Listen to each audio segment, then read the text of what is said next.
The Life of Christopher Columbus. By Edward Everett Hale. Preface. This book contains a life of Columbus, written with the hope of interesting all classes of readers. His life has often been written, and it has sometimes been well written. The great book of our countryman, Washington Irving, is a noble model of diligent work given to a very difficult subject. And I think every person who has dealt with the life of Columbus since Irving's time, has expressed his gratitude and respect for the author. According to the custom of biographers, in that time and since, he includes in those volumes the whole history of the West India Islands, for the period after Columbus discovered them till his death. He also thinks it his duty to include much of the history of Spain and of the Spanish court. I do not myself believe that it is wise to attempt, in a book of biography, so considerable a study of the history of the time. Whether it be wise or not, I have not attempted it in this book. I have rather attempted to follow closely the personal fortunes of Christopher Columbus, and, to the history around him, I have given only such space as seemed absolutely necessary for the illustration of those fortunes. I have followed on the lines of his own personal narrative wherever we have it. And where this is lost I have used the absolutely contemporary authorities. I have also consulted the later writers, those of the next generation and the generation which followed it. But the more one studies the life of Columbus, the more one feels sure that, after the greatness of his discovery was really known, the accounts of the time were overlaid by what modern criticism calls myths, which had grown up in the enthusiasm of those who honored him, and which form no part of real history. If then the reader fails to find some stories with which he is quite familiar in the history, he must not suppose that they are omitted by accident, but must give to the author of the book the credit of having used some discretion in the choice of his authorities. When I visited Spain in 1882, I was favored by the officers of the Spanish government with every facility for carrying my inquiry as far as a short visit would permit. Since that time Mr. Harris has published his invaluable volumes on the life of Columbus. It certainly seems as if every document now existing, which bears upon the history, had been collated by him. The reader will see that I have made full use of this treasure house. The Congress of Americanistas, which meets every year, brings forward many curious studies on the history of the continent, but it can scarcely be said to have done much to advance our knowledge of the personal life of Columbus. The determination of the people of the United States to celebrate fitly the great discovery which has advanced civilization and changed the face of the world, makes it certain that a new interest has arisen in the life of the great man to whom, in the providence of God, that discovery was due. The author and publishers of this book offer it as their contribution in the great celebration, with the hope that it may be of use, especially in the direction of the studies of the young. Edward E. Hale. Roxbury, Massachusetts, June 1, 1891. How do you find this book? Any thoughts about the book or the author? Any suggestion for improvement? Please take a moment to share your thoughts in a comment. If you like it, share it with your friends who might enjoy it as well. Subscribe to keep in touch. Visit CompleteAudiobooks.com for more quality content. Chapter 1. Early Life of Columbus. His birth and birthplace, his early education, his experience at sea, his marriage and residence in Lisbon, his plans for the discovery of a westward passage to the Indies. Christopher Columbus was born in the Republic of Genoa. The honor of his birthplace has been claimed by many villages in that republic, and the house in which he was born cannot be now pointed out with certainty. But the best authorities agree that the children and the grown people of the world have never been mistaken when they have said, America was discovered in 1492 by Christopher Columbus, a native of Genoa. His name, and that of his family, is always written Colombo, in the Italian papers which refer to them, for more than 100 years before his time. In Spain it was always written Cologne, in France it is written as Column, while in England it has always kept its Latin form, Columbus. It has frequently been said that he himself assumed this form, because Columba is the Latin word for dove, with a fanciful feeling that, in carrying Christian light to the West, he had taken the mission of the dove. Thus, he had first found land where men thought there was ocean, and he was the messenger of the Holy Spirit to those who sat in darkness. It has also been assumed that he took the name of Christopher, the Christ-bearer, for similar reasons. But there is no doubt that he was baptized Christopher, and that the family name had long been Colombo. The coincidences of name are but two more in a calendar in which poetry delights, and of which history is full. Christopher Columbus was the oldest son of Domenico Colombo and Susanna Fontanarossa. This name means red fountain. He had two brothers, Bartholomew and Diego, whom we shall meet again. Diego is the Spanish way of writing the name which we call James. It seems probable that Christopher was born in the year 1436, though some writers have said that he was older than this, and some that he was younger. The record of his birth and that of his baptism have not been found. His father was not a rich man, but he was able to send Christopher, as a boy, to the University of Pavia, and here he studied grammar, geometry, geography and navigation, astronomy and the Latin language.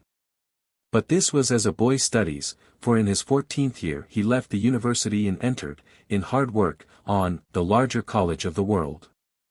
If the date given above, of his birth, is correct, this was in the year 1450, a few years before the Turks took Constantinople, and, in their invasion of Europe, affected the daily life of everyone, young or old, who lived in the Mediterranean countries.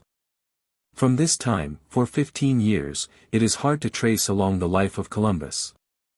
It was the life of an intelligent young seaman, going wherever there was a voyage for him. He says himself, "I passed 23 years on the sea. I have seen all the Levant, all the western coasts, and the north. I have seen England, I have often made the voyage from Lisbon to the Guinea coast." This he wrote in a letter to Ferdinand and Isabella. Again he says, "I went to sea from the most tender age and have continued in a sea life to this day." Whoever gives himself up to this art wants to know the secrets of nature here below. It is more than 40 years that I have been thus engaged. Wherever anyone has sailed, there I have sailed. Whoever goes into the detail of the history of that century will come upon the names of two relatives of his, Colon el Mozo, the boy, or the younger, and his uncle, Francesco Colon, both celebrated sailors. The latter of the two was a captain in the fleets of Louis XI of France, and imaginative students may represent him as meeting Quentin Durward at court. Christopher Columbus seems to have made several voyages under the command of the younger of these relatives.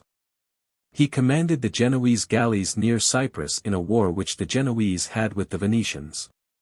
Between the years 1461 and 1463 the Genoese were acting as allies with King John of Calabria, and Columbus had a command as captain in their navy at that time. In 1477, he says, in one of his letters, "In the month of February, I sailed more than 100 leagues beyond Tile." By this he means Thule, or Iceland. Of this island the southern part is 73 degrees from the equator, not 63 degrees, as some geographers pretend. But here he was wrong. The southern part of Iceland is in the latitude of 63.5 degrees.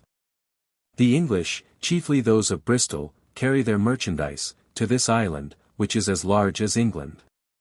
When I was there the sea was not frozen, but the tides there are so strong that they rise and fall 26 cubits. The order of his life, after his visit to Iceland, is better known.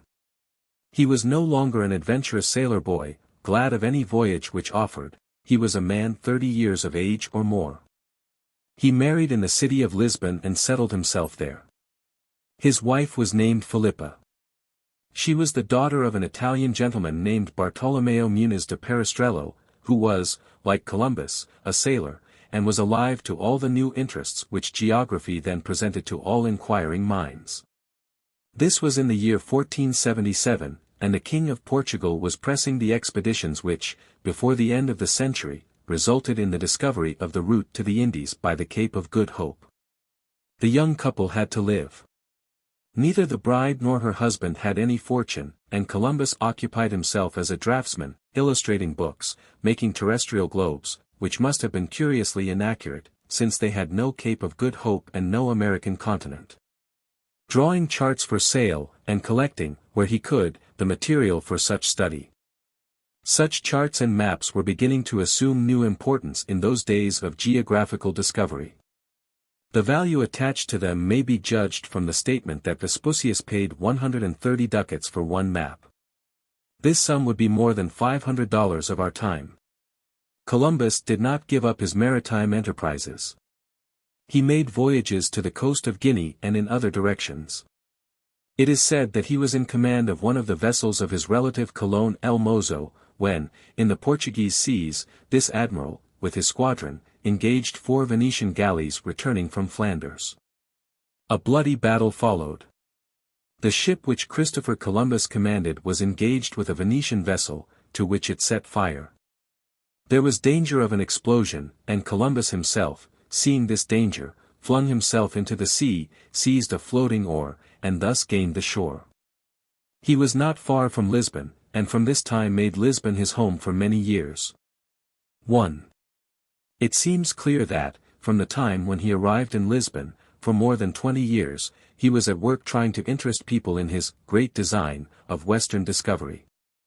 He says himself, "I was constantly corresponding with learned men, some ecclesiastics and some laymen, some Latin and some Greek, some Jews and some Moors." The astronomer Toscanelli was one of these correspondents. We must not suppose that the idea of the roundness of the earth was invented by Columbus. Although there were other theories about its shape, many intelligent men well understood that the earth was a globe, and that the Indies, though they were always reached from Europe by going to the east, must be on the west of Europe also. There is a very funny story in the Travels of Mandeville, in which a traveler is represented as having gone, mostly on foot, through all the countries of Asia, but finally determines to return to Norway, his home. In his farthest eastern investigation, he hears some people calling their cattle by a peculiar cry, which he had never heard before. After he returned home, it was necessary for him to take a day's journey westward to look after some cattle he had lost. Finding these cattle, he also heard the same cry of people calling cattle, which he had heard in the extreme east, and now learned, for the first time, that he had gone round the world on foot, to turn and come back by the same route. When he was only a day's journey from home, Columbus was acquainted with such stories as this, and also had the astronomical knowledge which almost made him know that the world was round, and, like a ball, goes spinning in the air. The difficulty was to persuade other people that, because of this roundness, it would be possible to attain Asia by sailing to the west. Now all the geographers of repute supposed that there was not nearly so large a distance as there proved to be, in truth, between Europe and Asia. Thus, in the Geography of Ptolemy, which was the standard book at that time, 135 degrees, a little more than 1/3 of the earth's circumference, is given to the space between the extreme eastern part of the Indies and the Canary Islands. In fact, as we now know, the distance is 180 degrees, half the world's circumference. Had Columbus believed there was any such immense distance, he would never have undertaken his voyage. Almost all the detailed knowledge of the Indies which the people of his time had, was given by the explorations of Marco Polo, a Venetian traveler of the 13th century, whose book had long been in the possession of European readers. It is a very entertaining book now, and may well be recommended to young people who like stories of adventure. Marco Polo had visited the court of the great Khan of Tartary at Pekin, the prince who brought the Chinese Empire into very much the condition in which it now is. He had, also, given accounts of Japan or Cipango, which he had himself never visited. Columbus knew, therefore, that, well east of the Indies, was the island of Cipango, and he aimed at that island, because he supposed that that was the nearest point to Europe, as in fact it is. And when finally he arrived at Cuba, as the reader will see, he thought he was in Japan. Columbus's father-in-law had himself been the Portuguese governor of the island of Porto Santo, where he had founded a colony. He, therefore, was interested in Western explorations, and probably from him Columbus collected some of the statements which are known to have influenced him, with regard to floating matters from the west, which are constantly borne upon that island by the great currents of the sea. The historians are fond of bringing together all the intimations which are given in the Greek and Latin classics, and in later authors, with regard to a land beyond Asia. Perhaps the most famous of them is that of Seneca, in the later years there shall come days in which ocean shall loose his chains, and a great land shall appear, and Thule shall not be the last of the worlds. In a letter which Toscanelli wrote to Columbus in 1474, he enclosed a copy of a letter which he had already sent to an officer of Alfonso V, the King of Portugal. In writing to Columbus, he says, "I see that you have a great and noble desire to go into that country, of the East, where the spices come from. And in reply to your letter I send you a copy of that which I addressed some years ago to my attached friend in the service of the most serene King of Portugal. He had an order from His Highness to write me on this subject. If I had a globe in my hand, I could show you what is needed. But I prefer to mark out the route on a chart like a marine chart, which will be an assistance to your intelligence and enterprise. On this chart I have myself drawn the whole extremity of our western shore from Ireland as far down as the coast of Guinea toward the south, with all the islands which are to be found on this route. Opposite this, that is, the shores of Ireland and Africa, I have placed directly at the west the beginning of the Indies with the islands and places where you will land.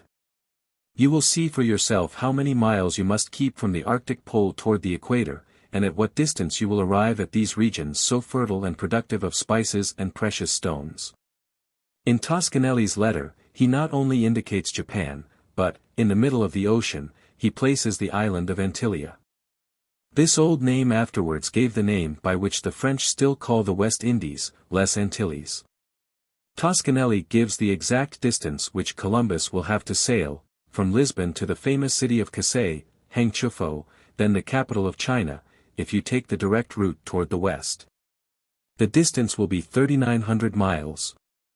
And from Antillia to Japan it will be 225 leagues. Toscanelli says again, "You see that the voyage that you wish to attempt is much less difficult than would be thought.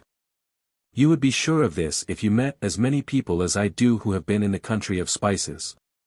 While there were so many suggestions made that it would be possible to cross the Atlantic, there was one man who determined to do this. This man was Christopher Columbus. But he knew well that he could not do it alone. He must have money enough for an expedition, he must have authority to enlist crews for that expedition, and he must have power to govern those crews when they should arrive in the Indies. In our time such adventures have been conducted by mercantile corporations, but in those times no one thought of doing any such thing without the direct assistance and support of some monarch. It is easy now to see and to say that Columbus himself was singularly well fitted to take the charge of the expedition of discovery. He was an excellent sailor and at the same time he was a learned geographer and a good mathematician. He was living in Portugal, the kings of which country had, for many years, fostered the exploration of the coast of Africa, and were pushing expeditions farther and farther south.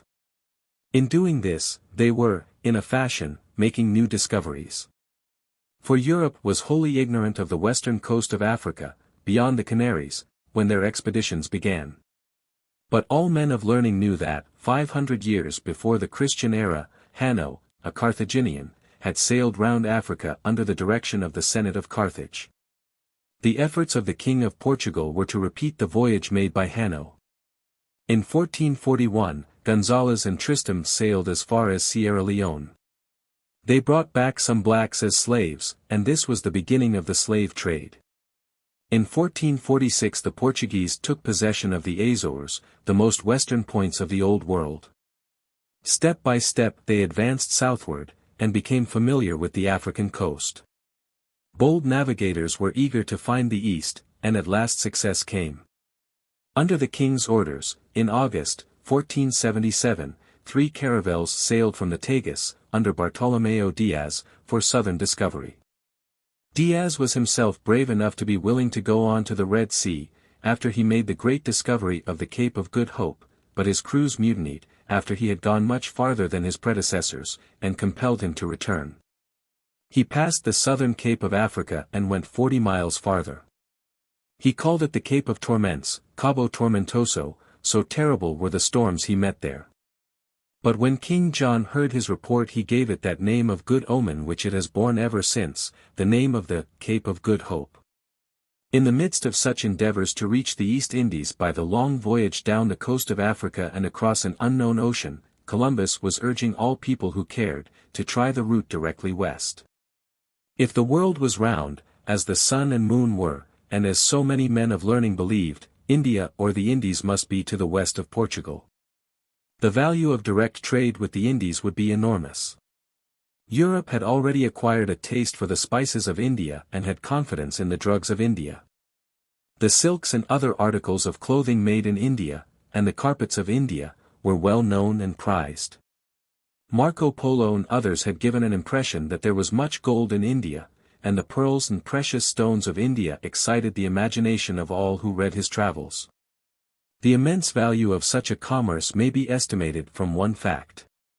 When, a generation after this time, one ship only of all the squadron of Magellan returned to Cadiz, after the first voyage round the world, she was loaded with spices from the Moluccas. These spices were sold by the Spanish government for so large a sum of money that the king was remunerated for the whole cost of the expedition, and even made a very large profit from a transaction which had cost a great deal in its outfit. Columbus was able, therefore, to offer mercantile adventurers the promise of great profit in case of success, and at this time kings were willing to take their share of such profits as might accrue. The letter of Toscanelli, the Italian geographer, which has been spoken of, was addressed to Alfonso V, the King of Portugal. To him and his successor, John II, Columbus explained the probability of success, and each of them, as it would seem, had confidence in it. But King John made the great mistake of entrusting Columbus's plan to another person for experiment. He was selfish enough, and mean enough, to fit out a ship privately and entrust its command to another seaman, bidding him sail west in search of the Indies, while he pretended that he was on a voyage to the Cape de Verde Islands. He was, in fact, to follow the route indicated by Columbus. The vessel sailed. But, fortunately for the fame of Columbus, she met a terrible storm, and her officers, in terror, turned from the unknown ocean and returned to Lisbon. Columbus himself tells this story. It was in disgust with the bad faith the king showed in this transaction that he left Lisbon to offer his great project to the king and queen of Spain. In a similar way, a generation afterward, Magellan, who was in the service of the King of Portugal, was disgusted by insults which he received at his court and exiled himself to Spain. He offered to the Spanish king his plan for sailing round the world and it was accepted. He sailed in a Spanish fleet, and to his discoveries Spain owes the possession of the Philippine Islands. Twice, therefore, did kings of Portugal lose for themselves, their children and their kingdom, the fame and the recompense which belong to such great discoveries. The wife of Columbus had died and he was without a home. He left Lisbon with his only son, Diego, in or near the end of the year 1484. Chapter 2. His plans for discovery. Columbus leaves Lisbon, and visits Genoa, visits great Spanish dukes, for 6 years is at the court of Ferdinand and Isabella, the council of Salamanca, his petition is at last granted, squadron made ready. It has been supposed that when Columbus left Lisbon he was oppressed by debts. At a subsequent period, when King John wanted to recall him, he offered to protect him against any creditors. But on the other hand, it is thought that at this time he visited Genoa, and made some provision for the comfort of his father, who was now an old man. Christopher Columbus, himself, according to the usual opinion regarding his birth, was now almost 50 years old. It is probable that at this time he urged on his countrymen, the Genoese, the importance of his great plan, and tried to interest them to make the great endeavor, for the purpose of reaching the Indies by a western route. As it proved, the discovery of the route by the Cape of Good Hope was, commercially, a great injury to Genoa and the other maritime cities of Italy. Before this time, the eastern trade of Europe came by the ports of the eastern Mediterranean, and the Italian cities. Columbus's offer to Genoa was therefore one which, if her statesmen could have foreseen the future, they would have considered eagerly. But Genoa was greatly depressed at this period. In her wars with the Turks she had been, on the whole, not successful. She had lost Caffa, her station in the Crimea, and her possessions in the archipelago were threatened. The government did not accept Columbus's proposals, and he was obliged to return with them to Spain. He went first to distinguished noblemen, in the south of Spain, who were of liberal and adventurous disposition. One was the Duke of Medina Kelly, and one the Duke of Medina Sidonia. Each of these grandees entertained him at their courts, and heard his proposals. The Duke of Medina Kelly was so much interested in them, that at one time he proposed to give Columbus the direction of 4 vessels which he had in the harbor of Cadiz. But, of a sudden, he changed his mind. The enterprise was so vast, he said, that it should be under the direction of the crown. And, without losing confidence in it, he gave to Columbus an introduction to the king and queen, in which he cordially recommended him to their patronage. This king and queen were King Ferdinand of Aragon, and Queen Isabella of Castile. The marriage of these two had united Spain. Their affection for each other made the union real, and the energy, courage and wisdom of both made their reign successful and glorious. Of all its glories the greatest, as it has proved, was connected with the life and discoveries of the sailor who was now to approach them. He had been disloyally treated by Portugal, he had been dismissed by Genoa. He had not succeeded with the great dukes. Now he was to press his adventure upon a king and queen who were engaged in a difficult war with the Moors, who still held a considerable part of the peninsula of Spain. The king and queen were residing at Cordova, a rich and beautiful city, which they had taken from the Moors. Under their rule Cordova had been the most important seat of learning in Europe. Here Columbus tarried at the house of Alonso de Quintanilla, who became an ardent convert to his theory, and introduced him to important friends. By their agency, arrangements were made, in which Columbus should present his views to the king. The time was not such as he could have wished. All Cordova was alive with the preparation for a great campaign against the enemy. But King Ferdinand made arrangements to hear Columbus. It does not appear that, at the first hearing, Isabella was present at the interview. But Ferdinand, although in the midst of his military cares, was interested in the proposals made by Columbus. He liked the man.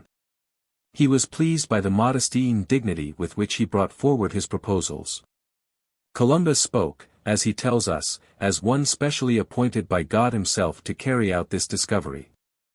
The king did not, however, at once adopt the scheme, but gave out that a council of men of learning should be called together to consider it. Columbus himself says that he entered the service of the sovereigns January 26, 1486. The council to which he was referred was held in the university city of Salamanca, in that year. It gave to him a full opportunity to explain his theory. It consisted of a fair representation of the learning of the time. But most of the men who met had formed their opinions on the subjects involved, and were too old to change them.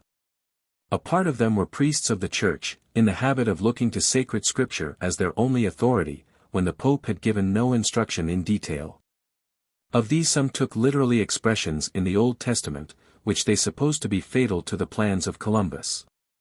Such was the phrase in the 104th Psalm, that God stretches out the heavens like a curtain. The expression in the book of Hebrews, that the heavens are extended as a tent, was also quoted, in the same view. Quotations from the early fathers of the Church were more fatal to the new plan than those from the Scripture. On the other hand, there were men who cordially supported Columbus's wishes, and there were more when the Congress parted than when it met.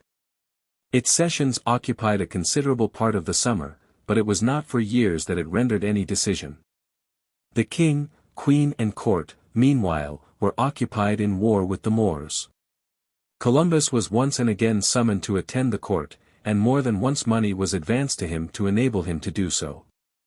Once he began new negotiations with King John, and from him he received a letter inviting him to return to Portugal. He received a similar letter from King Henry VII of England inviting him to his court. Nothing was determined on in Spain.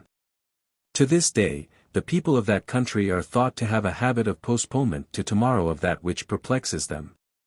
In 1489, according to Ortiz de Zúñiga, Columbus fought in battle in the king's army.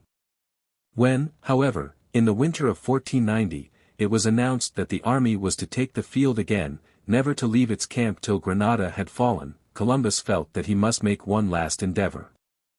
He insisted that he must have an answer regarding his plans of discovery. The confessor of the Queen, Fernando de Talavera, was commanded to obtain the definite answer of the men of learning. Alas! It was fatal to Columbus's hopes. They said that it was not right that great princes should undertake such enterprises on grounds as weak as those which he relied upon. The sovereigns themselves, however, were more favorable, so was a minority of the Council of Salamanca. And the confessor was instructed to tell him that their expenses in the war forbade them from sending him out as a discoverer, but that, when that was well over, they had hopes that they might commission him. This was the end of 5 years of solicitation, in which he had put his trust in princes. Columbus regarded the answer, as well he might, as only a courtly measure of refusal. And he retired in disgust from the court at Seville. He determined to lay his plans before the King of France. He was traveling with this purpose, with his son, Diego, now a boy of 10 or 12 years of age, when he arrived at night at the hospitable convent of St. Mary of Rabida, which has been made celebrated by that incident. It is about 3 miles south of what was then the seaport of Palos, one of the active ports of commercial Spain. The convent stands on level ground high above the sea, but a steep road runs down to the shore of the ocean. Some of its windows and corridors look out upon the ocean on the west and south, and the inmates still show the room in which Columbus used to write, and the inkstand which served his purposes while he lived there. It is maintained as a monument of history by the Spanish government. At the door of this convent he asked for bread and water for his boy. The prior of the convent was named Juan Perez de Marchena. He was attracted by the appearance of Columbus, still more by his conversation, and invited him to remain as their guest.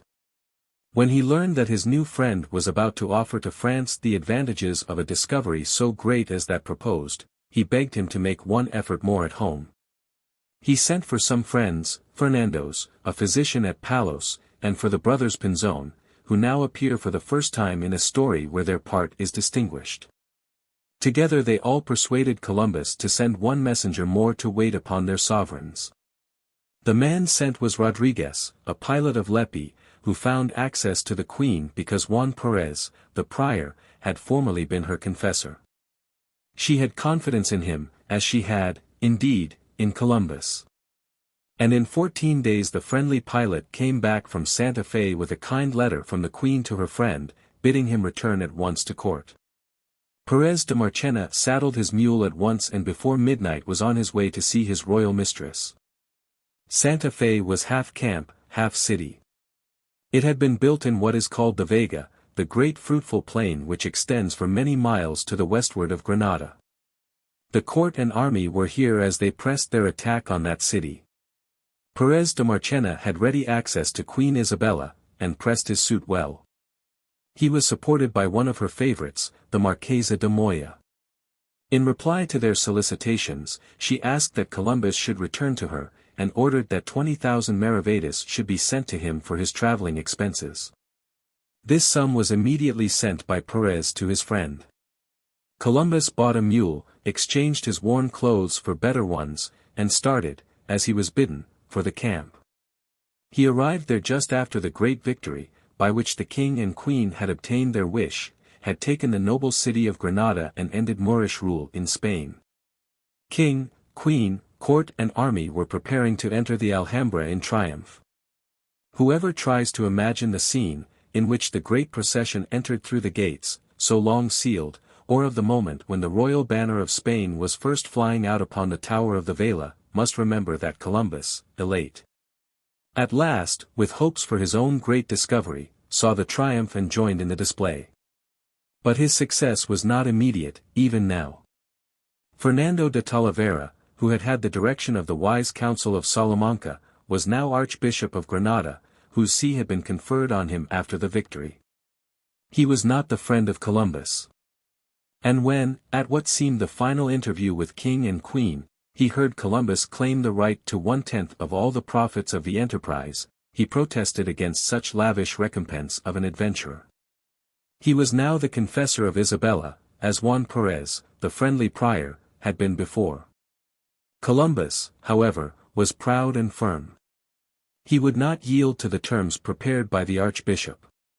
He preferred to break off the negotiation, and again retired from court. He determined, as he had before, to lay his plans before the King of France.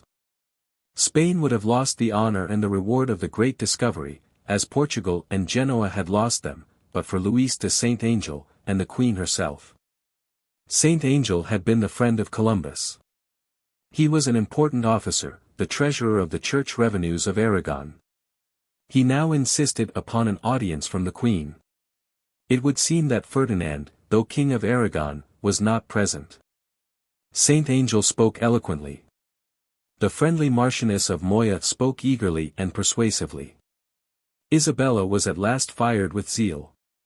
Columbus should go, and the enterprise should be hers. It is here that the incident belongs, represented in the statue by Mr.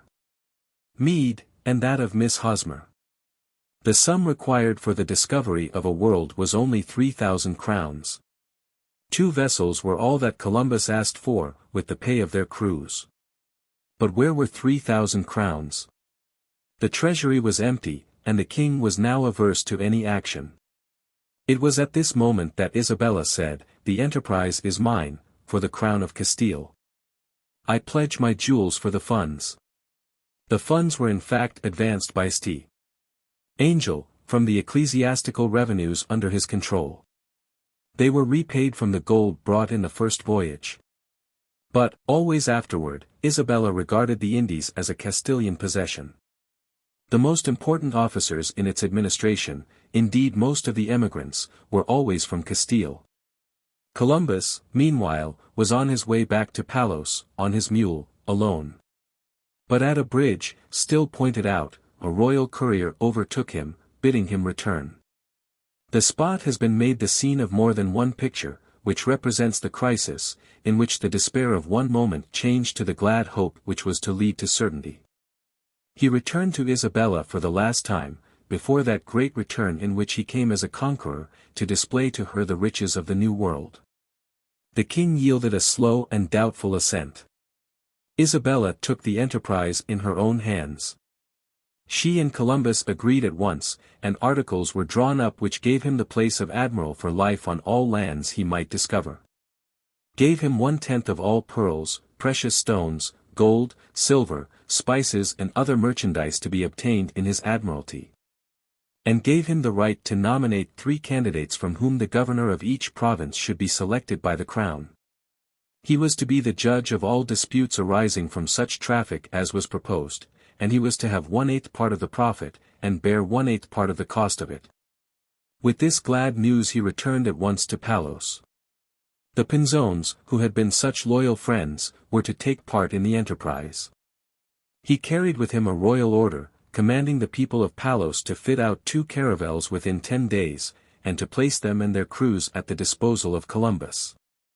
The 3rd vessel proposed was to be fitted out by him and his friends. The crews were to be paid 4 months' wages in advance, and Columbus was to have full command, to do what he chose, if he did not interfere with the Portuguese discoveries.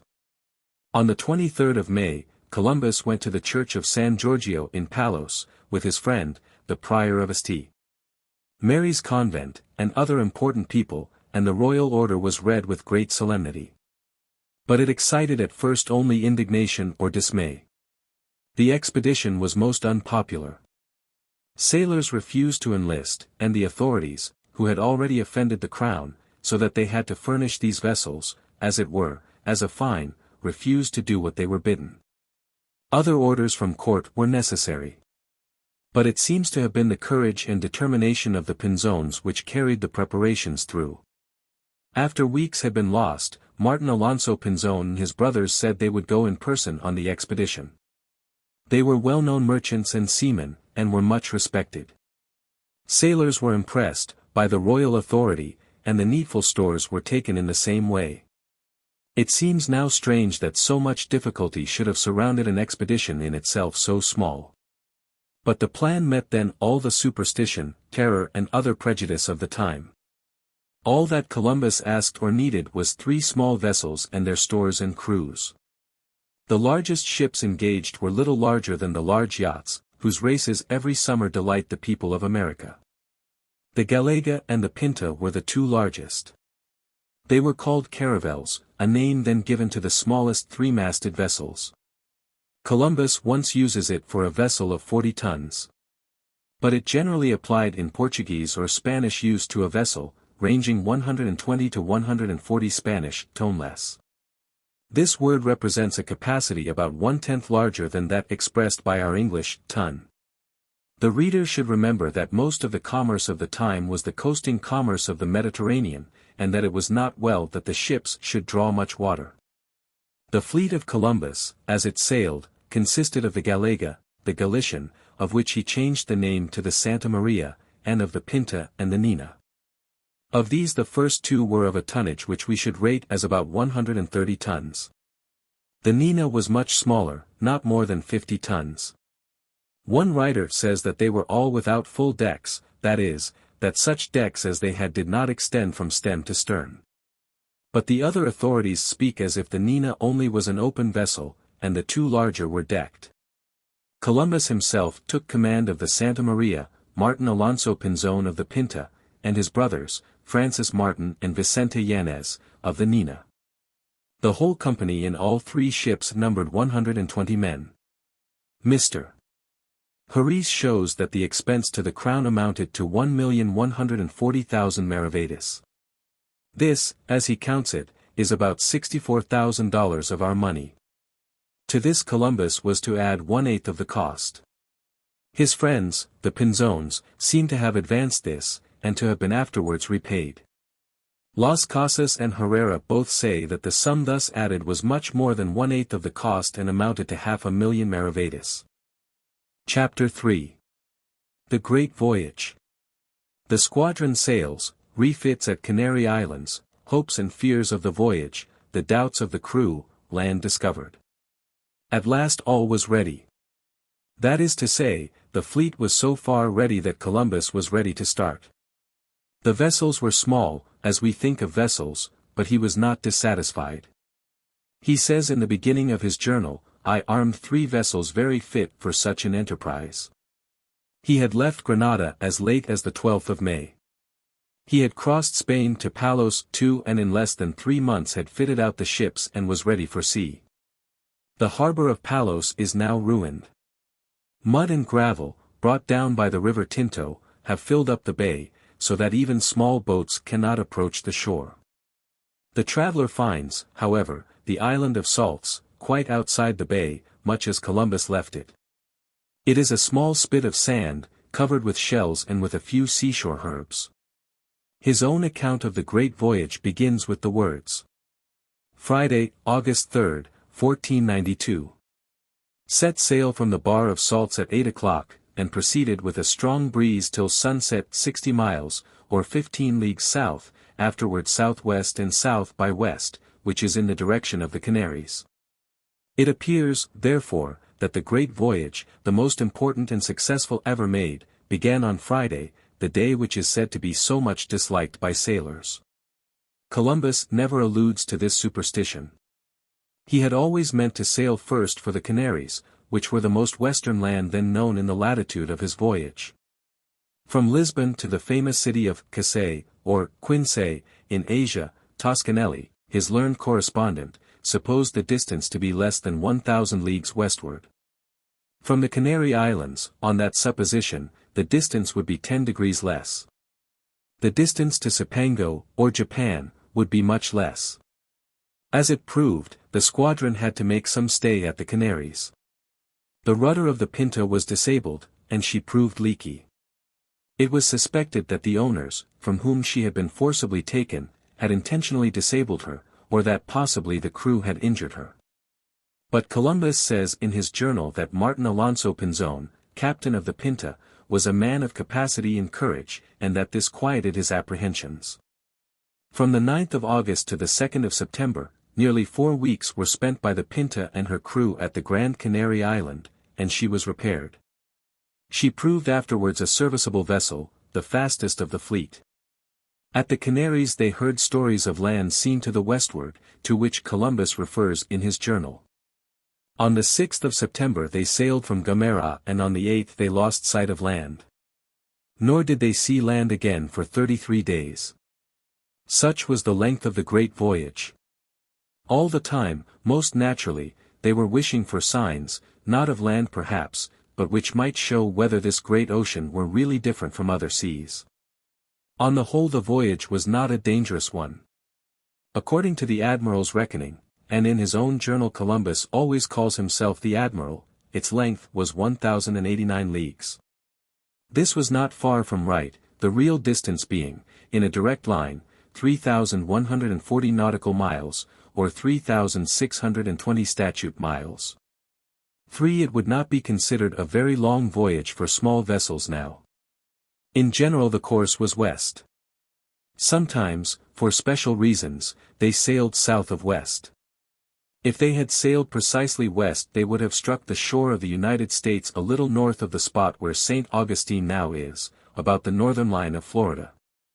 Had the coast of Asia been, indeed, as near as Toscanelli and Columbus supposed, this latitude of the Canary Islands would have been quite near the mouth of the Yangtze-Kiang River, in China, which was what Columbus was seeking.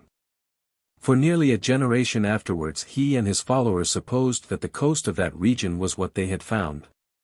It was on Saturday, the 8th of September, that they lost sight of Tenerife.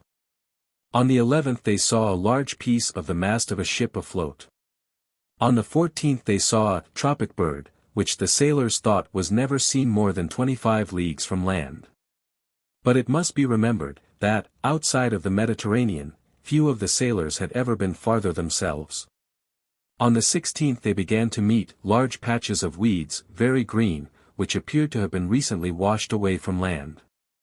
This was their first knowledge of the Sargasso Sea, a curious tract in mid-Atlantic which is always green with floating seaweeds. "The continent we shall find farther on," wrote the confident admiral. An observation of the sun on the 17th proved what had been suspected before, that the needles of the compasses were not pointing precisely to the north. The variation of the needle, since that time, has been a recognized fact. But this observation at so critical a time first disclosed it. The crew were naturally alarmed. Here was evidence that, in the great ocean, common laws were not to be relied upon. But they had great respect for Columbus's knowledge of such subjects. He told them that it was not the north which had changed, nor the needle, which was true to the north, but the polar star revolved, like other stars, and for the time they were satisfied. The same day they saw weeds which he was sure were land weeds.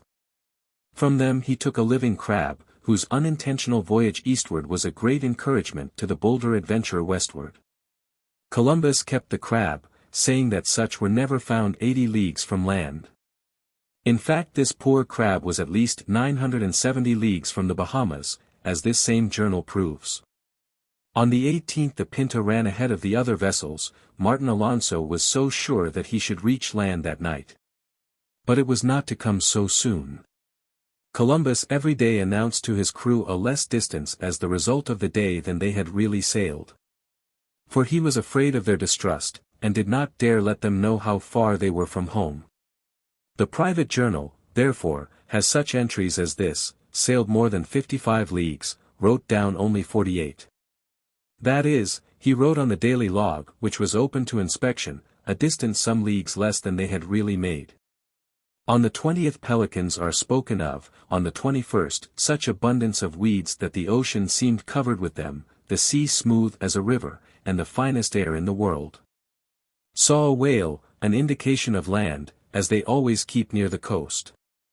To later times, this note, also, shows how ignorant Columbus then was of mid-ocean. On the 22nd, to the admiral's relief, there was a head wind. For the crew began to think that with perpetual east winds they would never return to Spain. They had been in what are known as the trade winds. On the 23rd the smoother water gave place to a rough sea, and he writes that this was favorable to me, as it happened formerly to Moses when he led the Jews from Egypt. The next day, thanks to the headwinds, their progress was less. On the 25th, Pinzon, of the Pinta, felt sure that they were near the outer islands of Asia as they appeared on the Toscanelli map, and at sunset called out with joy that he saw land, claiming a reward for such news. The crews of both vessels sang, "Glory to God in the highest," and the crew of the little Nina were sure that the bank was land. On this occasion they changed from a western course to the southwest. But alas! The land was a fog bank and the reward never came to Martin Pinzon. On the 26th, again, the sea was like a river. This was Wednesday. In 3 days they sailed 69 leagues. Saturday was calm. They saw a bird called rabihorcado, which never alights at sea, nor goes 20 leagues from land, wrote the confident Columbus. "Nothing is wanting but the singing of the nightingale," he says. Sunday, the 30th, brought tropic birds, again, a very clear sign of land. Monday the journal shows them 707 leagues from Faro. Tuesday a white gull was the only visitor. Wednesday they had pardillas and great quantities of seaweed. Columbus began to be sure that they had passed the islands and were nearing the continent of Asia. Thursday they had a flock of pardillas, 2 pelicans, a rabihorcado and a gull. Friday, the 5th of October, brought pardillas and flying fishes. We have copied these simple intimations from the journal to show how constantly Columbus supposed that he was near the coast of Asia. On the 6th of October Pinzon asked that the course might be changed to the southwest. But Columbus held on. On the 7th the Nina was ahead, and fired a gun and hoisted her flag in token that she saw land. But again they were disappointed. Columbus gave directions to keep close order at sunrise and sunset. The next day he did change the course to west-southwest, following flights of birds from the north which went in that direction. On the 8th, the sea was like the river at Seville, the weeds were very few and they took land birds on board the ships. On the 9th they sailed southwest 5 leagues, and then with a change of wind went west by north. All night they heard the birds of passage passing. On the 10th of October the men made remonstrance, which has been exaggerated in history into a revolt. It is said, in books of authority, that Columbus begged them to sail west only 3 days more. But in the private journal of the 10th he says simply, "The seamen complained of the length of the voyage. They did not wish to go any farther." The admiral did his best to renew their courage, and reminded them of the profits which would come to them. He added, boldly, that no complaints would change his purpose, that he had set out to go to the Indies, and that with the Lord's assistance he should keep on until he came there. This is the only passage in the journal which has any resemblance to the account of the mutiny. If it happened, as Oviedo says, 3 days before the discovery, it would have been on the 8th of October. On that day the entry is, steered west-southwest, and sailed day and night 11 or 12 leagues, at times, during the night, 15 miles an hour, if the log can be relied upon. Found the sea like the river at Seville, thanks to God. The air was as soft as that of Seville in April, and so fragrant that it was delicious to breathe it. The weeds appeared very fresh. Many land birds, one of which they took, flying towards the southwest, also grajeios, ducks and a pelican were seen. This is not the account of a mutiny. And the discovery of Columbus's own journal makes that certain, which was probable before, that the romantic account of the despair of the crews was embroidered on the narrative after the event, and by people who wanted to improve the story. It was, perhaps, borrowed from a story of Diaz's voyage. We have followed the daily record to show how constantly they supposed, on the other hand, that they were always nearing land. With the 11th of October, came certainty. The 11th is sometimes spoken of as the day of discovery, and sometimes the 12th, when they landed on the first island of the New World. The whole original record of the discovery is this, October 11th, course to west and southwest. Heavier sea than they had known, pardillas and a green branch near the caravel of the admiral. From the Pinta they see a branch of a tree, a stake and a smaller stake, which they draw in, and which appears to have been cut with iron, and a piece of cane. Besides these, there is a land shrub and a little bit of board. The crew of the Nina saw other signs of land and a branch covered with thorns and flowers. With these tokens everyone breathes again and is delighted. They sail 27 leagues on this course. The admiral orders that they shall resume a westerly course at sunset. They make 12 miles each hour, up till 2 hours after midnight they made 90 miles. The Pinta, the best sailor of the three, was ahead.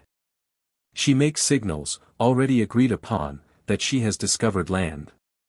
A sailor named Rodrigo de Triana was the first to see this land. For the admiral being on the castle of the poop of the ship at 10 at night really saw a light, but it was so shut in by darkness that he did not like to say that it was a sign of land. Still he called up Pedro Gutierrez, the king's chamberlain, and said to him that there seemed to be a light, and asked him to look. He did so and saw it. He said the same to Rodrigo Sanchez of Segovia, who had been sent by the king and queen as inspector in the fleet, but he saw nothing, being indeed in a place where he could see nothing. After the admiral spoke of it, the light was seen once or twice. It was like a wax candle, raised and lowered, which would appear to few to be a sign of land. But the admiral was certain that it was a sign of land. Therefore when they said that a salve, which all the sailors are used to say and sing in their fashion, the admiral ordered them to look out well from the forecastle, and he would give at once a silk jacket to the man who first saw land. Besides the other rewards which the sovereigns had ordered, which were 10,000 maravedis, to be paid as an annuity forever to the man who saw it first. At 2 hours after midnight land appeared, from which they were about 2 leagues off. This is the one account of the discovery written at the time. It is worth copying and reading at full in its little details, for it contrasts curiously with the embellished accounts which appear in the next generation. Thus the historian Oviedo says, in a dramatic way. One of the ship boys on the largest ship, a native of Lepi, cried, "Fire! Land!" Immediately a servant of Columbus replied, the admiral had said that already. Soon after, Columbus said, I said so some time ago, and that I saw that fire on the land.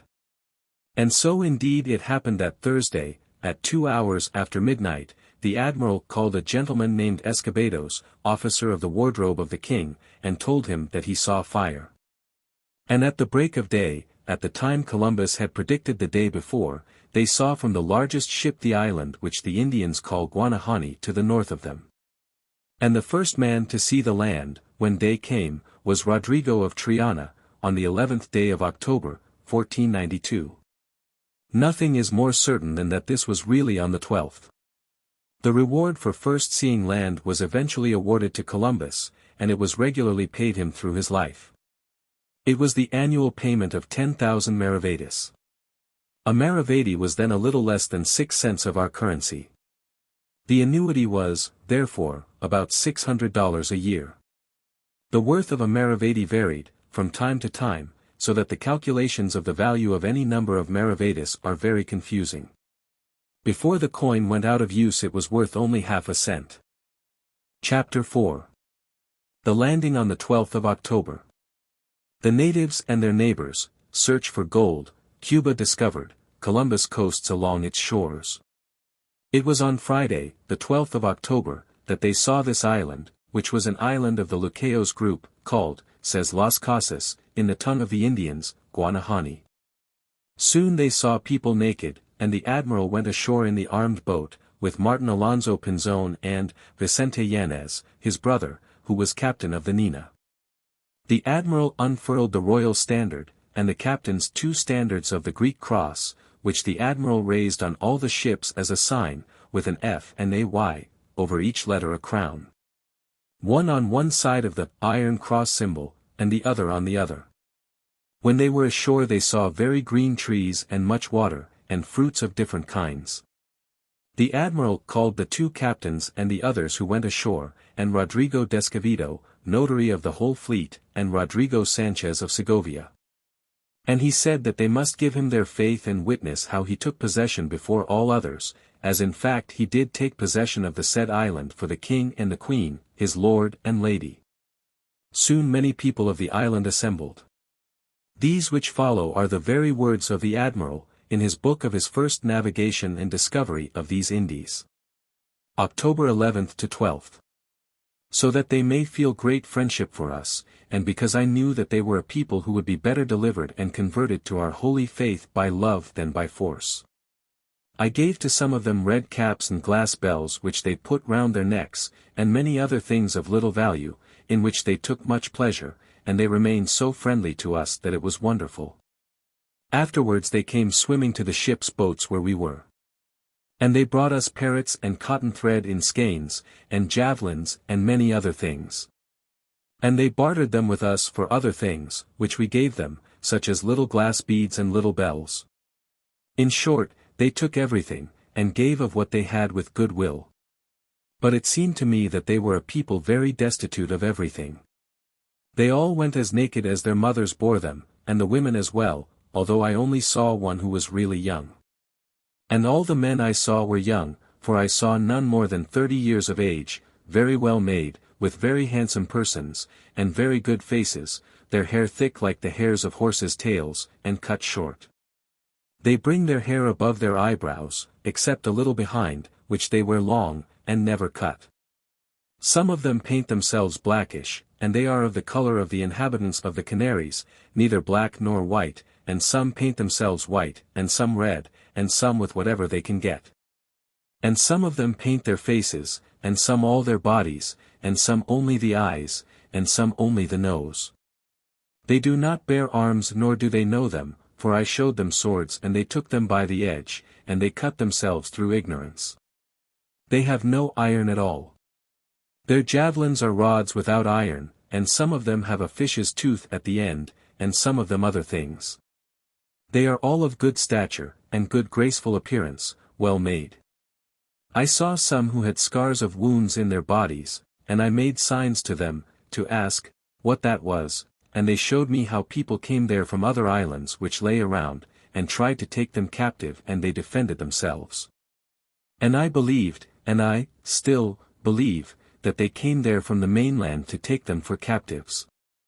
They would be good servants, and of good disposition, for I see that they repeat very quickly everything which is said to them. And I believe that they could easily be made Christians, for it seems to me that they have no belief. I, if it please our Lord, will take 6 of them to your highnesses at the time of my departure, so that they may learn to talk. No wild creature of any sort have I seen, except parrots, in this island. All these are the words of the Admiral, says Las Casas. The journal of the next day is in these words. Saturday, October 13th.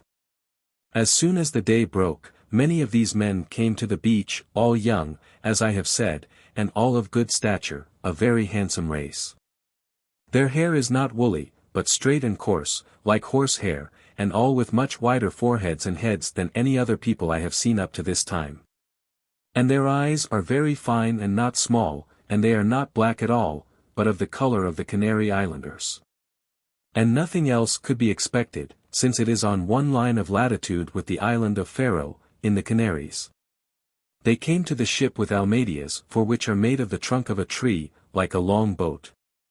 And all of one piece, and made in a very wonderful manner in the fashion of the country, and large enough for some of them to hold 40 or 45 men. And others are smaller, down to such as hold 1 man alone. They row with a shovel like a baker's, and it goes wonderfully well. And if it overturns, immediately they all go to swimming and they right it, and bale it with calabashes which they carry. They brought skeins of spun cotton, and parrots, and javelins, and other little things which it would be wearisome to write down, and they gave everything for whatever was given to them.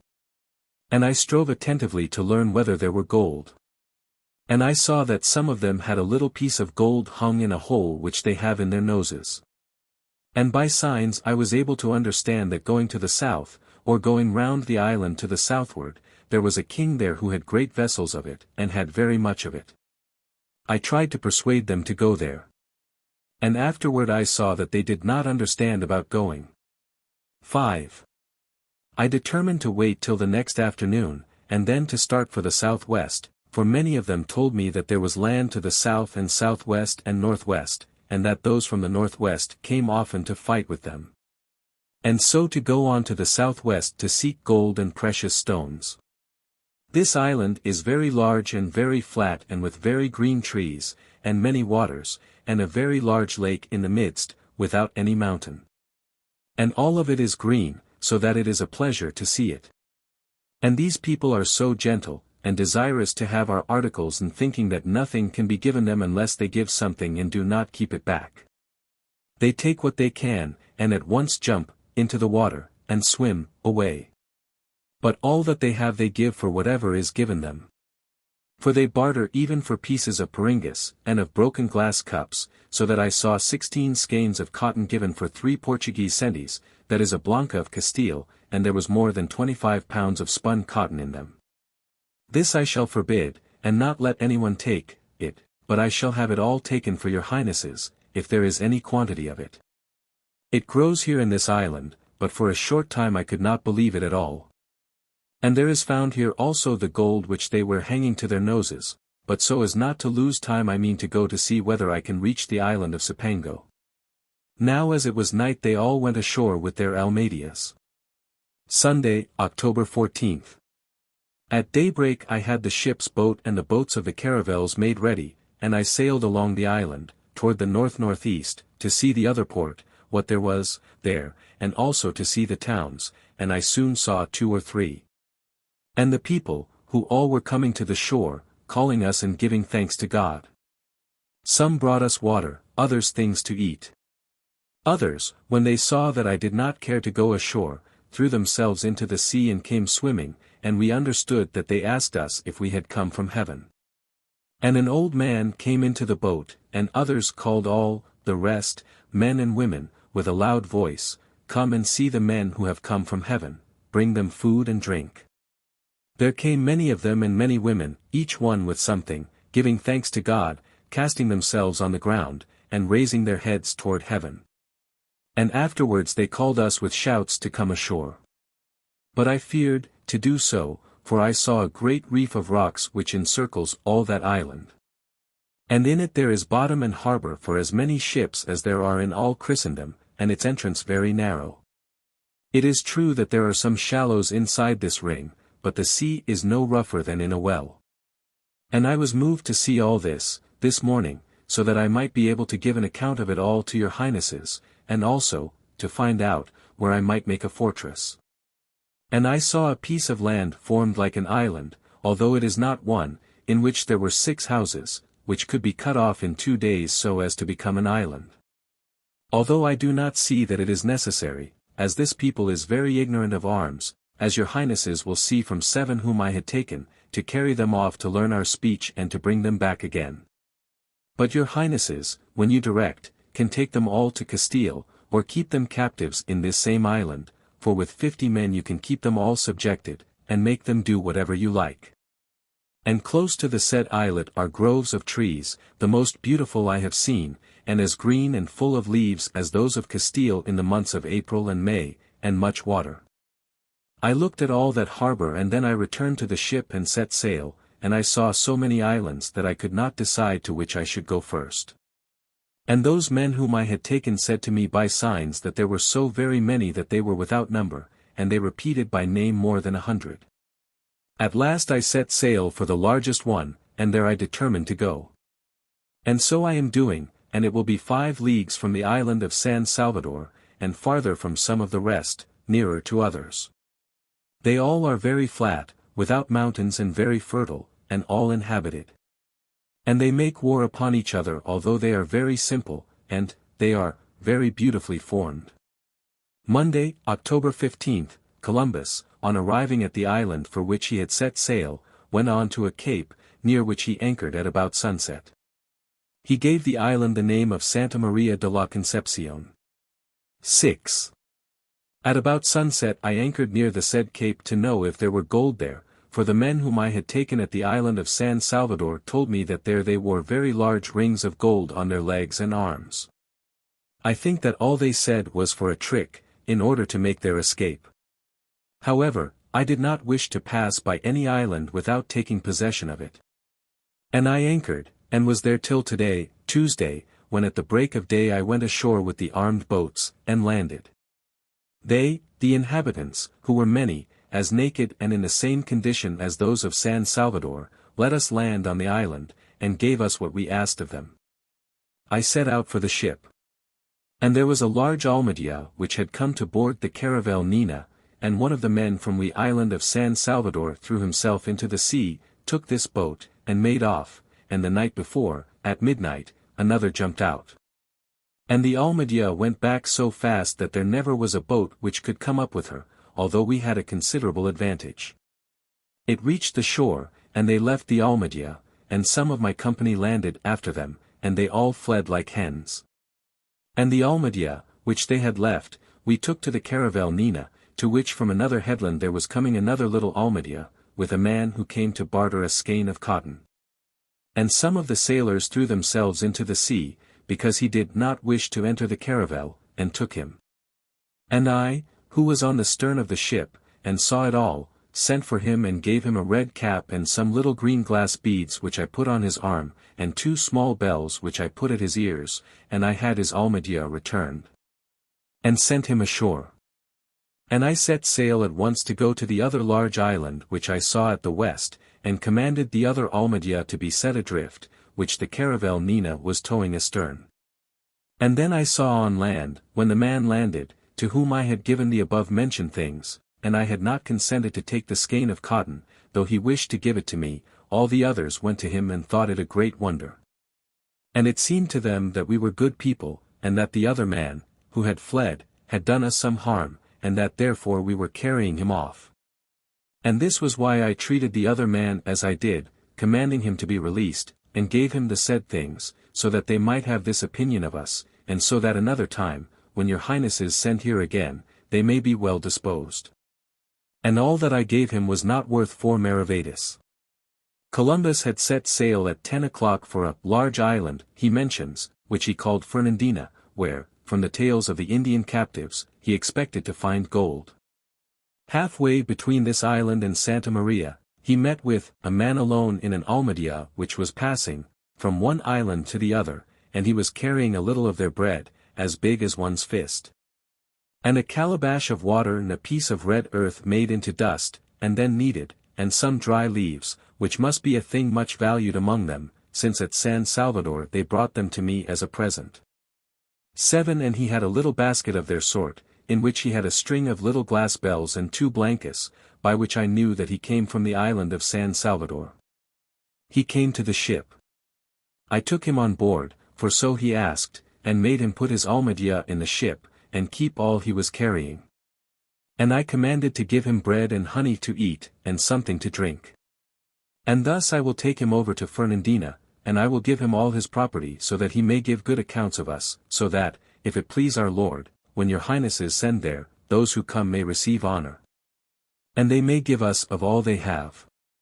Columbus continued sailing for the island he named Fernandina, now called Inagua Chica.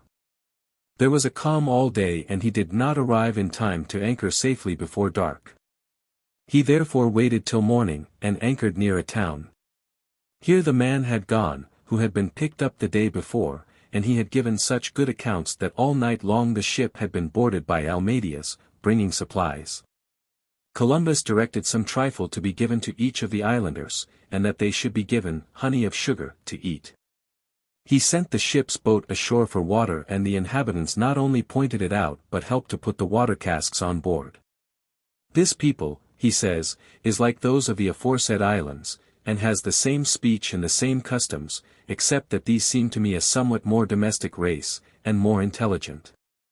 And I saw also in this island cotton cloths made like mantles. It is a very green island and flat and very fertile, and I have no doubt that all the year through they sow panizo, panic grass, and harvest it, and so with everything else. And I saw many trees, of very different form from ours, and many of them which had branches of many sorts, and all on one trunk. And one branch is of one sort and one of another, and so different that it is the greatest wonder in the world. One branch has its leaves like canes, and another like the lentisk, and so on one tree 5 or 6 of these kinds, and all so different. Nor are they grafted, for it might be said that grafting does it, but they grow on the mountains, nor do these people care for them. Here the fishes are so different from ours that it is wonderful. There are some like cocks of the finest colors in the world, blue, yellow, red and of all colors, and others painted in 1,000 ways. And the colors are so fine that there is no man who does not wonder at them and take great pleasure in seeing them. Also, there are whales. As for wild creatures on shore, I saw none of any sort, except parrots and lizards. A boy told me that he saw a great snake. Neither sheep nor goats nor any other animal did I see, although I have been here a very short time, that is, half a day, but if there had been any I could not have failed to see some of them. Wednesday, October 17th. He left the town at noon and prepared to sail round the island. He had meant to go by the south and southeast. But as Martin Alonso Pinzon, captain of the Pinta, had heard, from one of the Indians he had on board, that it would be quicker to start by the northwest, and as the wind was favorable for this course, Columbus took it. He found a fine harbor 2 leagues further on, where he found some friendly Indians, and sent a party ashore for water. During this time, he says, I went, to look at, these trees, which were the most beautiful things to see which have been seen. There was as much verdure in the same degree as in the month of May in Andalusia, and all the trees were as different from ours as the day from the night. And so, were, the fruits, and the herbs, and the stones and everything. The truth is that some trees had a resemblance to others which there are in Castile, but there was a very great difference. And other trees of other sorts were such that there is no one who could liken them to others of Castile. The others who went for water told me how they had been in their houses, and that they were very well swept and clean, and their beds and furniture, made, of things which are like nets of cotton. 8 Their houses are all like pavilions, and very high and good chimneys. 9. But I did not see, among many towns which I saw, any of more than 12 or 15 houses. And there they had dogs. And there they found one man who had on his nose a piece of gold which was like half a castellano, on which there were cut letters. 10 I blamed them for not bargaining for it, and giving as much as was asked, to see what it was, and whose coin it was, and they answered me that they did not dare to barter it. He continued towards the northwest, then turned his course to the east-southeast, east and southeast. The weather being thick and heavy, and threatening immediate rain. So all these days since I have been in these Indies it has rained little or much. Friday, October 19th. Columbus, who had not landed the day before, now sent 2 caravels, one to the east and southeast and the other to the south-southeast, while he himself, with the Santa Maria, the ship, as he calls it, went to the southeast. He ordered the caravels to keep their courses till noon, and then join him. This they did, at an island to the east, which he named Isabella, the Indians whom he had with him calling it Sayamit. It has been supposed to be the island now called Inagua Grande. All this coast, says the admiral, and the part of the island which I saw, is all nearly flat, and the island the most beautiful thing I ever saw, for if the others are very beautiful this one is more so. He anchored at a cape which was so beautiful that he named it Cabo Formoso, the beautiful cape, so green and so beautiful, he says, like all the other things and lands of these islands, that I do not know where to go first. Nor can I weary my eyes with seeing such beautiful verdure and so different from ours. And I believe that there are in them many herbs and many trees, which are of great value in Spain for dyes, or tinctures, and for medicines of spicery. But I do not know them, which I greatly regret. And as I came here to this cape there came such a good and sweet odor of flowers or trees from the land that it was the sweetest thing in the world. He heard that there was a king in the interior who wore clothes and much gold, and though, as he says, the Indians had so little gold that whatever small quantity of it the king wore it would appear large to them. He decided to visit him the next day. He did not do so, however, as he found the water too shallow in his immediate neighborhood, and then had not enough wind to go on, except at night. Sunday morning, October 21st, he anchored, apparently more to the west, and after having dined, landed. He found but one house, from which the inhabitants were absent. He directed that nothing in it should be touched. He speaks again of the great beauty of the island, even greater than that of the others he had seen. The singing of the birds, he says, seems as if a man would never seek to leave this place, and the flocks of parrots which darken the sun, and fowls and birds of so many kinds and so different from ours that it is wonderful. And then there are trees of 1,000 sorts, and all with fruit of their kinds. And all have such an odor that it is wonderful, so that I am the most afflicted man in the world not to know them. They killed a serpent in one of the lakes upon this island, which Las Casas says is the guana, or what we call the iguana. In seeking for good water, the Spaniards found a town, from which the inhabitants were going to fly. But some of them rallied, and one of them approached the visitors. Columbus gave him some little bells and glass beads, with which he was much pleased. The admiral asked him for water, and they brought it gladly to the shore in calabashes. He still wished to see the king of whom the Indians had spoken, but meant afterward to go to another very great island, which I believe must be Cipango, which they call Cuba. This is probably a mistake in the manuscript for Cuba, which is what is meant. It continues, and to that other island which they call Bozio, probably Bohio, and the others which are on the way, I will see these in passing.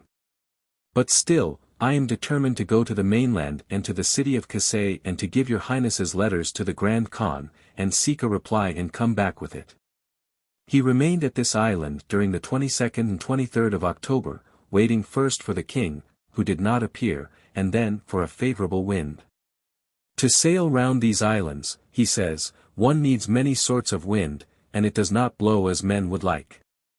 At midnight, between the 23rd and 24th, he weighed anchor in order to start for Cuba.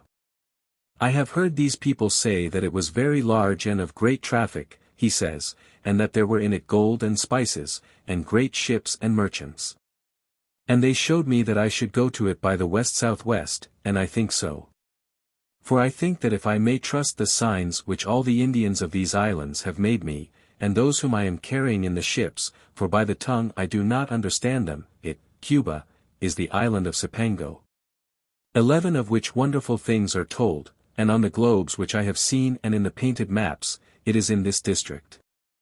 The next day they saw 7 or 8 islands, which are supposed to be the eastern and southern keys of the Grand Bank of Bahama. He anchored to the south of them on the 26th of October, and on the next day sailed once more for Cuba. On Sunday, October 28, he arrived there, in what is now called the Porta de Nipe. He named it the Porta de San Salvador. Here, as he went on, he was again charmed by the beautiful country. He found palms, of another sort, says Las Casas, from those of Guinea, and from ours. He found the island the most beautiful which eyes have seen, full of very good ports and deep rivers, and that apparently the sea is never rough there, as the grass grows down to the water's edge. This greenness to the sea's edge is still observed there. Up till that time, says Las Casas, he had not experienced in all these islands that the sea was rough. He had occasion to learn about it later. He mentions also that the island is mountainous. Chapter 5. Landing on Cuba. The cigar and tobacco, Cipango and the Great Khan, from Cuba to Hayti, its shores and harbors. When Columbus landed, at some distance farther along the coast, he found the best houses he had yet seen, very large, like pavilions, and very neat within, not in streets but set about here and there. They were all built of palm branches. Here were dogs which never barked, supposed to be the almiki, wild birds tamed in the houses and wonderful arrangements of nets, 12 and fishhooks and fishing apparatus. There were also carved masks and other images. Not a thing was touched. The inhabitants had fled. He went on to the northwest, and saw a cape which he named Cabo de Palmas. The Indians on board the Pinta said that beyond this cape was a river and that at 4 days' journey from this was what they called Cuba. Now they had been coasting along the island of Cuba for 2 or 3 days. But Martin Pinzon, the captain of the Pinta, understood this Cuba to be a city, and that this land was the mainland, running far to the north. Columbus until he died believed that it was the mainland. Martin Pinzon also understood that the king of that land was at war with the Grand Khan, whom they called Kami. The admiral determined to go to the river the Indians mentioned, and to send to the king the letter of the sovereigns. He meant to send with it a sailor who had been to Guinea, and some of the Guanahani Indians. He was encouraged, probably, by the name of Karnai, in thinking that he was really near the Grand Khan.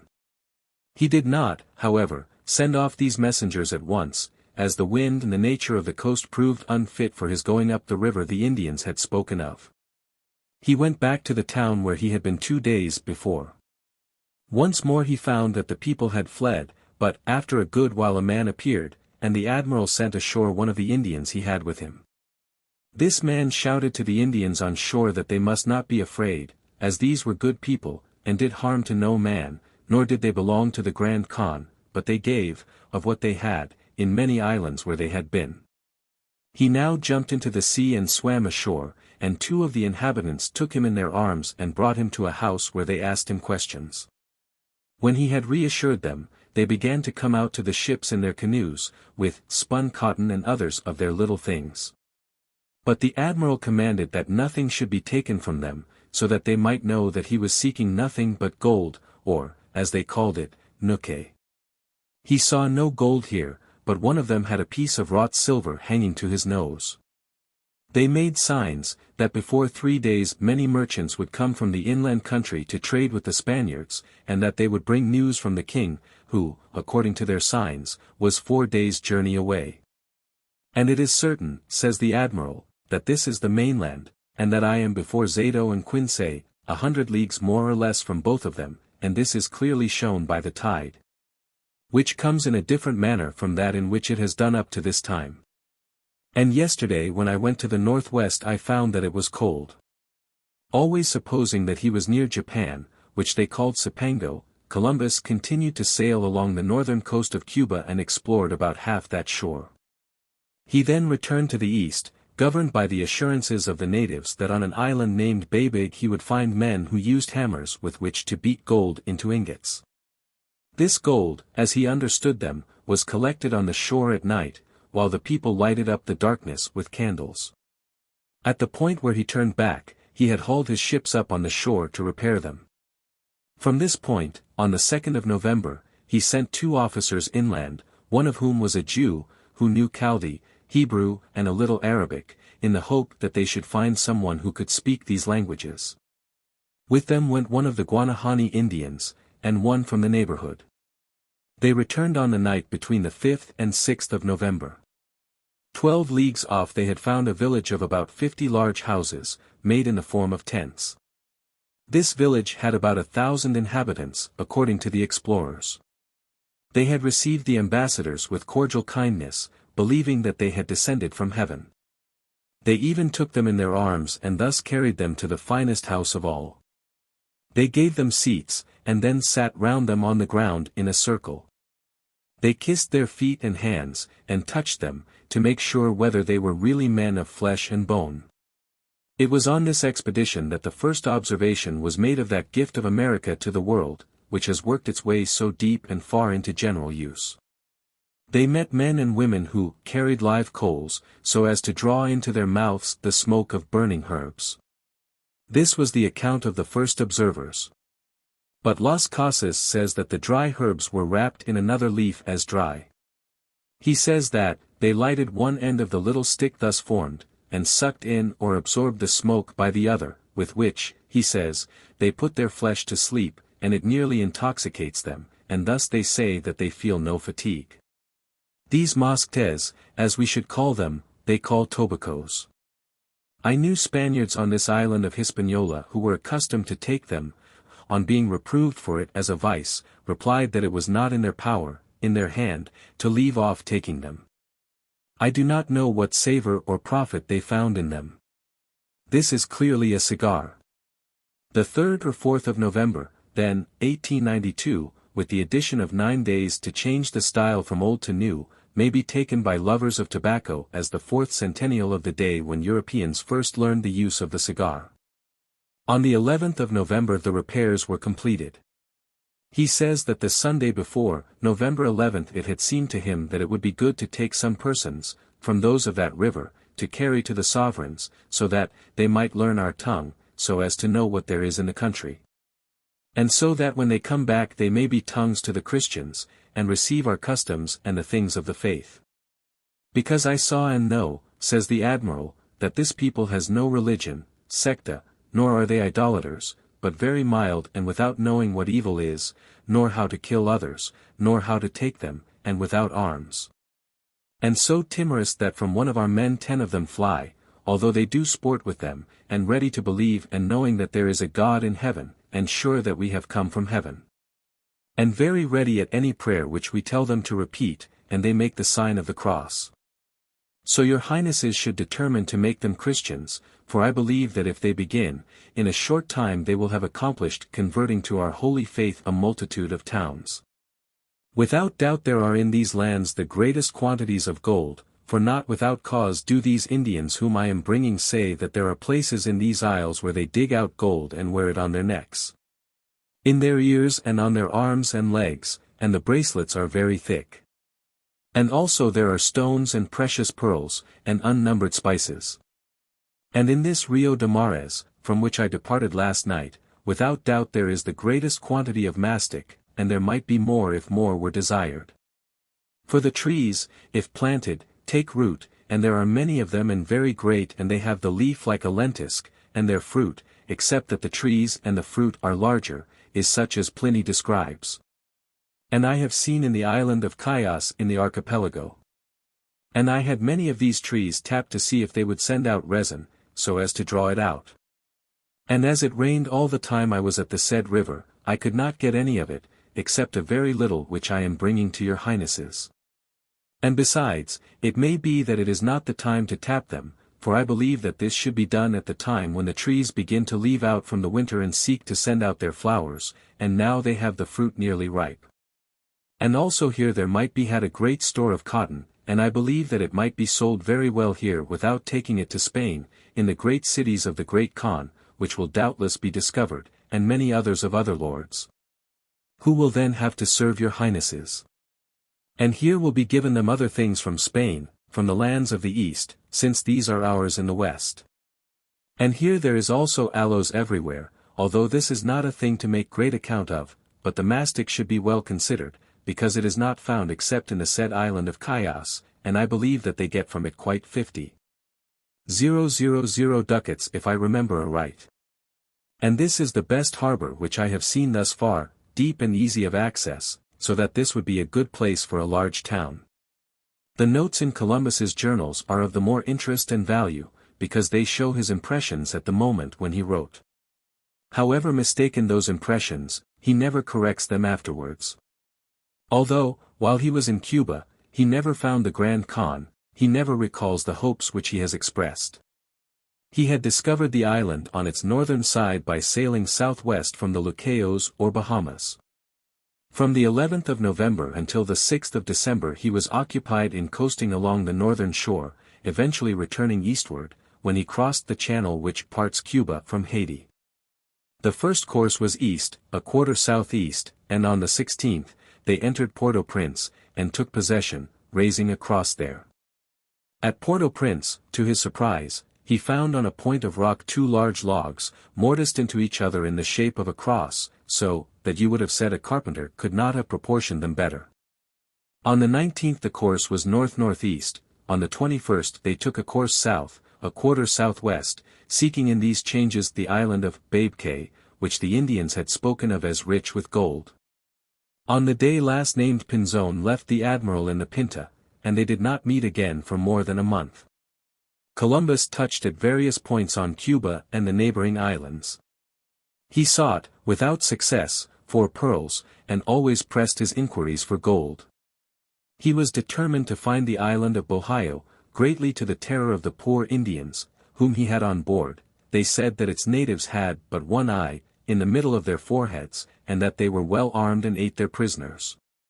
He landed in the Bay of Moa, and then, keeping near the coast, sailed towards the Capo del Pico, now called Cape Vax. At Porto Santo he was detained some days by bad weather. On the 4th of December he continued his eastward voyage, and on the next day saw far off the mountains of Hayti, which was the Bohio he sought for. Chapter 6. Discovery of Hayti or Hispaniola.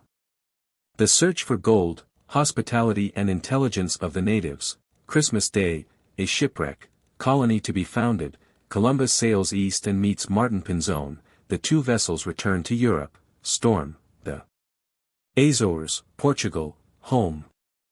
On the 6th of December they crossed from the eastern cape of Cuba to the northwestern point of the island, which we call Hayti or San Domingo.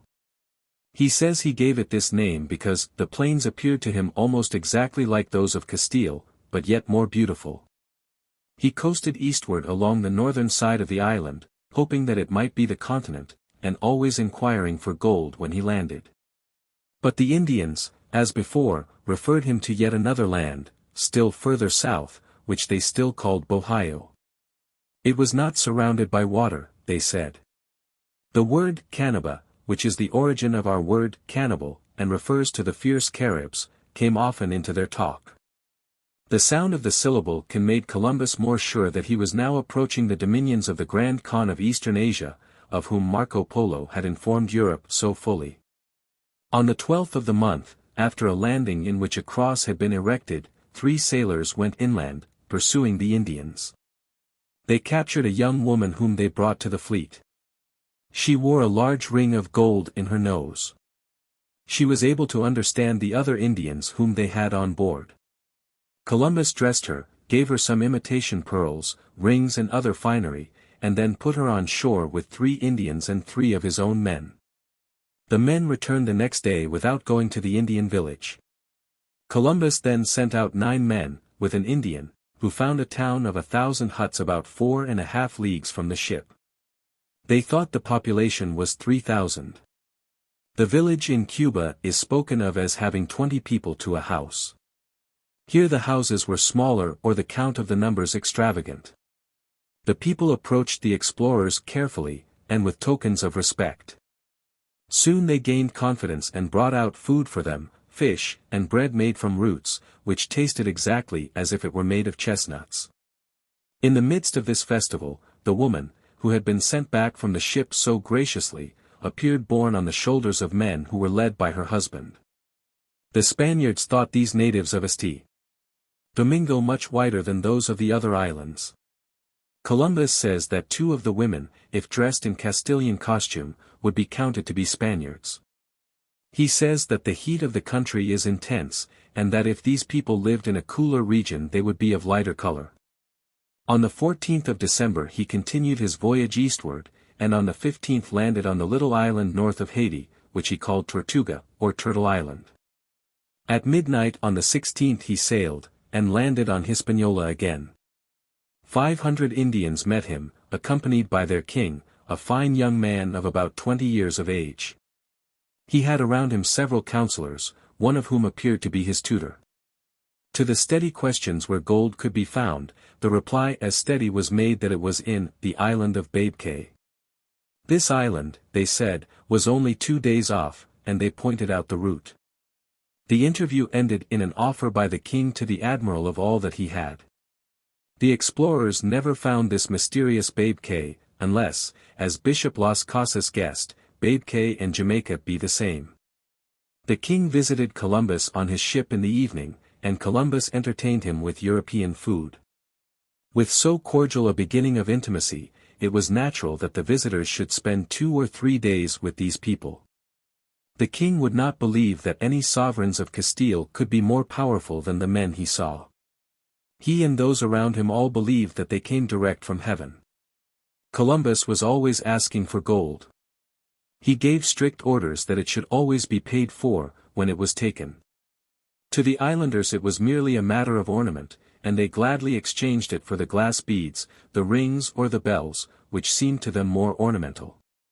One of the caciques or chiefs, evidently a man of distinction and authority, had little bits of gold which he exchanged for pieces of glass. It proved that he had clipped them off from a larger piece, and he went back into his cabin, cut that to pieces, and then exchanged all those in trade for the white man's commodities. Well pleased with his bargain, he then told the Spaniards that he would go and get much more and would come and trade with them again. On the 18th of December, the wind not serving well, they waited the return of the chief whom they had first seen. In the afternoon he appeared, seated in a palanquin, which was carried by 4 men, and escorted by more than 200 of his people. He was accompanied by a counselor and preceptor who did not leave him. He came on board the ship when Columbus was at table. He would not permit him to leave his place, and readily took a seat at his side, when it was offered. Columbus offered him European food and drink. He tasted of each, and then gave what was offered to his attendants. The ceremonious Spaniards found a remarkable dignity in his air and gestures. After the repast, one of his servants brought a handsome belt, elegantly wrought, which he presented to Columbus, with 2 small pieces of gold, also delicately wrought. Columbus observed that this cacique looked with interest on the hangings of his ship-bed, and made a present of them to him, in return for his offering, with some amber beads from his own neck, some red shoes and a flask of orange flower water. On the 19th, after these agreeable hospitalities, the squadron sailed again, and on the 20th arrived at a harbor which Columbus pronounced the finest he had ever seen. The reception he met here and the impressions he formed of Hispaniola determined him to make a colony on that island. It may be said that on this determination the course of his after-life turned. This harbor is now known as the Bay of Azul. The men, whom he sent on shore, found a large village not far from the shore, where they were most cordially received. The natives begged the Europeans to stay with them, and as it proved, Columbus accepted the invitation for a part of his crew. On the first day 3 different chiefs came to visit him, in a friendly way, with their retinues. The next day more than 120 canoes visited the ship, bringing with them such presents as the people thought would be acceptable. Among these were bread from the cassava root, fish, water in earthen jars, and the seeds of spices. These spices they would stir in with water to make a drink which they thought healthful. On the same day Columbus sent an embassy of 6 men to a large town in the interior. The chief by giving his hand to the secretary, pledged himself for their safe return. The 23rd was Sunday.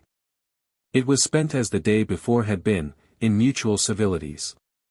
The natives would offer their presents, and say, "Take, take," in their own language. 5 chiefs were among the visitors of the day. From their accounts Columbus was satisfied that there was much gold in the island, as indeed, to the misery and destruction of its inhabitants, there proved to be. He thought it was larger than England. But he was mistaken. In his journal of the next day he mentioned Seville, a land to the west, where they told him that there was gold, and again he thought he was approaching Cipango, or Japan. The next day he left these hospitable people, raising anchor in the morning, and with a light land wind continued towards the west. At 11 in the evening Columbus retired to rest.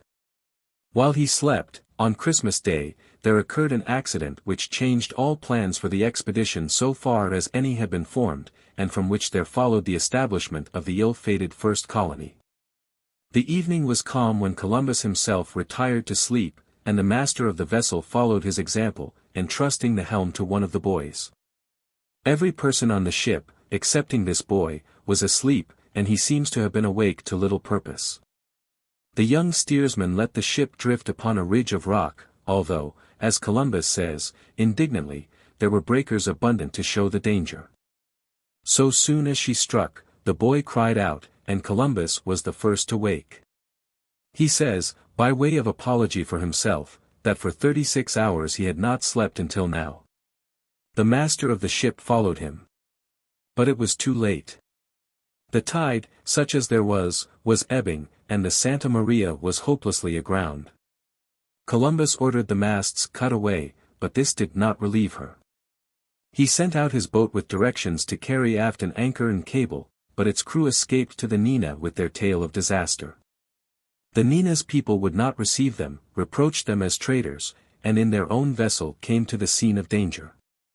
Columbus was obliged to transfer to her the crew of the Santa Maria.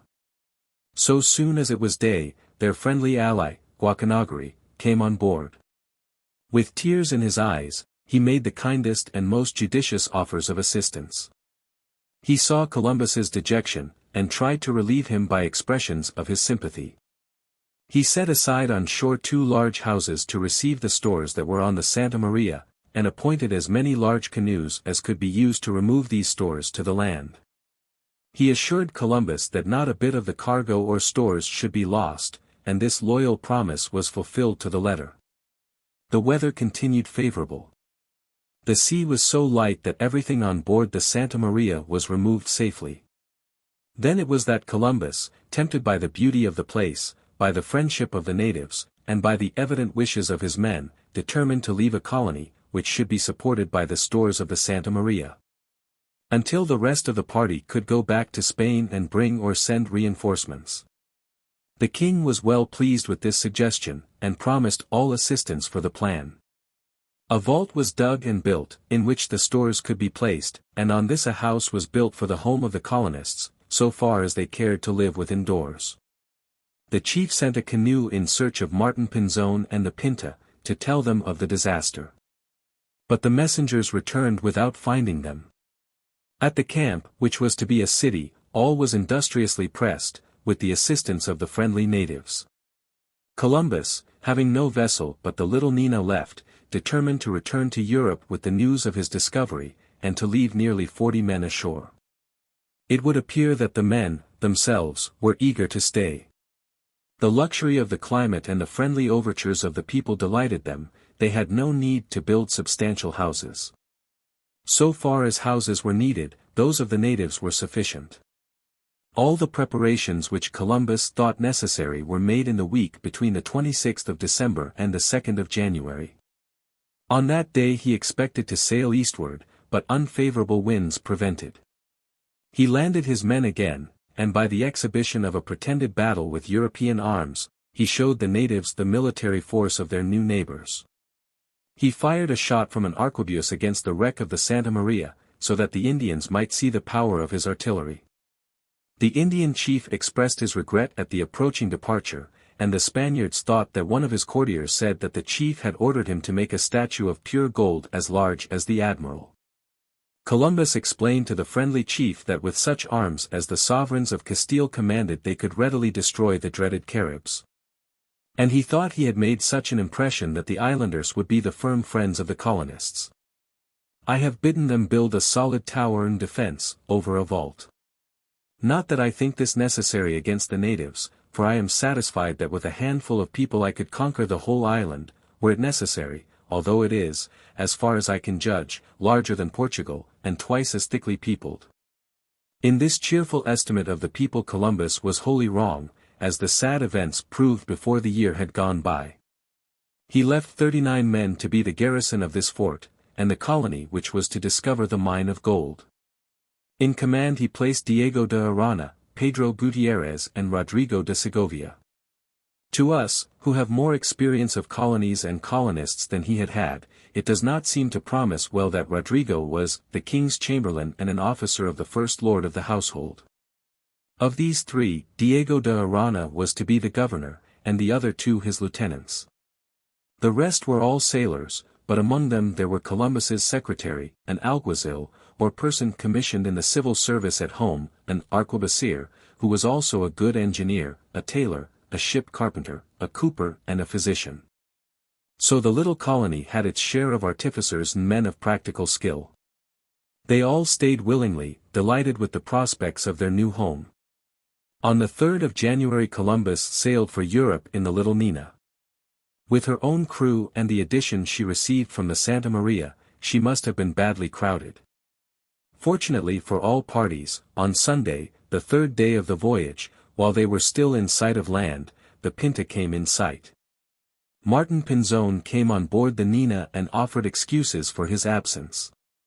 Columbus was not really satisfied with them, but he affected to be, as this was no moment for a quarrel. He believed that Pinzon had left him, that, in the Pinta, he might be alone when he discovered the rich gold-bearing island of Babe Cay or Bane Cay.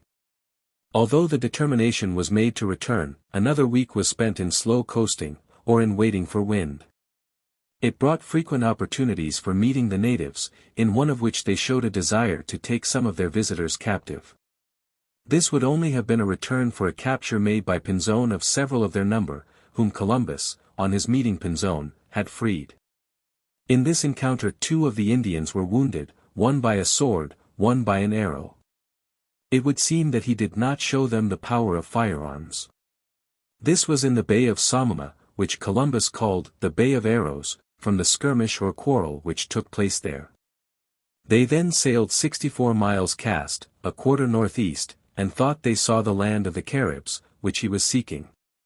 But here, at length, his authority over his crew failed. The men were eager to go home. Did not, perhaps, like the idea of fight with the man-eating Caribs. There was a good western wind, and on the evening of the 16th of January Columbus gave way and they bore away for home. Columbus had satisfied himself in this week that there were many islands east of him which he had not hit upon, and that to the easternmost of these, from the Canaries, the distance would prove not more than 400 leagues. In this supposition he was wholly wrong, though a chain of islands does extend to the southeast. He seems to have observed the singular regularity by which the trade winds bore him steadily westward as he came over. He had no wish to visit the Canary Islands again, and with more wisdom than could have been expected, from his slight knowledge of the Atlantic winds, he bore north. Until the 14th of February the voyage was prosperous and uneventful. One day the captive Indians amused the sailors by swimming. There is frequent mention of the green growth of the Sargasso Sea. But on the 14th all this changed. The simple journal thus describes the terrible tempest which endangered the two vessels, and seemed, at the moment, to cut off the hope of their return to Europe. Monday, February 14th. This night the wind increased still more. The waves were terrible. Coming from two opposite directions, they crossed each other, and stopped the progress of the vessel, which could neither proceed nor get out from among them. And as they began continually to break over the ship, the admiral caused the mainsail to be lowered. She proceeded thus during 3 hours, and made 20 miles. The sea became heavier and heavier, and the wind more and more violent. Seeing the danger imminent, he allowed himself to drift in whatever direction the wind took him, because he could do nothing else. Then the Pinta, of which Martin Alonso Pinzon was the commander, began to drift also. But she disappeared very soon, although all through the night the admiral made signals with lights to her, and she answered as long as she could, till she was prevented, probably by the force of the tempest. And by her deviation from the course which the admiral followed. Columbus did not see the Pinta again until she arrived at Palos. He was himself driven 54 miles towards the northeast. The journal continues. After sunrise the strength of the wind increased, and the sea became still more terrible. The admiral all this time kept his mainsail lowered, so that the vessel might rise from among the waves which washed over it, and which threatened to sink it. The admiral followed, at first, the direction of east-northeast, and afterwards due northeast. He sailed about 6 hours in this direction, and thus made 7 leagues and a half. He gave orders that every sailor should draw lots as to who should make a pilgrimage to Santa Maria of Guadalupe, to carry her a 5-pound wax candle. And each one took a vow that he to whom the lot fell should make the pilgrimage. For this purpose, he gave orders to take as many dry peas as there were persons in the ship, and to cut, with a knife, a cross upon one of them, and to put them all into a cap, and to shake them up well. The first who put his hand in was the admiral. He drew out the dry pea marked with the cross, so it was upon him that the lot fell, and he regarded himself, after that, as a pilgrim, obliged to carry into effect the vow which he had thus taken. They drew lots a second time, to select a person to go as pilgrim to Our Lady of Lorette, which is within the boundaries of Ancona. Making a part of the States of the Church, it is a place where the Holy Virgin has worked and continues to work many and great miracles. The lot having fallen this time upon a sailor of the harbor of Santa Maria, named Pedro de Villa, the admiral promised to give him all the money necessary for the expenses. He decided that a third pilgrim should be sent to watch one night at Santa Clara of Mogur, and to have a mass said there. For this purpose, they again shook up the dry peas, not forgetting that one which was marked with the cross, and the lot fell once again to the admiral himself. He then took, as did all his crew, the vow that, on the first shore which they might reach, they would go in their shirts, in a procession, to make a prayer in some church in invocation of Our Lady. Besides the general vows, or those taken by all in common, each man made his own special vow, because nobody expected to escape. The storm which they experienced was so terrible, that all regarded themselves as lost. What increased the danger was the circumstance that the vessel lacked ballast, because the consumption of food, water and wine had greatly diminished her load. The hope of the continuance of weather as fine as that which they had experienced in all the islands, was the reason why the admiral had not provided his vessel with the proper amount of ballast. Moreover, his plan had been to ballast it in the Women's Island, whither he had from the first determined to go. The remedy which the admiral employed was to fill with sea water, as soon as possible, all the empty barrels which had previously held either wine or fresh water. In this way the difficulty was remedied. The admiral tells here the reasons for fearing that our Saviour would allow him to become the victim of this tempest, and other reasons which made him hope that God would come to his assistance, and cause him to arrive safe and sound.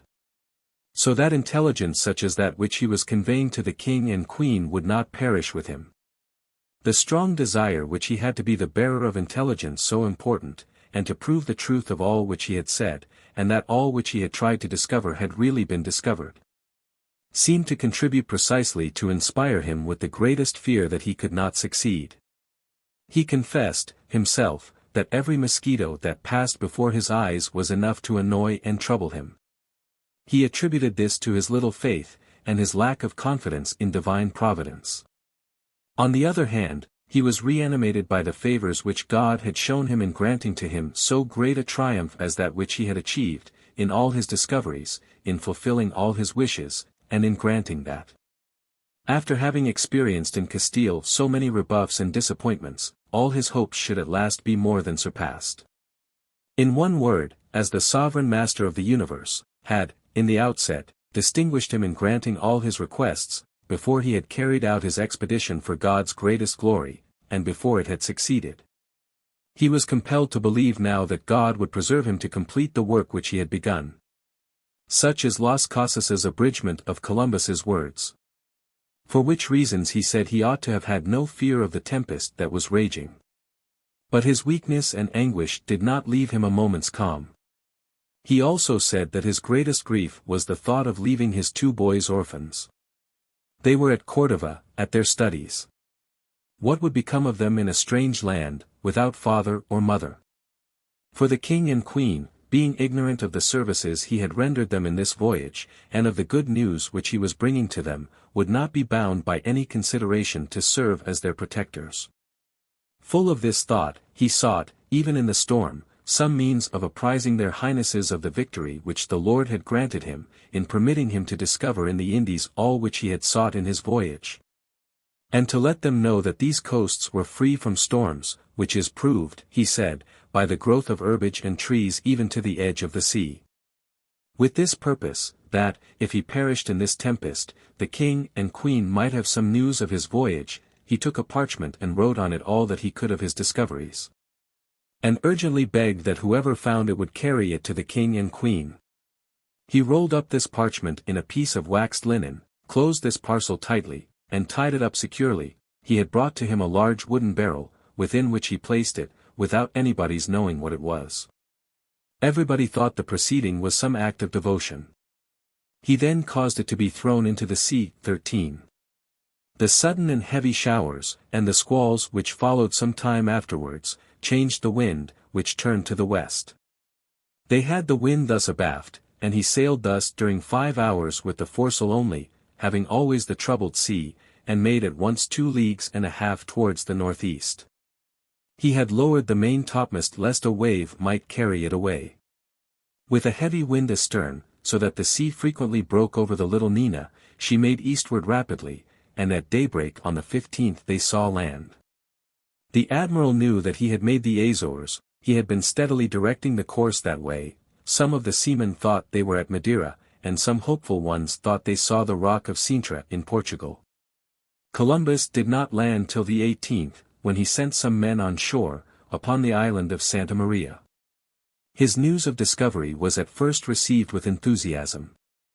But there followed a period of disagreeable negotiation with Castaneda, the governor of the Azores.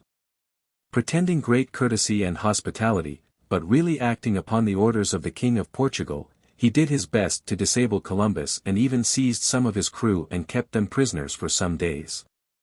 When Columbus once had them on board again, he gave up his plans for taking ballast and water on these inhospitable islands, and sailed for Europe.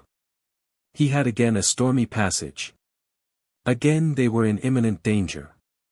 But God was good enough to save him. He caused the crew to draw lots to send to Notre Dame de la Cintra, at the island of Huelva, a pilgrim who should come there in his shirt. The lot fell upon himself. All the crew, including the admiral, vowed to fast on bread and water on the first Saturday which should come after the arrival of the vessel. He had proceeded 60 miles before the sails were torn. Then they went under masts and shrouds on account of the unusual strength of the wind, and the roughness of the sea, which pressed them almost on all sides. They saw indications of the nearness of the land. They were in fact very near Lisbon. At Lisbon, after a reception which was at first cordial, the Portuguese officers showed an inhospitality like that of Castaneda at the Azores. But the king himself showed more dignity and courtesy. He received the storm-tossed admiral with distinction, and permitted him to refit his shattered vessel with all he needed. Columbus took this occasion to write to his own sovereigns. On the 13th he sailed again, and on the 15th entered the bay and harbor of Palos, which he had left 6 months and a half before. He had sailed on Friday. He had discovered America on Friday. And on Friday he safely returned to his home. His journal of the voyage ends with these words: "I see by this voyage that God has wonderfully proved what I say, as anybody may convince himself, by reading this narrative, by the signal wonders which he has worked during the course of my voyage. And in favor of myself, who have been for so long a time at the court of your highnesses in opposition contrary to the opinions of so many distinguished personages of your household, who all opposed me, treating my project as a dream, and my undertaking as a chimera. And I hope still, nevertheless, in our Lord, this voyage will bring the greatest honor to Christianity, although it has been performed with so much ease." Chapter 7. Columbus is called to meet the King and Queen. His magnificent reception, negotiations with the Pope and with the King of Portugal, second expedition ordered, Fonseca, the preparations at Cadiz. The letter which Columbus sent from Lisbon to the King and Queen was everywhere published. It excited the enthusiasm first of Spain and then of the world. This letter found in the earlier editions is now one of the most choice curiosities of libraries. Well, it may be, for it is the first public announcement of the greatest event of modern history. Ferdinand and Isabella directed him to wait upon them at once at court.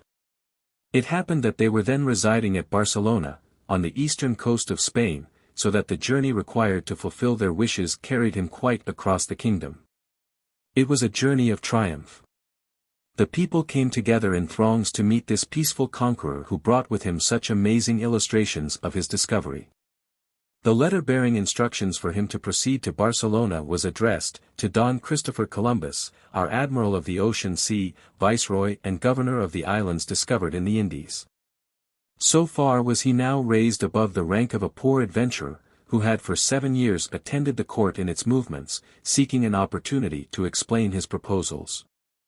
As he approached Barcelona he was met by a large company of people, including many persons of rank. A little procession was formed of the party of the admiral. 6 Indians of the islands who had survived the voyage led the way. They were painted according to their custom in various colors, and ornamented with the fatal gold of their countries, which had given to the discovery such interest in the eyes of those who looked on. Columbus had brought 10 Indians away with him, but one had died on the voyage and he had left 3 sick at Palos. Those whom he brought to Barcelona were baptized in presence of the King and Queen. After the Indians were brought many curious objects which had come from the islands, such as stuffed birds and beasts and living paraquets, which perhaps spoke in the language of their own country, and rare plants, so different from those of Spain. Ornaments of gold were displayed, which would give the people some idea of the wealth of the islands. Last of all came Columbus, elegantly mounted and surrounded by a brilliant cavalcade of young Spaniards. The crowd of wondering people pressed around them. Balconies and windows were crowded with women looking on. Even the roofs were crowded with spectators. The king and queen awaited Columbus in a large hall, where they were seated on a rich dais covered with gold brocade. It was in the palace known as the Casa de la Deputation, which the kings of Aragon made their residence when they were in Barcelona.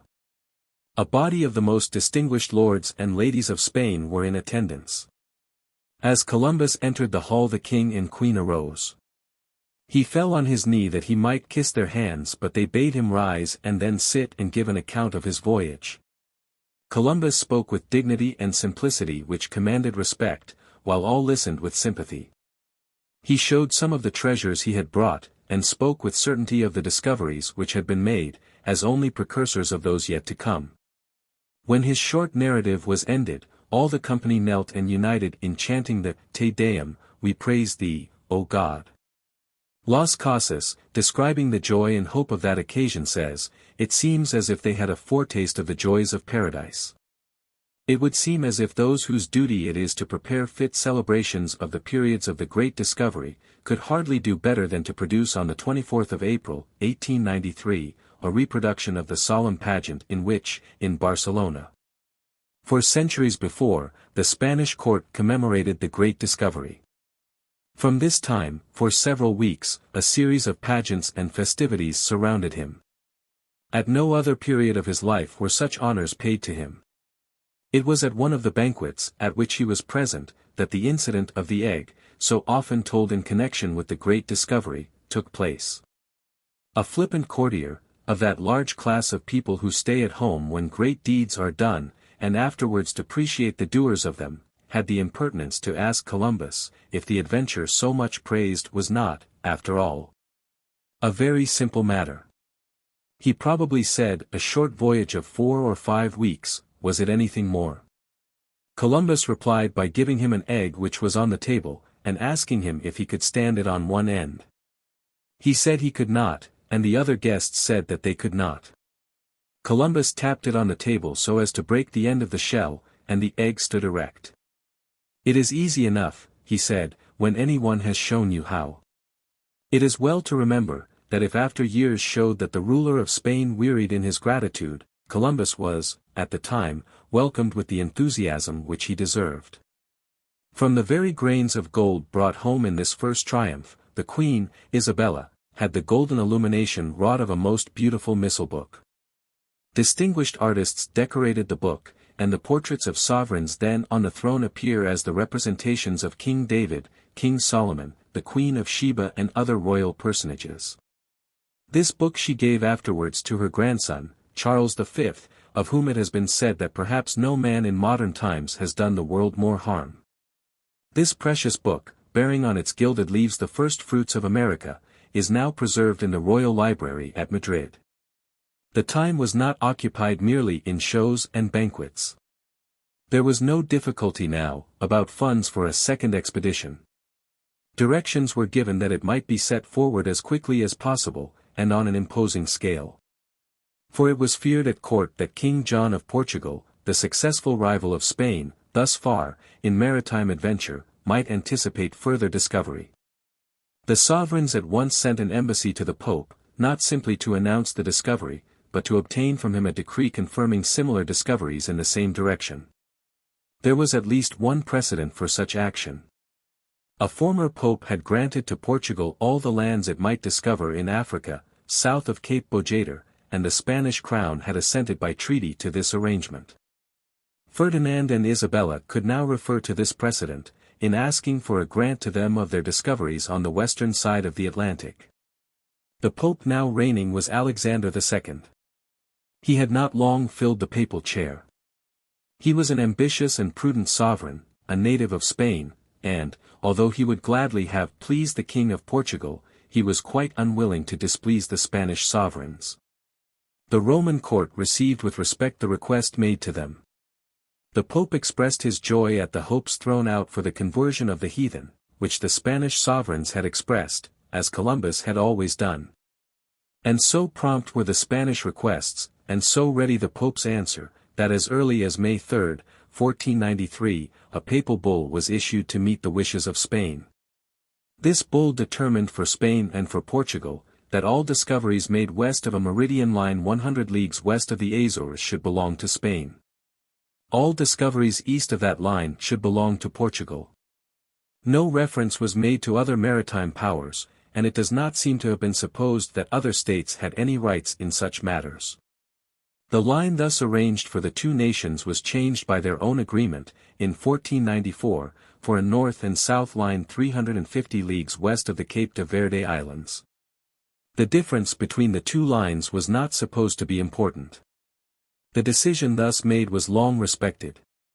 Under a mistaken impression as to the longitude of the Philippine Islands in the East Indies, Spain has held those islands, under this line of division, ever since their discovery by Magellan.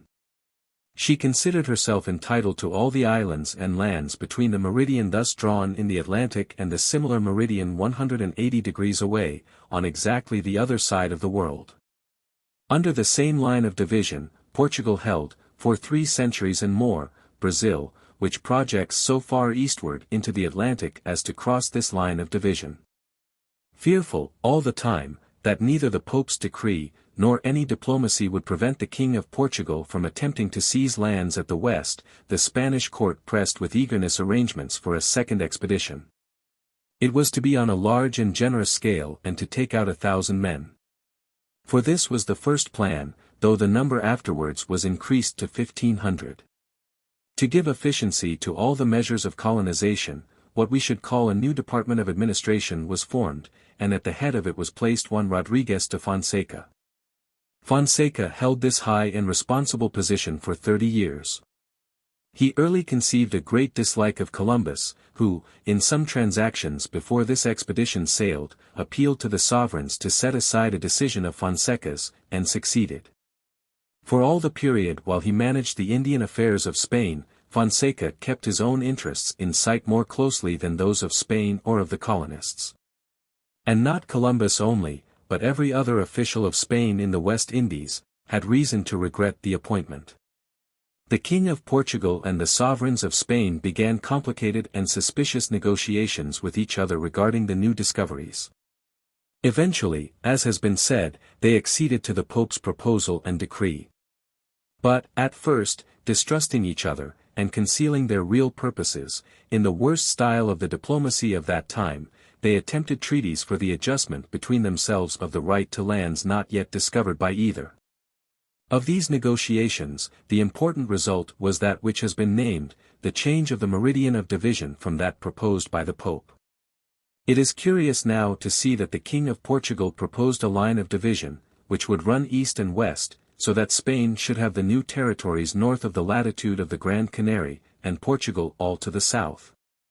In the midst of negotiation, the King and Queen and Columbus knew that whoever was first on the ground of discovery would have the great advantage.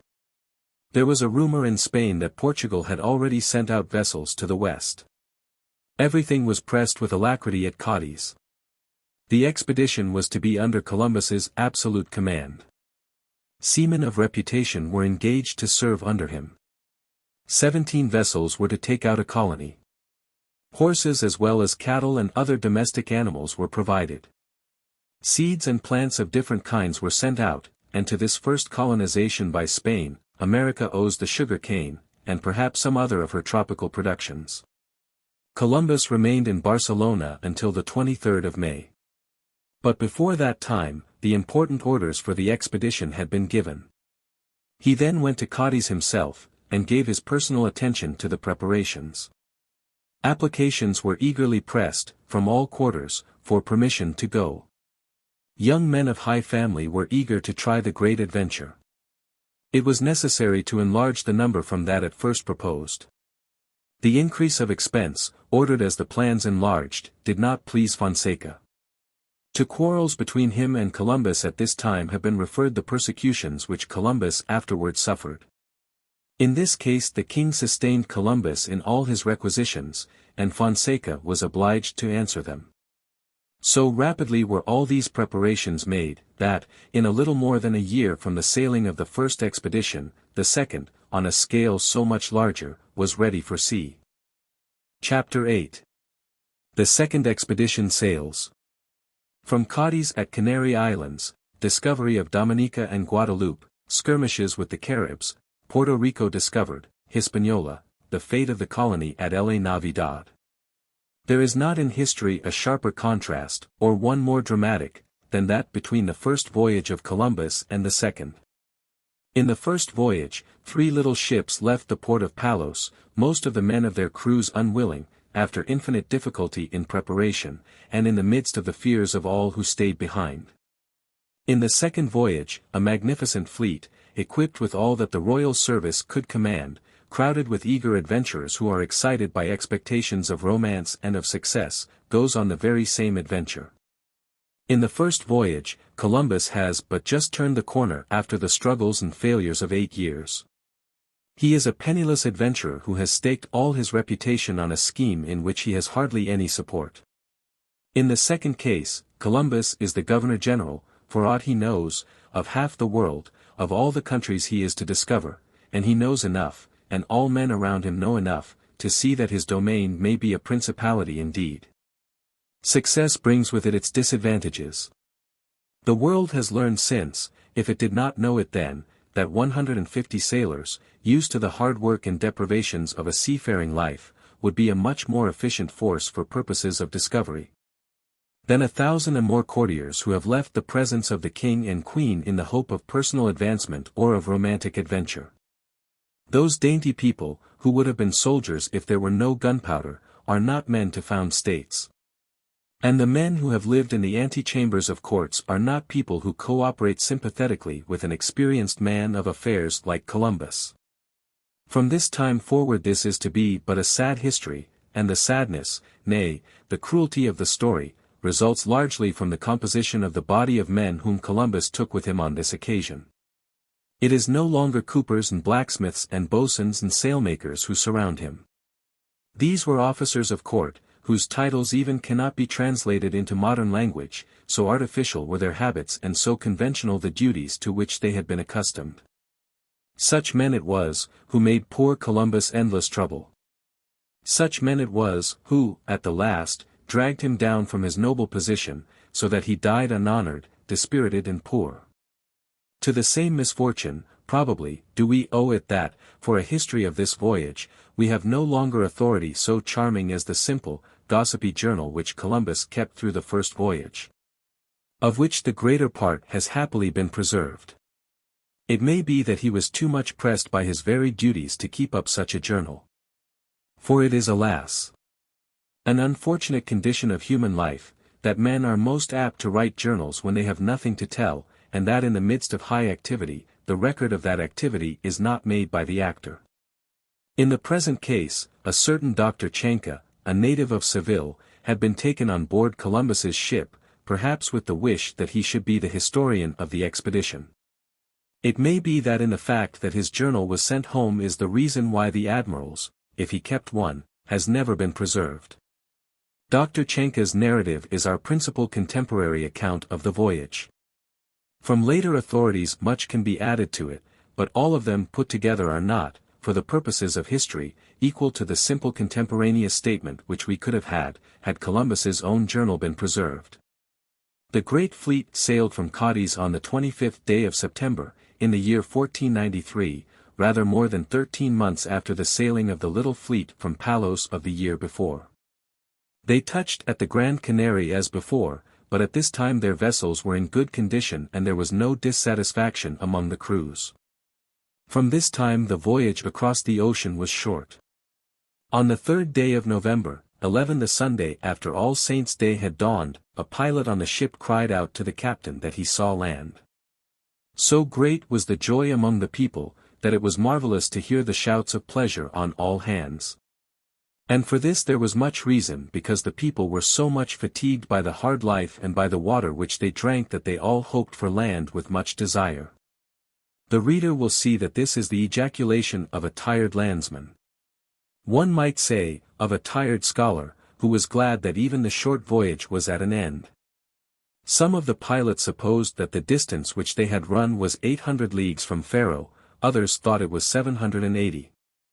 As the light increased, there were 2 islands in sight. The first was mountainous, being the island of Dominica, which still retains that name, of the Sunday when it was discovered.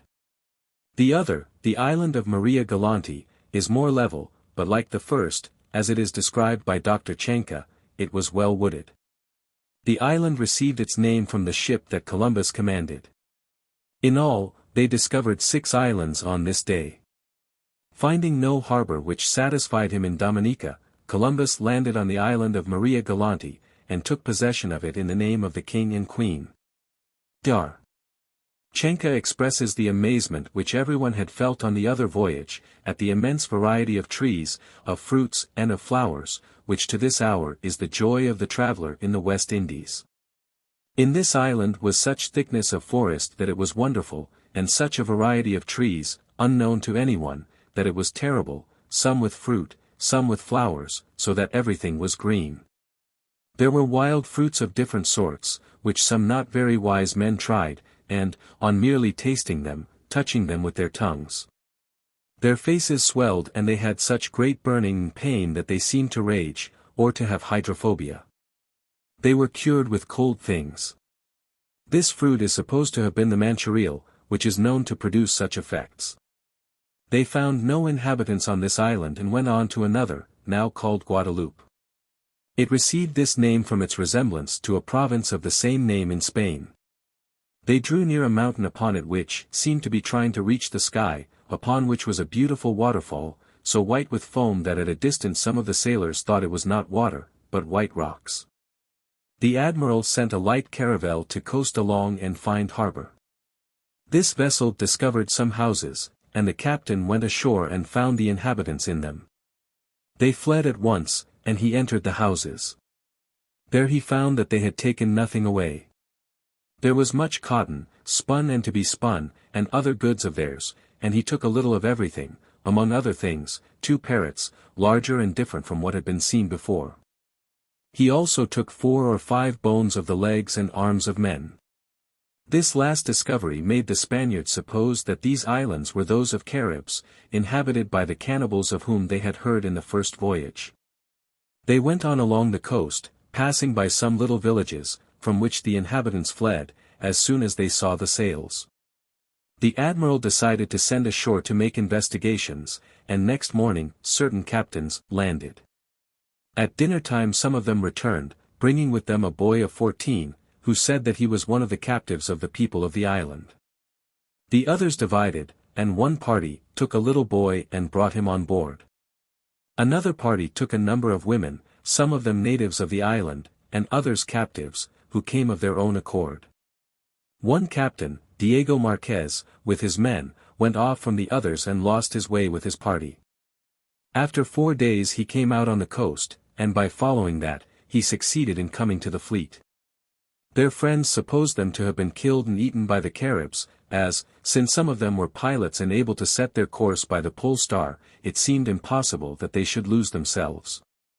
During the first day Columbus spent here, many men and women came to the water's edge, looking at the fleet and wondering at such a new thing, and when any boat came ashore to talk with them, saying, "Tano, Tano," which means good. But they were all ready to run when they seemed in danger, so that of the men only 2 could be taken by force or free will. There were taken more than 20 women of the captives, and of their free will came other women, born in other islands, who were stolen away and taken by force. Certain captive boys came to us. In this harbor we were 8 days on account of the loss of the said captain. They found great quantities of human bones on shore, and skulls hanging like pots or cups about the houses. They saw few men. The women said that this was because 10 canoes had gone on a robbing or kidnapping expedition to other islands. This people, says Dr. Chanka, appeared to us more polite than those who live in the other islands we have seen, though they all have straw houses. But he goes on to say that these houses are better made and provided, and that more of both men's and women's work appeared in them. They had not only plenty of spun and unspun cotton, but many cotton mantles, so well woven that they yield in nothing, or owe nothing, to those of our country. When the women, who had been found captives, were asked who the people of the island were, they replied that they were Caribs. When they heard that we abhorred such people for their evil use of eating men's flesh, they rejoiced much. But even in the captivity which all shared, they showed fear of their old masters. The customs of this people, the Caribs, says Dr. Chanka, are beastly. And it would be difficult not to agree with him, in spite of the politeness and comparative civilization he has spoken of. They occupied 3 islands, and lived in harmony with each other, but made war in their canoes on all the other islands in the neighborhood. They used arrows in warfare, but had no iron. Some of them used arrowheads of tortoise shell, others sharply toothed fish bones, which could do a good deal of damage among unarmed men. But for people of our nation, they are not arms to be feared much. These Caribs carried off both men and women on their robbing expeditions. They slaughtered and ate the men, and kept the women as slaves. They were, in short, incredibly cruel. 3 of the captive boys ran away and joined the Spaniards. They had twice sent out expeditions after the lost captain, Diego Marquez, and another party had returned without news of him, on the very day on which he and his men came in. They brought with them 10 captives, boys and women. They were received with great joy.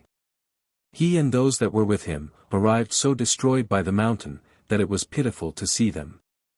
When they were asked how they had lost themselves, they said that it was the thickness of the trees, so great that they could not see the sky, and that some of them, who were mariners, had climbed up the trees to look at the star, the pole star, and that they never could see it.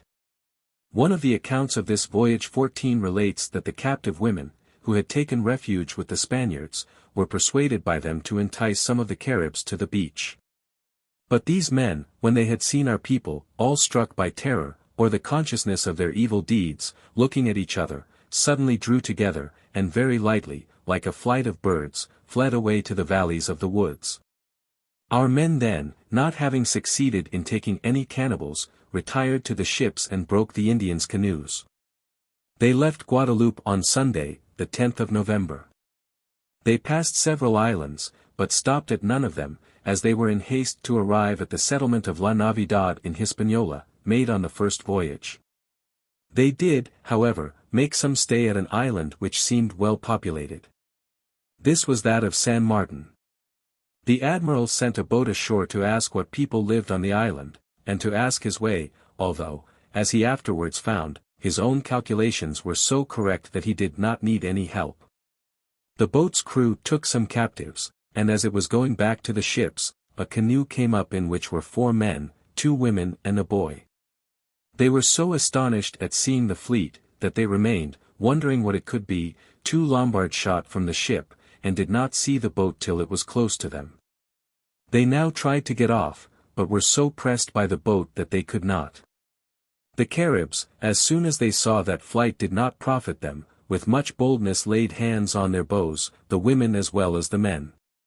And I say with much boldness, because they were no more than 4 men and 2 women, and ours more than 25, of whom they wounded 2. To one they gave 2 arrow shots in the breast, and to the other one in the ribs. And if we had not had shields and tablichudas, and had not come up quickly with the boat and overturned their canoe, they would have shot the most of our men with their arrows. And after their canoe was overturned, they remained in the water swimming, and at times getting foothold, for there were some shallow places there. And our men had much ado to take them, for they still kept on shooting as they could. And with all this, not one of them could be taken, except one badly wounded with a lance thrust, who died, whom thus wounded they carried to the ships. Another account of this fight says that the canoe was commanded by one of the women, who seemed to be a queen, who had a son, of cruel look, robust, with a lion's face, who followed her. This account represents the queen's son to have been wounded, as well as the man who died. The Caribs differed from the other Indians in having long hair. The others wore theirs braided, and 100,000 differences made in their heads, with crosses and other paintings of different sorts, each one as he desires, which they do with sharp canes. The Indians, both the Caribs and the others, were beardless, unless by a great exception. The Caribs, who had been taken prisoners here, had their eyes and eyebrows blackened, which, it seems to me, they do as an ornament, and with that they appear more frightful. They heard from these prisoners of much gold at an island called Care. They left San Martin on the same day, and passed the island of Santa Cruz, and the next day, November 15th, they saw a great number of islands, which the admiral named Santa Ursula and the 11,000 Virgins. This seemed a country fit for metals, but the fleet made no stay there. They did stop for 2 days at an island called Burencan. The admiral named it San Juan Bautista, St. John Baptist. It is what we now call Puerto Rico. He was not able to communicate with any of the inhabitants, as they lived in such fear of the Caribs that they all fled. All these islands were new to the admiral and all very beautiful and a very good land, but this one seemed better than all of them. On Friday, the 22nd of November, they landed at the island of Hispaniola or Hayti, which they so much desired. None of the party who had made the first voyage were acquainted with this part of the island. But they conjectured what it was, from what the Indian captive women told them.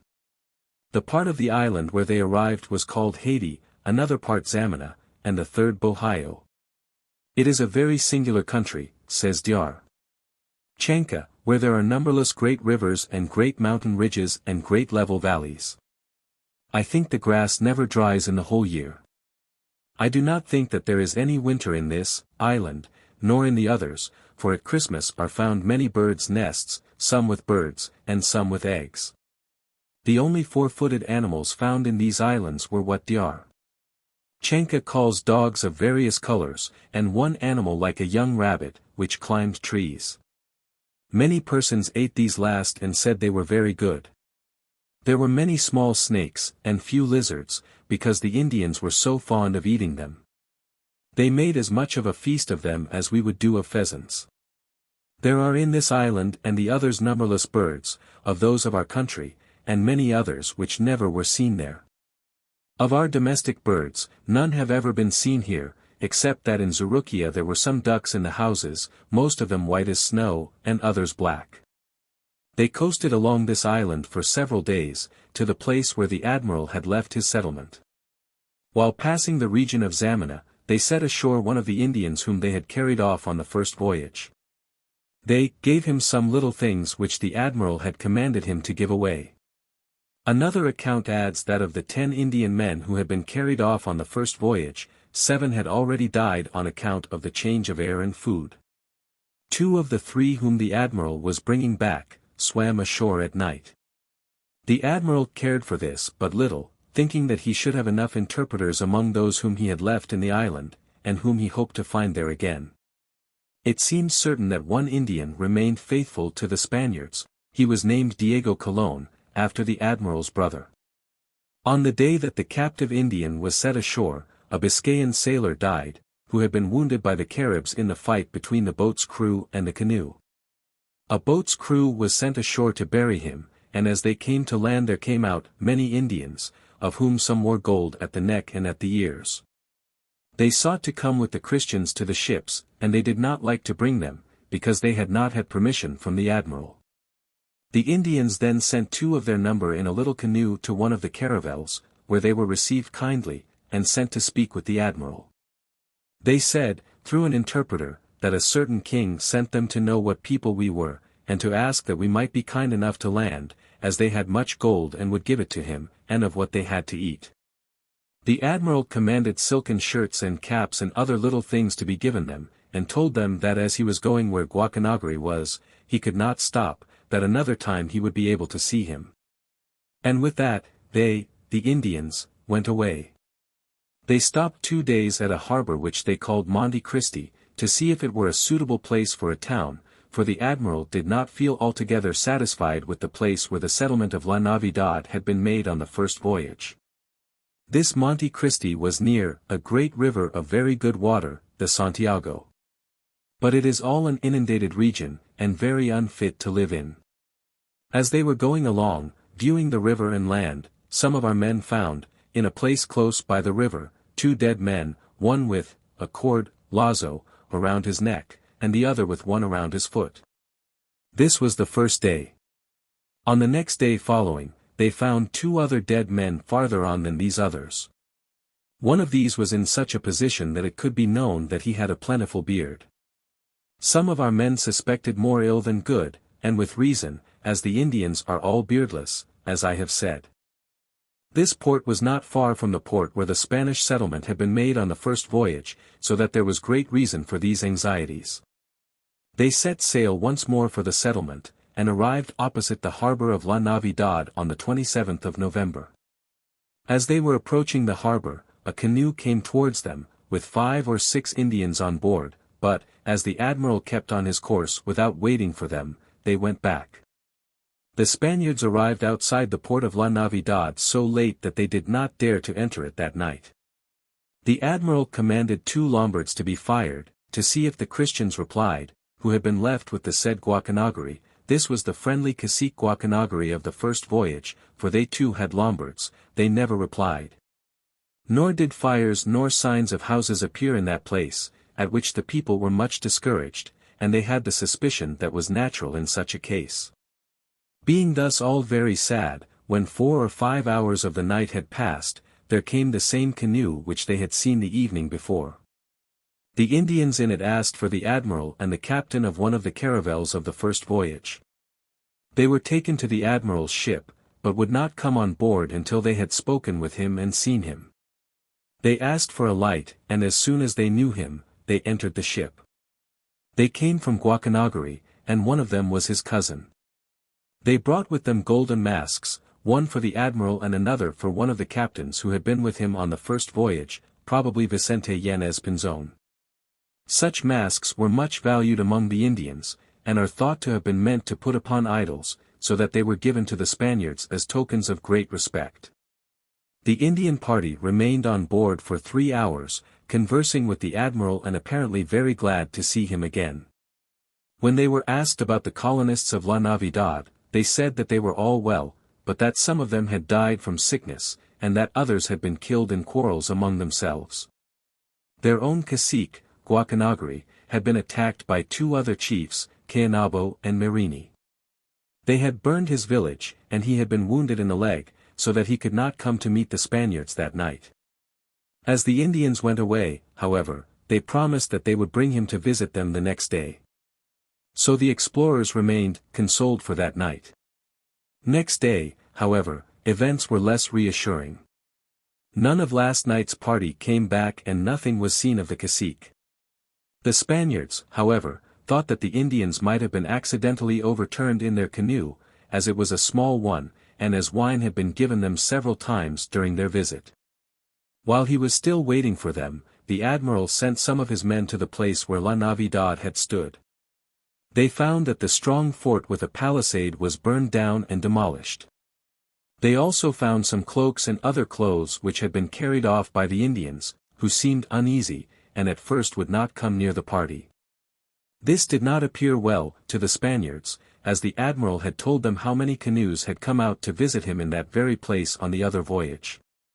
They tried to make friends, however, threw out to them some bells, beads and other presents, and finally a relation of the cacique and 3 others ventured to the boat, and were taken on board ship.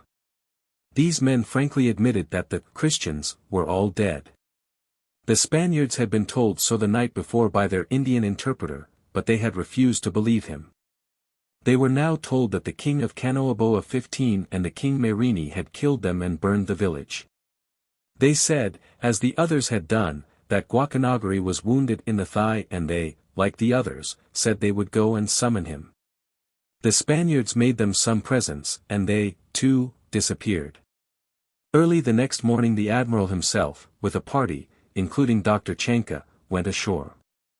And we went where the town used to be, which we saw all burnt, and the clothes of the Christians were found on the grass there. At that time we saw no dead body.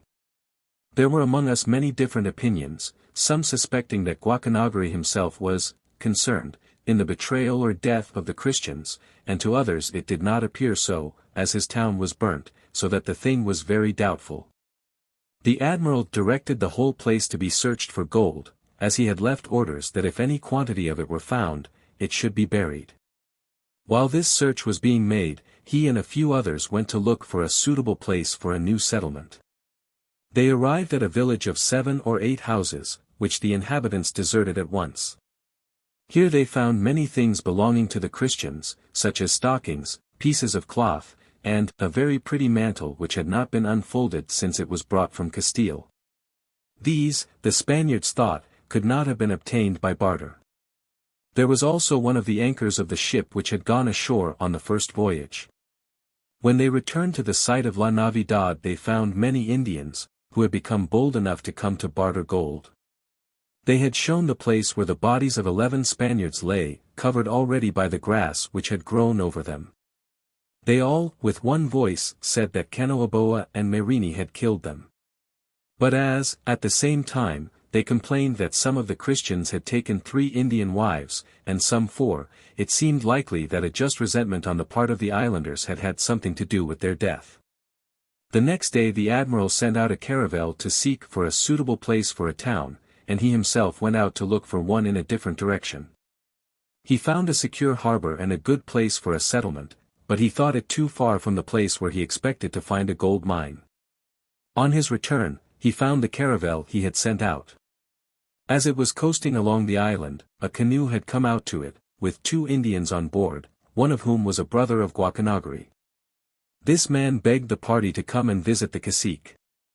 The principal men accordingly went on shore, and found him in bed, apparently suffering from his wounded thigh, which he showed them in bandages. They judged from appearances that he was telling them the truth.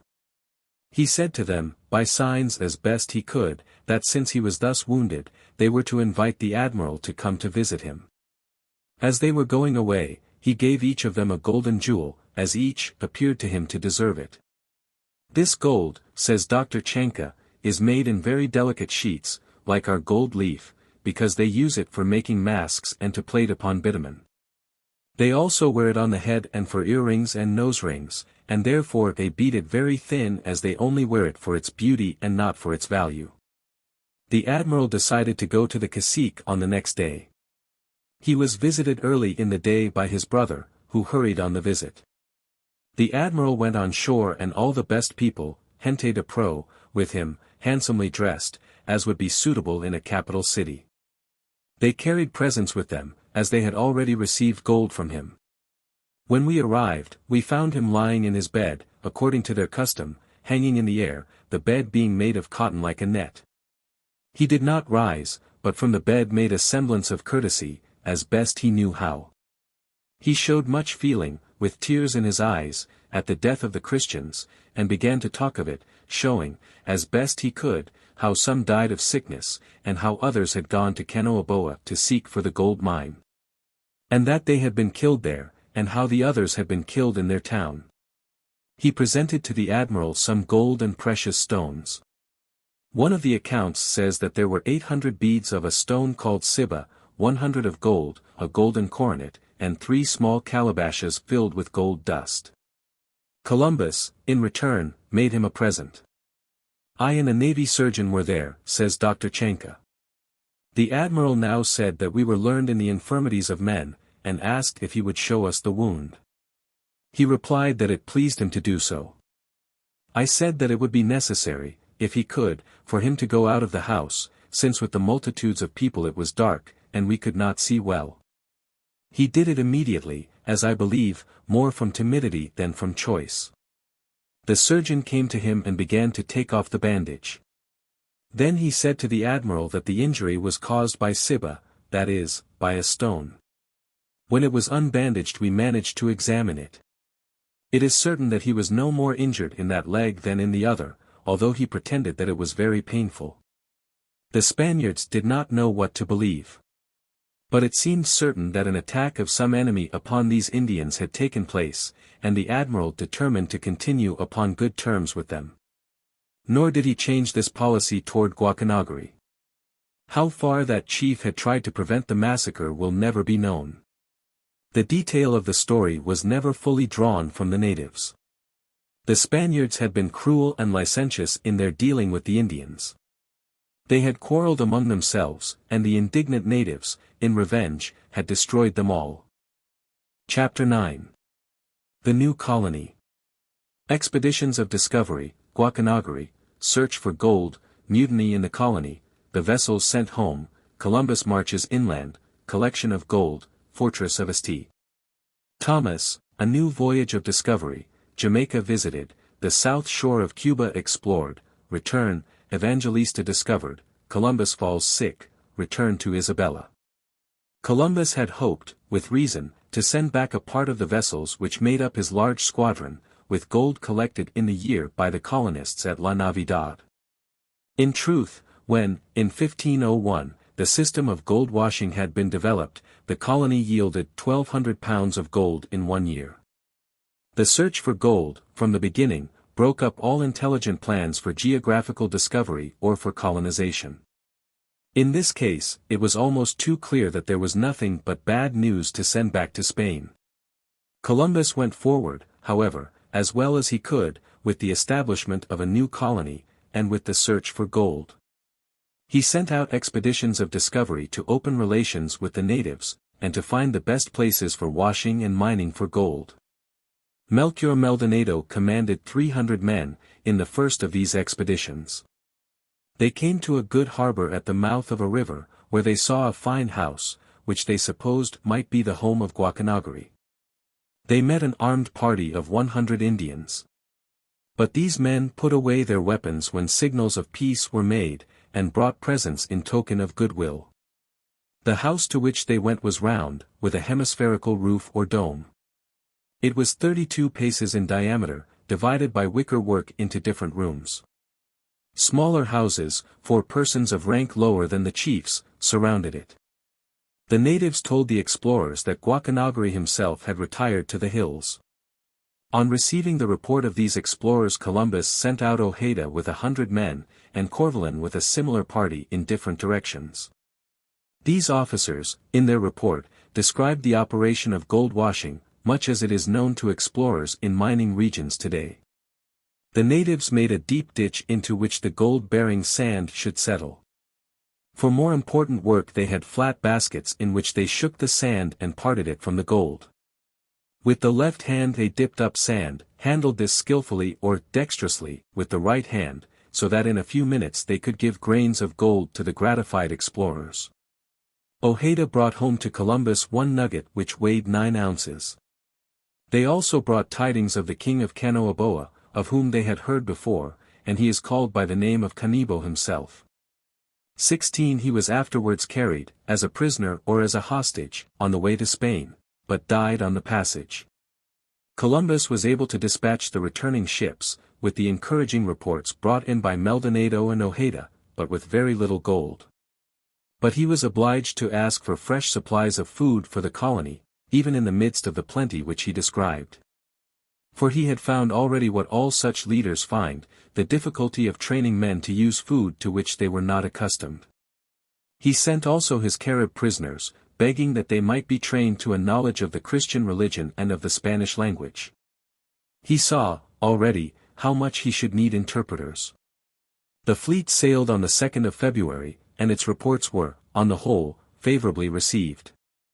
Columbus chose for the new city an elevation, 10 leagues east of Monte Cristi, and at first gave to his colony the name of Martha. It is the Isabella of the subsequent history. The colonists were delighted with the fertility of the soil under the tropical climate. Andalusia itself had not prepared them for it. They planted seeds of peas, beans, lettuces, cabbages and other vegetables, and declared that they grew more in 8 days than they would have grown in 20 at home. They had fresh vegetables in 16 days after they planted them. But for melons, pumpkins and other fruits of that sort, they are generous enough to allow 30 days. They had carried out roots and suckers of the sugar cane. In 15 days the shoots were a cubit high. A farmer who had planted wheat in the beginning of February had ripe grain in the beginning of April, so that they were sure of, at least, 2 crops in a year. But the fertility of the soil was the only favorable token which the island first exhibited. The climate was enervating and sickly. The labor on the new city was hard and discouraging. Columbus found that his colonists were badly fitted for their duty, or not fitted for it at all. Court gentlemen did not want to work. Priests expected to be put on better diet than any other people. Columbus, though he lost his own popularity, insisted on putting all on equal fare, in sharing the supplies he had brought from Spain. It did not require a long time to prove that the selection of the site of the colony was unfortunate. Columbus himself gave way to the general disease. While he was ill, a mutiny broke out which he had to suppress by strong measures. Bornal Diaz, who ranked as comptroller of the expedition, and Fermin Cito, an assayer, made a plot for seizing the remaining ships and sailing for Europe. News of the mutiny was brought to Columbus. He found a document in the writing of Diaz, drawn as a memorial, accusing Columbus himself of grave crimes. He confined Diaz on board a ship to be sent to Spain with the memorial. He punished the mutineers of lower rank. He took the guns and naval munitions from 4 of the vessels, and entrusted them all to a person in whom he had absolute confidence. On the report of the exploring parties, 4 names were given to as many divisions of the island. Juana was the most western, Atabunia the most eastern, Jachin the northern and Niba the southern. Columbus himself, seeing the fortifications of the city well begun, undertook, in March, an exploration of the island, with a force of 500 men. It was in the course of this exploration that one of the natives brought in a gold-bearing stone which weighed an ounce. He was satisfied with a little bell in exchange. He was surprised at the wonder expressed by the Spaniards, and showing a stone as large as a pomegranate, he said that he had nuggets of gold as large as this at his home. Other Indians brought in gold-bearing stones which weighed more than an ounce. At their homes, also, but not in sight, alas, was a block of gold as large as an infant's head. Columbus himself thought it best to take as many men as he could into the mountain region. He left the new city under the care of his brother, Diego, and with all the force of healthy men which he could muster, making a little army of nearly 500 men, he marched away from the sickly seaboard into the interior. The simple natives were astonished by the display of cavalry and other men in armor. After a few days of a delightful march, in the beauty of spring in that country, he entered upon the long-sought Cibao. He relinquished his first idea of founding another city here, but did build a fortress called St. Thomas, in joking reference to Cito and others, who had asserted that these regions produced no gold. While building this fortress, as it was proudly called, he sent a young cavalier named Luxon for further exploration. Luxon returned with stories even greater than they had heard of before, but with no gold, because he had no orders to do so. He had found ripe grapes. And at last they had found a region called Cipangi, Sipan signifying stone. This name recalled the memory of Cipango, or Japan. With tidings as encouraging as this, Columbus returned to his city. He appointed his brother and Pedro Margarita governors of the city, and left with 3 ships for the further exploration of Cuba, which he had left only partly examined in his first voyage. He believed that it was the mainland of Asia. And as has been said, such was his belief till he died, and that of his countrymen. Cuba was not known to be an island for many years afterwards. He was now again in the career which pleased him, and for which he was fitted. He was always ill at ease in administering a colony, or ruling the men who were engaged in it. He was happy and contented when he was discovering. He had been eager to follow the southern coast of Cuba, as he had followed the north in his first voyage. And now he had his opportunity. Having commissioned his brother Diego and Margarita and appointed also a council of 4 other gentlemen, he sailed to explore new coasts, on the 24th of April. He was soon tempted from his western course that he might examine Jamaica, of which he saw the distant lines on the south. This island, says the account of the time, is larger than Sicily. It has only one mountain, which rises from the coast on every side, little by little, until you come to the middle of the island, and the ascent is so gradual that, whether you rise or descend, you hardly know whether you are rising or descending. Columbus found the island well peopled, and from what he saw of the natives, thought them more ingenious, and better artificers, than any Indians he had seen before. But when he proposed to land, they generally showed themselves prepared to resist him. He therefore deferred a full examination of the island to his return, and, with the first favorable wind, pressed on toward the southern coast of Cuba. He insisted on calling this the Golden Chersonesus of the East. This name had been given by the old geographers to the peninsula now known as Malacca. Crossing the narrow channel between Jamaica and Cuba, he began coasting that island westward. If the reader will examine the map, he will find many small keys and islands south of Cuba, which, before any survey had been made, seriously retarded his westward course. In every case he was obliged to make a separate examination to be sure where the real coast of the island was, all the time believing it was the continent of Asia. One of the narratives says, with a pardonable exaggeration, that in all this voyage he thus discovered 700 islands. His own estimate was that he sailed 222 leagues westward in the exploration which now engaged him. The month of May and the beginning of June were occupied with such explorations. The natives proved friendly, as the natives of the northern side of Cuba had proved 2 years before. They had, in general, heard of the visit of the Spaniards.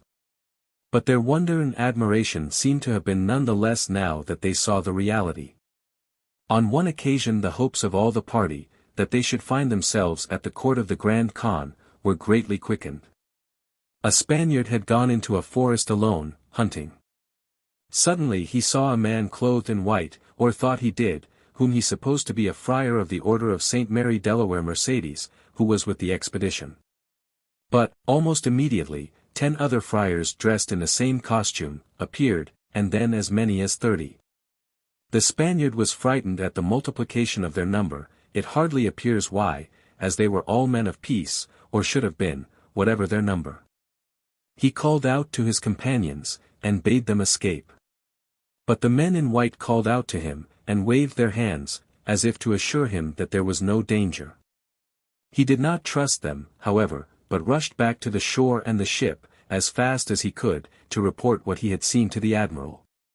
Here, at last, was reason for hope that they had found one of the Asiatic missions of the Church. Columbus at once landed a party, instructing them to go 40 miles inland, if necessary, to find people. But this party found neither path nor roadway, although the country was rich and fertile. Another party brought back rich bunches of grapes, and other native fruits. But neither party saw any friars of the Order of St. Mary. And it is now supposed that the Spaniards saw a peaceful flock of white cranes. The traveler Humboldt describes one occasion, in which the town of Angostura was put to alarm by the appearance of a flock of cranes known as soldados, or soldiers, which were, as people supposed, a band of Indians. In his interviews with the natives at one point and another, upon the coast, Columbus was delighted with their simplicity, their hospitality, and their kindly dealing with each other. On one occasion, when the Mass was celebrated, a large number of them were present, and joined in the service, as well as they could, with respect and devotion. An old man as much as 80 years old, as the Spaniards thought, brought to the admiral a basket full of fruit, as a present. Then he said, by an interpreter, "We have heard how you have enveloped, by your power, all these countries, and how much afraid of you the people have been. But I have to exhort you, and to tell you that there are 2 ways when men leave this body. One is dark and dismal, it is for those who have injured the race of men. The other is delightful and pleasant, it is for those who, while alive, have loved peace and the repose of mankind. If, then, you remember that you are mortal, and what these retributions are, you will do no harm to any one." Columbus told him in reply that he had known of the 2 roads after death, and that he was well pleased to find that the natives of these lands knew of them, for he had not expected this. He said that the King and Queen of Spain had sent him with the express mission of bringing these tidings to them. In particular, that he was charged with the duty of punishing the Caribs and all other men of impure life, and of rewarding and honoring all pure and innocent men. This statement so delighted the old prophet that he was eager to accompany Columbus on a mission so noble, and it was only by the urgent entreaty of his wife and children that he stayed with them. He found it hard to believe that Columbus was inferior in rank or command to any other sovereign. The beauty of the island and the hospitality of the natives, however, were not enough to dispose the crews to continue this exploration further. They were all convinced that they were on the coast of Asia. Columbus did not mean that afterwards anyone should accuse him of abandoning the discovery of that coast too soon. Calling to their attention the distance they had sailed, he sent round a written declaration for the signature of every person on the ships. Every man and boy put his name to it. It expressed their certainty that they were on the cape which made the end of the Eastern Indies, and that anyone who chose could proceed thence westward to Spain by land. This extraordinary declaration was attested officially by a notary, and still exists. It was executed in a bay at the extreme southwestern corner of Cuba. It has been remarked by Munoz, that at that moment, in that place, a ship boy at the masthead could have looked over the group of low islands and seen the open sea, which would have shown that Cuba was an island. The facts, which were controlling, were these, that the vessels were leaky and the crews sick and discontented. On the 13th of June, Columbus stood to the southeast. He discovered the island now known as the Island of Pines. He called it Evangelista. He anchored here and took in water. In an interview, not unlike that described, in which the old Cuban expressed his desire to return with Columbus, it is said that an evangelist-in-chief made the same offer, but was withheld by the remonstrances of his wife and children. A similar incident is reported in the visit to Jamaica, which soon followed. Columbus made a careful examination of that island. Then he crossed to Hispaniola, where, from the Indians, he received such accounts from the new town of Isabella as assured him that all was well there. With his own indomitable zeal, he determined now to go to the Carib Islands and administer to them the vengeance he had ready. But his own frame was not strong enough for his will. He sank exhausted, in a sort of lethargy. The officers of his ship, supposing he was dying, put about the vessels and the little squadron arrived, none too soon as it proved, at Isabella. He was as resolute as ever in his determination to crush the Caribs, and prevent their incursions upon those innocent islanders to whom he had made so many promises of protection. But he fell ill, and for a short time at least was wholly unconscious. The officers in command took occasion of his illness, and of their right to manage the vessels, to turn back to the city of Isabella.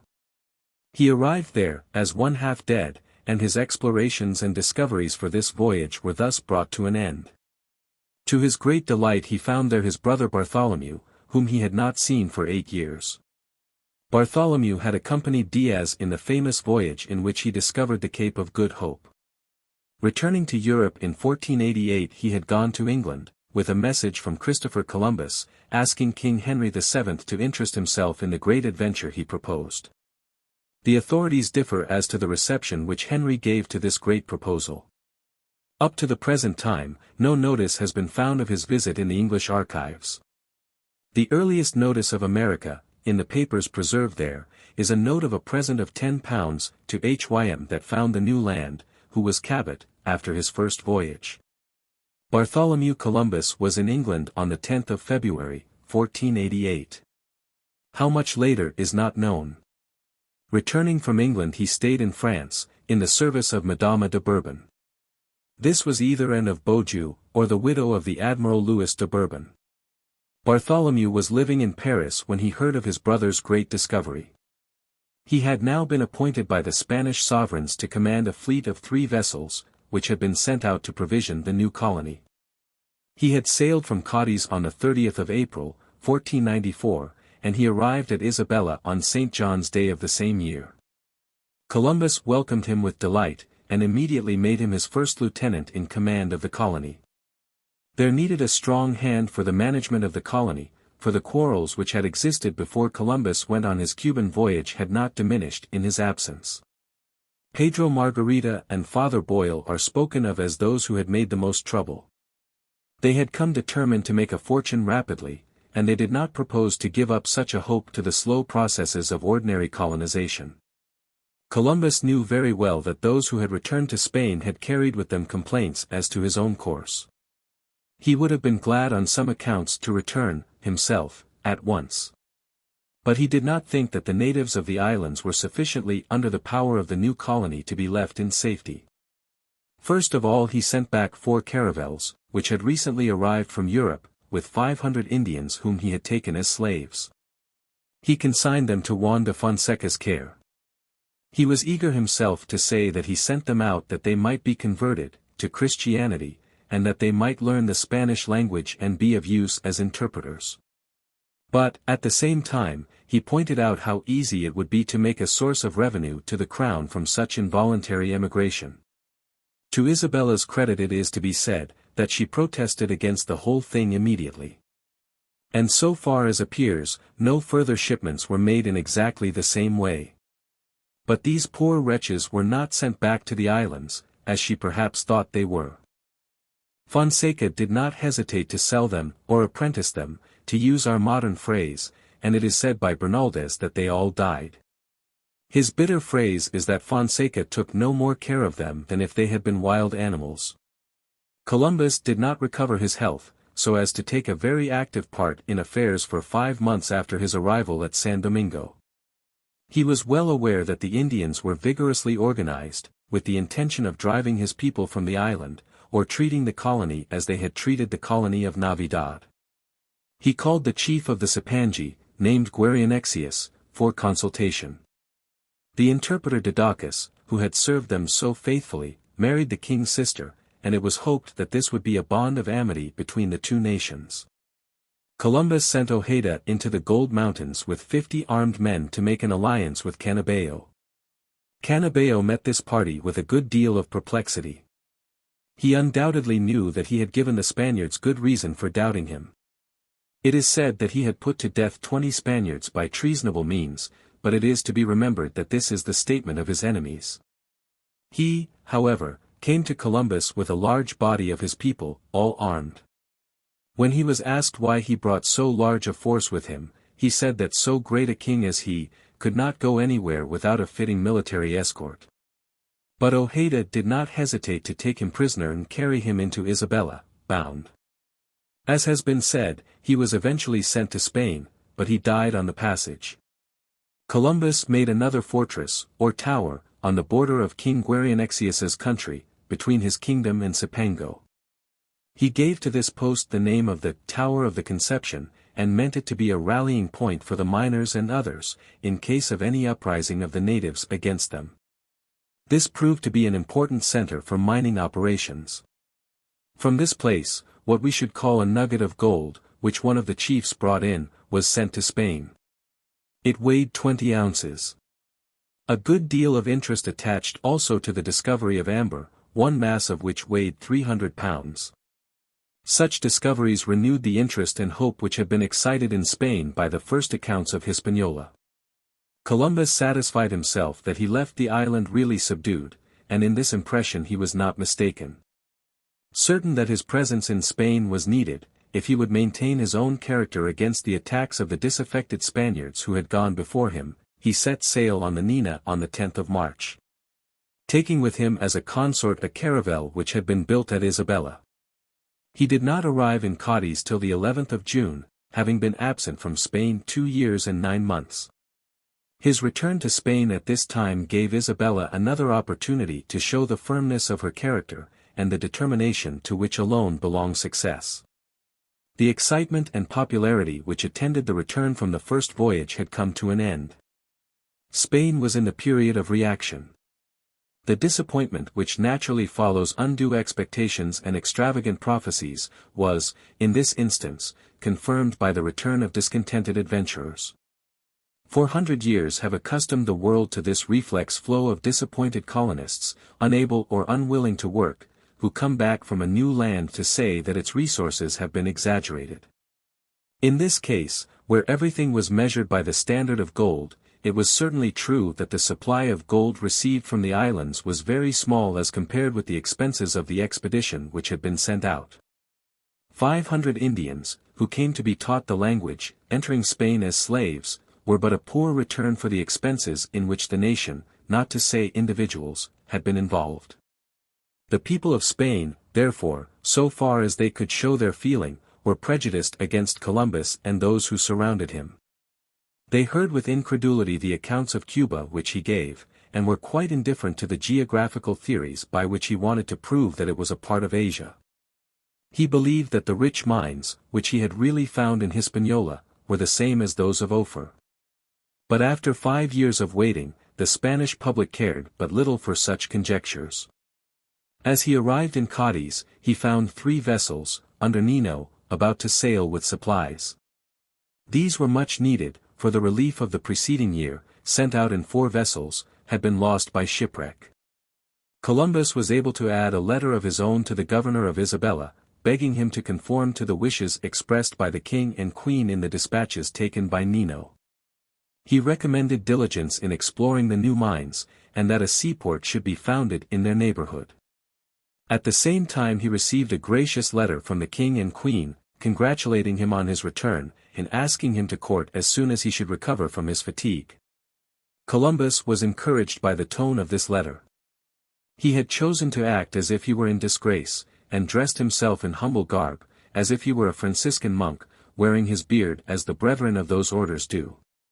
Perhaps this was in fulfillment of one of those vows which, as we know, he frequently made in periods of despondency. He went to Burgos, where Ferdinand and Isabella were residing, and on the way made such a display of treasure as he had done on the celebrated march to Barcelona.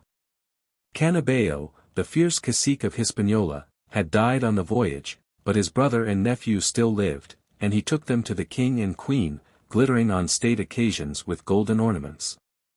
One chain of gold which the brother wore, is said to have been worth more than $3,000 of our time. In the procession Columbus carried various masks and other images, made by the Indians in fantastic shapes, which attracted the curiosity which in all nations surrounds the idols of a foreign creed. The sovereigns received him cordially. No reference was made to the complaints of the adventurers who had returned. However the sovereigns may have been impressed by these, they were still confident in Columbus and in his merits, and do not seem to have wished to receive the partial accounts of his accusers. On his part, he pressed the importance of a new expedition, in order that they might annex to their dominions the eastern part of Asia. He wanted for this purpose 8 ships. He was willing to leave 2 in the island of Hispaniola, and he hoped that he might have 6 for a voyage of discovery. The sovereigns assented readily to his proposal, and at the time probably intended to carry out his wishes. But Spain had something else to do than to annex Asia or to discover America, and the fulfillment of the promises made so cordially in 1496, was destined to await the exigencies of European war and diplomacy. In fact, he did not sail upon the 3rd expedition for nearly 2 years after his arrival in Cadiz. In the autumn of 1496, an order was given for a sum amounting to nearly $100,000 of our time, for the equipment of the promised squadron. At the same time Columbus was relieved from the necessity by which he was bound in his original contract, to furnish at least 1/8 of the money necessary in any of these expeditions. This burden was becoming too heavy for him to bear. It was agreed, however, that in the event of any profit resulting to the crown, he should be entitled to 1/8 of it for 3 ensuing years. This concession must be considered as an evidence that he was still in favor. At the end of 3 years both parties were to fall back upon the original contract. But these noble promises, which must have been so encouraging to him, could not be fulfilled, as it proved. For the exigencies of war, the particular money which was to be advanced to Columbus was used for the repair of a fortress upon the frontier. Instead of this, Columbus was to receive his money from the gold brought by Nino on his return.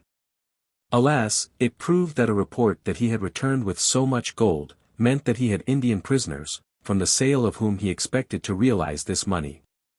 And poor Columbus was virtually consigned to building and fitting out his ship from the result of a slave trade, which was condemned by Isabella, and which he knew was wretchedly unprofitable. A difficulty almost equally great resulted from the unpopularity of the expedition. People did not volunteer eagerly, as they had done, the minds of men being poisoned by the reports of emigrants, who had gone out in high hope, and had returned disappointed.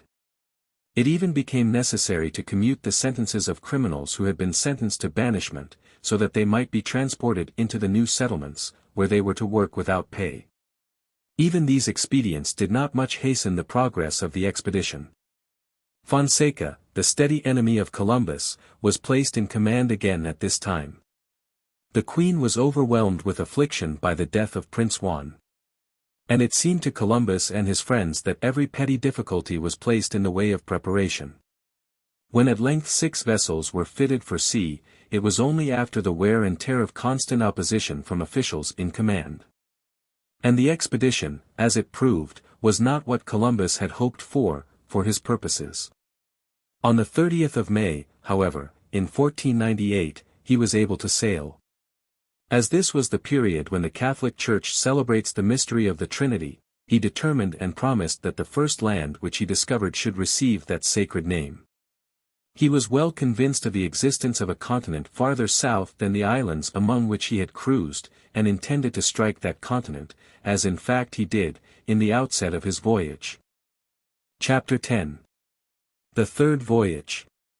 Letter to the King and Queen, Discovery of Trinidad and Paria, Curious Speculation as to the Earthly Paradise, Arrival at San Domingo, Rebellions and Mutinies in that Island, Roldan and his followers, Ojeda and his expedition, Arrival of Bobadilla, Columbus a prisoner.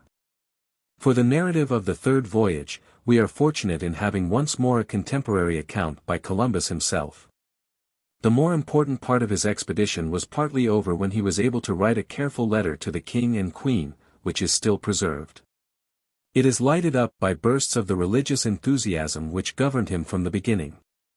All the more does it show the character of the man, and it impresses upon us, what is never to be forgotten, the mixture in his motive of the enthusiasm of a discoverer, the eager religious feeling which might have quickened a crusader, and the prospects of what we should call business adventure, by which he tries to conciliate persons whose views are less exalted than his own.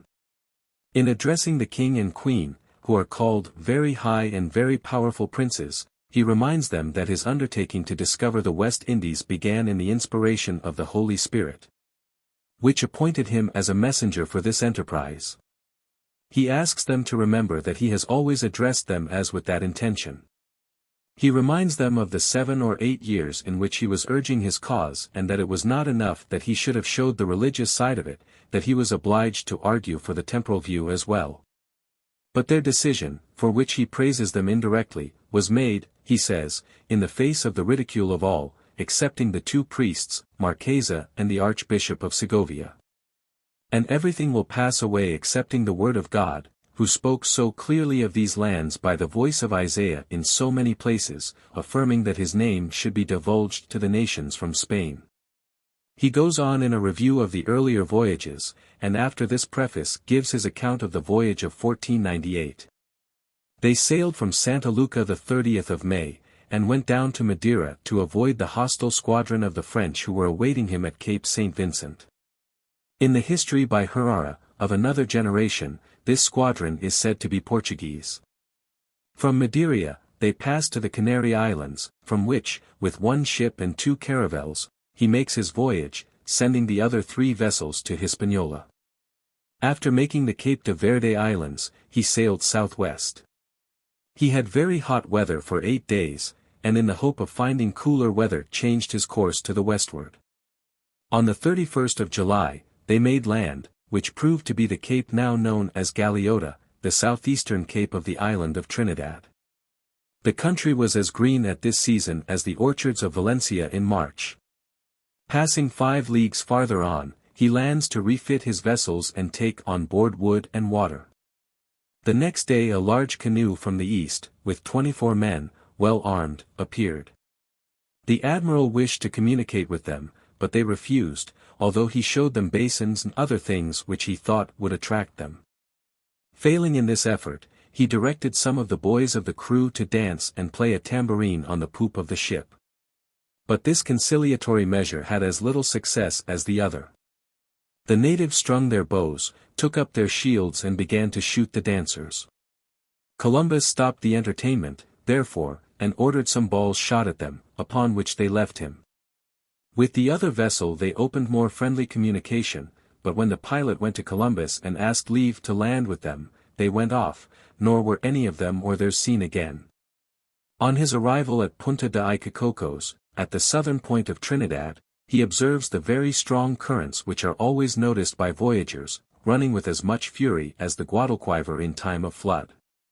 In the night a terrible wave came from the south, a hill as high as a ship, so that even in writing of it he feels fear. But no misfortune came from it. Sailing the next day, he found the water comparatively fresh. He is, in fact, in the current produced by the great river Orinoco, which affects, in a remarkable way, all the tide flow of those seas. Sailing north, he passes different points of the island of Trinidad, and makes out the Punta de la Pena and the mainland. He still observes the freshness of the water and the severity of the currents. As he sails farther westward, he observes fleets, and he sends his people ashore. They find no inhabitants at first, but eventually meet people who tell him the enemy of this country is Paria. Of these he took on board 4. The king sent him an invitation to land, and numbers of the people came in canoes, many of whom wore gold and pearls. These pearls came to them from the north. Columbus did not venture to land here because the provisions of his vessels were already failing him. He describes the people, as of much the same color as those who have been observed before, and were ready for intercourse, and of good appearance. 2 prominent persons came to meet them, whom he thought to be father and son. The house to which the Spaniards were led was large, with many seats. An entertainment was brought forward, in which there were many sorts of fruits, and wine of many kinds. It was not made from grapes, however, and he supposed it must be made of different sorts of fruits. A part of the entertainment was of maize, which is a sort of corn which grows here, with a spike like a spindle. The Indians and their guests parted with regret that they could not understand each other's conversation. All this passed in the house of the elder Indian. The younger then took them to his house, where a similar collation was served, and they then returned to the ship, Columbus being in haste to press on, both on account of his want of supplies and the failure of his own health. He says he was still suffering from diseases which he had contracted on the last voyage, and with blindness. That then his eyes did not give him as much pain, nor were they bloodshot as much as they are now. He describes the people whom they at first visited as of fine stature, easy bearing, with long straight hair, and wearing worked handkerchiefs on their heads. At a little distance it seemed as if these were made of silk, like the gauze veil with which the Spaniards were familiar, from Moorish usage. Others, he says, wore larger handkerchiefs round their waists, like the pannet of the Spaniards. By this phrase he means a full garment hanging over the knees, either trousers or petticoats. These people were whiter in color than the Indians he had seen before. They all wore something at the neck and arms, with many pieces of gold at the neck. The canoes were much larger than he had seen, better in build and lighter. They had a cabin in the middle for the princes and their women. He made many inquiries for gold, but was told he must go farther on, but he was advised not to go there, because his men would be in danger of being eaten. At first, Columbus supposed that this meant that the inhabitants of the gold-bearing countries were cannibals, but he satisfied himself afterwards that the natives meant that they would be eaten by beasts. With regard to pearls, also, he got some information that he should find them when he had gone farther west and farther north. After these agreeable courtesies, the little fleet raised its anchors and sailed west. Columbus sent one caravel to investigate the river. Finding that he should not succeed in that direction, and that he had no available way either north or south, he leaves by the same entrance by which he had entered. The water is still very fresh, and he is satisfied, correctly as we know, that these currents were caused by the entrance of the great river of water. On the 13th of August he leaves the island by what he calls the northern mouth of the river, Boca Grande, and begins to strike salt water again. At this part of Columbus's letter there is a very curious discussion of temperature, which shows that this careful observer, even at that time, made out the difference between what are called isothermal curves and the curves of latitude. He observes that he cannot make any estimate of what his temperature will be on the American coast from what he has observed on the coast of Africa. He begins now to doubt whether the world is spherical, and is disposed to believe that it is shaped like a pear, and he tries to make a theory of the difference of temperature from this suggestion. We hardly need to follow this now. We know he was entirely wrong in his conjecture. Pliny and others, he says, thought the world spherical, because on their part of it was a hemisphere. They were ignorant of the section over which he was sailing, which he considers to be that of a pear cut in the wrong way. His demonstration is, that in similar latitudes to the eastward it is very hot and the people are black, while at Trinidad or on the mainland it is comfortable and the people are a fine race of men, whiter than any others whom he has seen in the Indies. The sun in the constellation of the Virgin is over their heads, and all this comes from their being higher up, nearer the air than they would have been had they been on the African coast. With this curious speculation he unites some inferences from Scripture, and goes back to the account in the book of Genesis and concludes that the earthly paradise was in the distant east. He says, however, that if he could go on the equinoctial line, the air would grow more temperate, with greater changes in the stars and in the water. He does not think it possible that anyone can go to the extreme height of the mountain where the earthly paradise is to be found, for no one is to be permitted to enter there but by the will of God. But he believes that in this voyage he is approaching it. Any reader who is interested in this curious speculation of Columbus should refer to the Divina Commedia of Dante, where Dante himself held a somewhat similar view, and describes his entrance into the terrestrial paradise under the guidance of Beatrice. It is a rather curious fact, which discoverers of the last 3 centuries have established, that the point, on this world, which is opposite the city of Jerusalem, where all these enthusiasts supposed the terrestrial paradise would be found, is in truth in the Pacific Ocean not far from Pitcairn's Island, in the very region where so many voyagers have thought that they found the climate and soil which to the terrestrial paradise belong. Columbus expresses his dissent from the recent theory, which was that of Dante, supposing that the earthly paradise was at the top of a sharp mountain. On the other hand, he supposes that this mountain rises gently, but yet that no person can go to the top. This is his curious excursion, made, perhaps, because Columbus had the time to write it. The journal now recurs to more earthly affairs. Passing out from the mouth of the dragon, he found the sea running westward and the wind gentle. He notices that the waters are swept westward as the trade winds are. In this way he accounts for there being so many islands in that part of the earth, the mainland having been eaten away by the constant flow of the waves. He thinks their very shape indicates this, they being narrow from north to south and longer from east to west. Although some of the islands differ in this, special reasons may be given for the difference. He brings in many of the old authorities to show, what we now know to be entirely false, that there is much more land than water on the surface of the globe. All this curious speculation as to the makeup of the world encourages him to beg their highnesses to go on with the noble work which they have begun. He explains to them that he plants the cross on every cape and proclaims the sovereignty of their majesties and of the Christian religion. He prays that this may continue.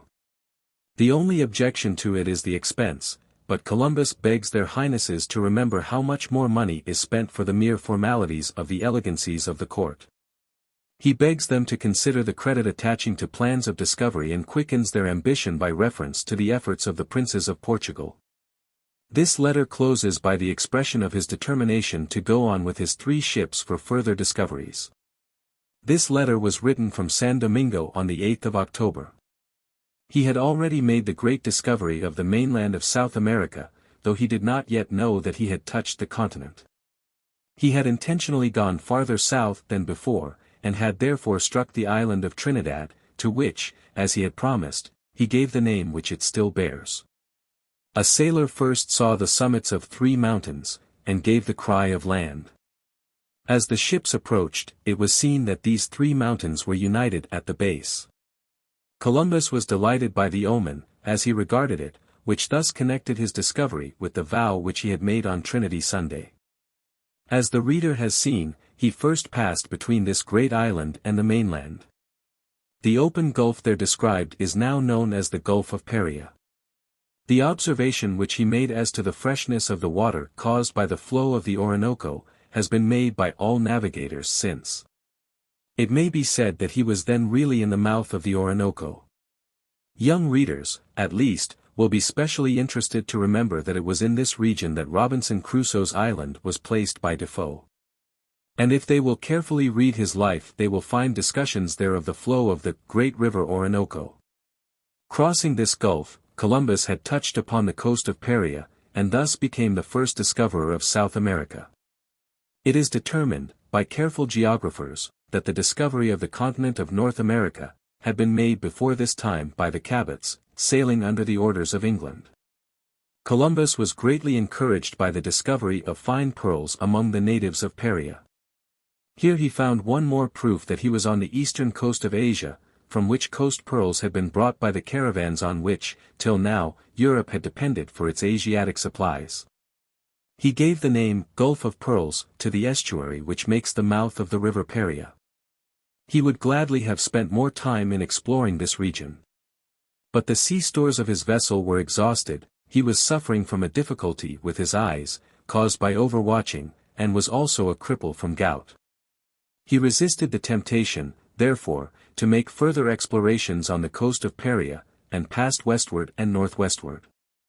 He made many discoveries of islands in the Caribbean Sea as he went northwest, and he arrived at the colony of San Domingo, on the 30th of August.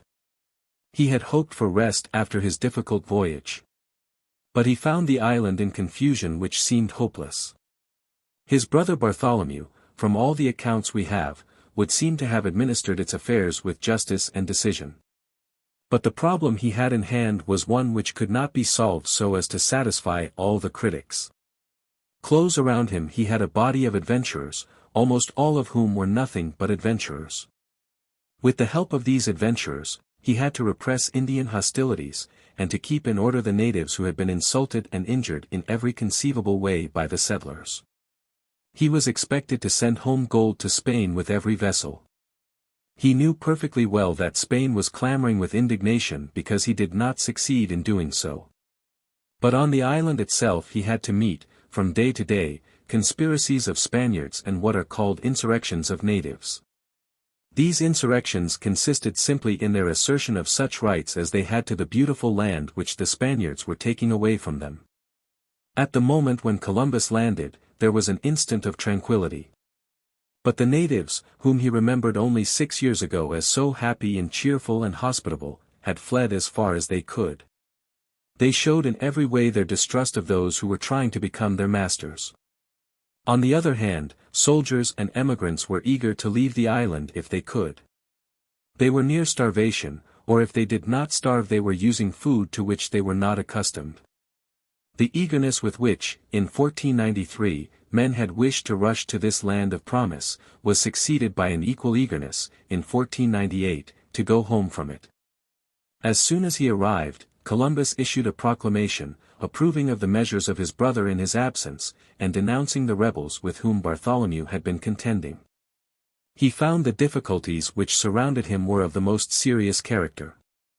He had not force enough to take up arms against the rebels of different names. He offered pardon to them in the name of the sovereigns, and that they refused. Columbus was obliged, in order to maintain any show of authority, to propose to the sovereigns that they should arbitrate between his brother and Roldan, who was the chief of the rebel party. He called to the minds of Ferdinand and Isabella his own eager desire to return to San Domingo sooner, and ascribed the difficulties which had arisen, in large measure, to his long delay.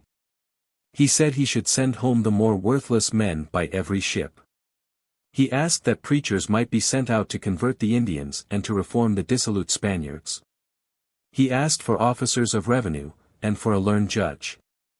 He begged at the same time that, for 2 years longer, the colony might be permitted to employ the Indians as slaves, but he promised they would only use such as they captured in war and insurrections. By the same vessel the rebels sent out letters charging Columbus and his brother with the grossest oppression and injustice. All these letters came to court by one messenger. Columbus was then left to manage as best he could, in the months which must pass, before he could receive an answer. He was not wholly without success. That is to say, no actual battles took place between the parties before the answer returned. But when it returned, it proved to be written by his worst enemy, Fonseca. It was a genuine Spanish answer to a letter which required immediate decision. That is to say, Columbus was simply told that the whole matter must be left in suspense till the sovereigns could make such an investigation as they wished. The hope, therefore, of some help from home was wholly disappointed. Roldan, the chief of the rebels, was encouraged by this news to take higher ground than even he had ventured on before. He now proposed that he should send 15 of his company to Spain, also that those who remained should not only be pardoned, but should have lands granted them. Third, that a public proclamation should be made that all charges against him had been false, and fourth, that he should hold the office of chief judge, which he had held before the rebellion. Columbus was obliged to accede to terms as insolent as these, and the rebels even added a stipulation, that if he should fail in fulfilling either of these articles, they might compel him to comply, by force or any other means. Thus was he hampered in the very position where, by the king's orders, and indeed, one would say, by the right of discovery, he was the supreme master. For himself, he determined to return with Bartholomew to Spain, and he made some preparations to do so. But at this time he learned, from the western part of the island, that 4 strange ships had arrived there. He could not feel that it was safe to leave the colony in such a condition of latent rebellion as he knew it to be in. He wrote again to the sovereigns, and said directly that his capitulation with the rebels had been extorted by force, and that he did not consider that the sovereigns, or that he himself, were bound by it. He pressed some of the requests which he had made before, and asked that his son Diego, who was no longer a boy, might be sent out to him. It proved that the ships which had arrived at the west of the island were under the command of Ojeda, who will be remembered as a bold cavalier in the adventures of the second voyage. Acting under a general permission which had been given for private adventurers, Ojeda had brought out this squadron, and, when Columbus communicated with him, was engaged in cutting dye woods and shipping slaves. Columbus sent Roldan, who had been the head of the rebels, to inquire on what ground he was there. Ojeda produced a license signed by Fonseca, authorizing him to sail on a voyage of discovery. It proved that Columbus's letters describing the pearls of Paria had awakened curiosity and enthusiasm, and, while the crown had passed them by so coldly, Ojeda and a body of adventurers had obtained a license and had fitted out 4 ships for adventure. The special interest of this voyage for us, is that it is supposed that Vespucci, a Florentine merchant, made at this time his first expedition to America. Vespucci was not a professional seaman, but he was interested in geography, and had made many voyages before this time. So soon as it was announced that Ojeda was on the coast, the rebels of San Domingo selected him as a new leader. He announced to Columbus, rather coolly, that he could probably redress the grievances which these men had.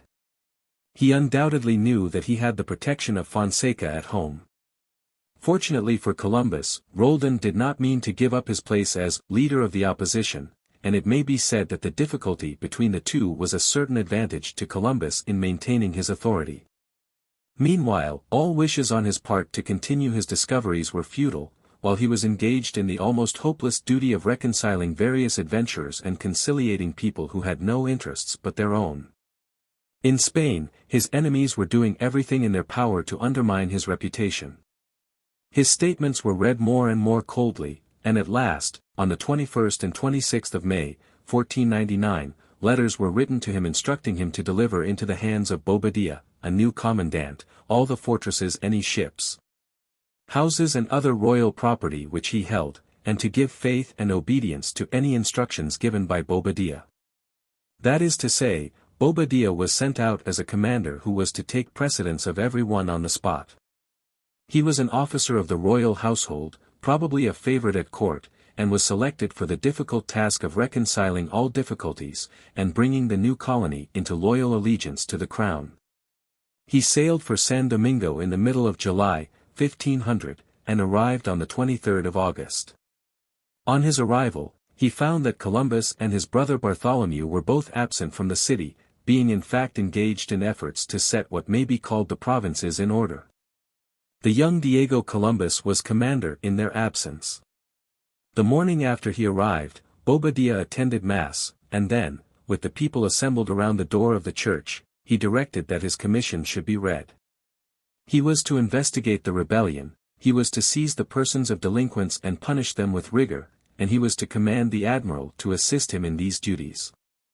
He then bade Diego surrender to him certain prisoners, and ordered that their accusers should appear before him.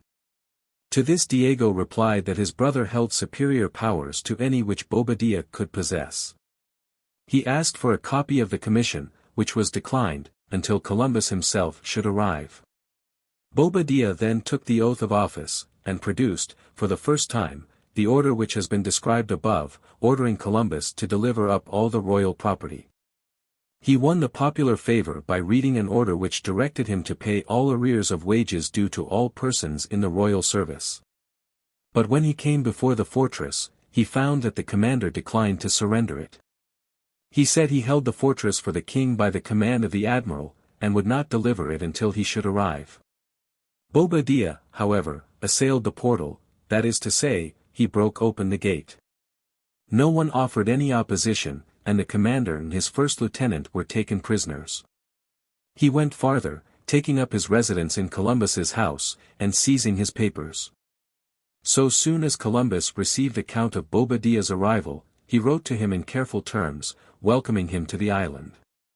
He cautioned him against precipitate measures, told him that he himself was on the point of going to Spain, and that he would soon leave him in command, with everything explained. Bobadilla gave no answer to these letters. And when Columbus received from the sovereigns the letter of the 26th of May, he made no longer any hesitation, but reported in person at the city of San Domingo. He traveled without guards or retinue, but Bobadilla had made hostile preparations, as if Columbus meant to come with military force. Columbus preferred to show his own loyalty to the crown and to remove suspicion. But no sooner did he arrive in the city than Bobadilla gave orders that he should be put in irons and confined in the fortress. Up to this moment, Bobadilla had been sustained by the popular favor of those around him. But the indignity of placing chains upon Columbus seems to have made a change in the fickle impressions of the little town. Columbus, himself, behaved with magnanimity, and made no complaint. Bobadilla asked him to bid his brother return to San Domingo, and he complied. He begged his brother to submit to the authority of the sovereigns, and Bartholomew immediately did so. On his arrival in San Domingo he was also put in irons, as his brother Diego had been, and was confined on board a caravel. As soon as a set of charges could be made up to send to Spain with Columbus, the vessels, with the prisoners, set sail. The master of the caravel, Martin, was profoundly grieved by the severe treatment to which the great navigator was subjected. He would gladly have taken off his irons, but Columbus would not consent. "I was commanded by the king and queen," he said, "to submit to whatever Bobadilla should order in their name. He has put these chains on me by their authority. I will wear them until the king and queen bid me take them off. I will preserve them afterwards as relics and memorials of the reward of my services." His son, Fernando, who tells this story, says that he did so, that they were always hanging in his cabinet, and that he asked that they might be buried with him when he died. From this expression of Fernando Columbus, there has arisen, what Mr. Harris calls, a pure legend, that the chains were placed in the coffin of Columbus. Mr. Harris shows good reason for thinking that this was not so. Although disposed to believe that, in a moment of just indignation, Columbus expressed the wish that these tokens of the ingratitude of which he had been the victim should be buried, with him. I do not believe that they were ever placed in his coffin. It will thus be seen that the third voyage added to the knowledge of the civilized world the information which Columbus had gained regarding Paria and the island of Trinidad. For other purposes of discovery, it was fruitless. Chapter 11. Spain, 1500-1501. A cordial reception in Spain, Columbus favorably received at court, new interest in geographical discovery, his plans for the redemption of the Holy Sepulchre, preparations for a fourth expedition. Columbus was right in insisting on wearing his chains. They became rather an ornament than a disgrace. So soon as it was announced in Spain that the great discoverer had been so treated by Bobadilla, a wave of popular indignation swept through the people and reached the court. Ferdinand and Isabella, themselves, had never intended to give such powers to their favorite, that he should disgrace a man so much his superior. They instantly sent orders to Cadiz that Columbus should be received with all honor. So soon as he arrived he had been able to send, to Dona Juana de la Torre, a lady high in favor at court, a private letter, in which he made a proud defense of himself. This letter is still preserved, and it is of the first interest, as showing his own character, and as showing what were the real hardships which he had undergone. The Lady Juana read this letter to Isabella. Her own indignation, which probably had been kindled by the general news that Columbus had been chained, rose to the highest. She received him, therefore, when he arrived at court, with all the more cordiality. Ferdinand was either obliged to pretend to join with her in her indignation, or he had really felt distressed by the behavior of his subordinate. They did not wait for any documents from Bobadilla. As has been said, they wrote cordially to Columbus. They also ordered that 2,000 ducats should be paid him for his expenses, and they bade him appear at Granada at court. He did appear there on the 17th of December, attended by an honorable retinue, and in the proper costume of a gentleman in favor with the king and queen. When the queen met him she was moved to tears, and Columbus, finding himself so kindly received, threw himself upon his knees. For some time he could not express himself except by tears and sobs. His sovereigns raised him from the ground and encouraged him by gracious words. So soon as he recovered his self-possession he made such an address as he had occasion to make more than once in his life, and showed the eloquence which is possible to a man of affairs. He could well boast of his loyalty to the Spanish crown. And he might well say that, whether he were or were not experienced in government, he had been surrounded by such difficulties in administration as hardly any other man had had to go through. But really, it was hardly necessary that he should vindicate himself. The stupidity of his enemies had injured their cause more than any carelessness of Columbus could have done. The sovereigns expressed their indignation at Bobadilla's proceedings, and, indeed, declared at once that he should be dismissed from command. They never took any public notice of the charges which he had sent home. On the other hand, they received Columbus with dignity and favor, and assured him that he should be reinstated in all his privileges.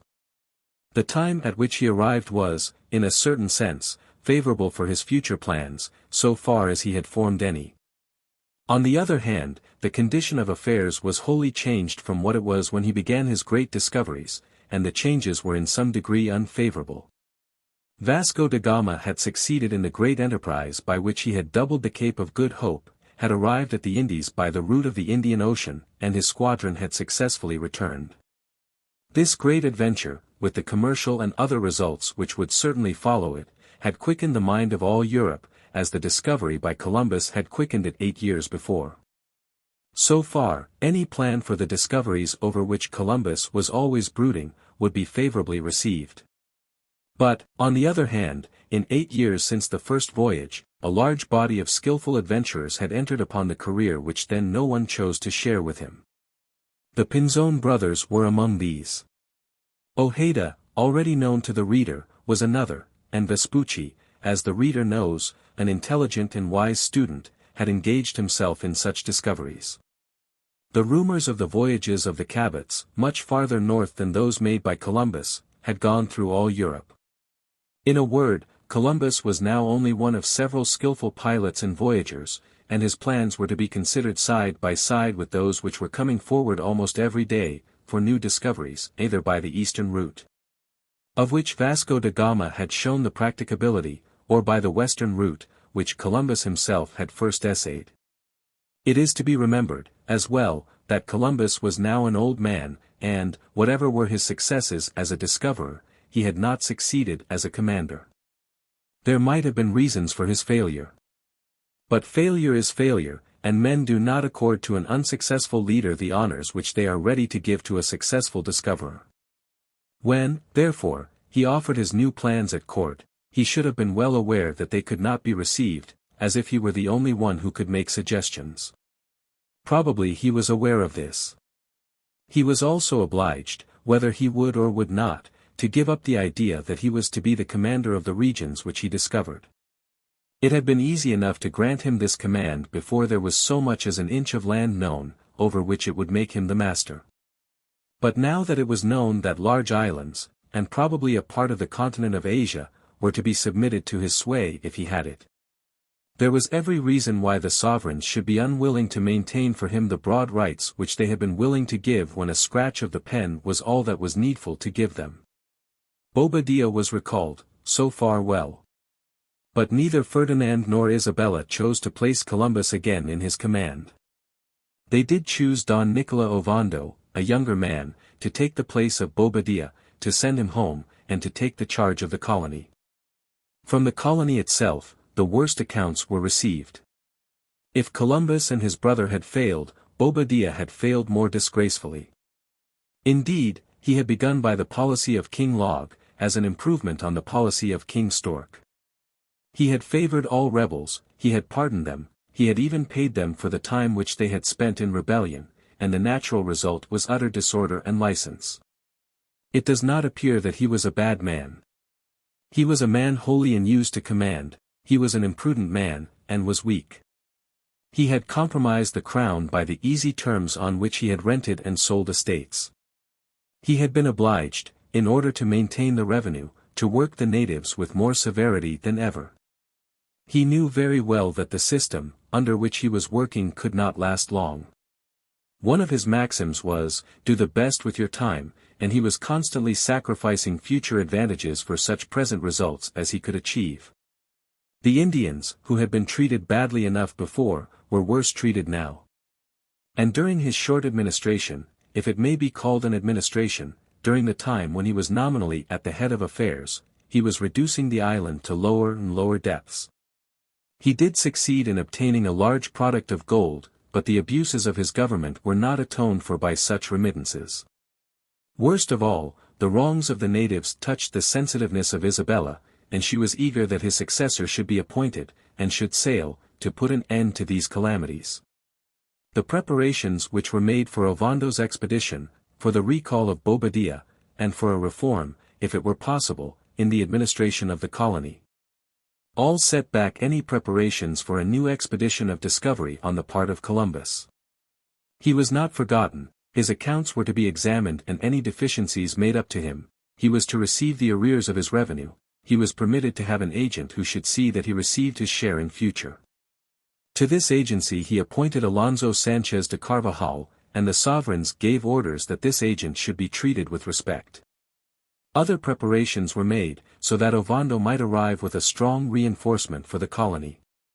He sailed with 30 ships, the size of these vessels ranging from 150 Spanish toneless to one bark of 25. It will be remembered that the Spanish tonelli is larger by about 10% than our English ton. 2,500 persons embarked as colonists in the vessels, and, for the first time, men took their families with them.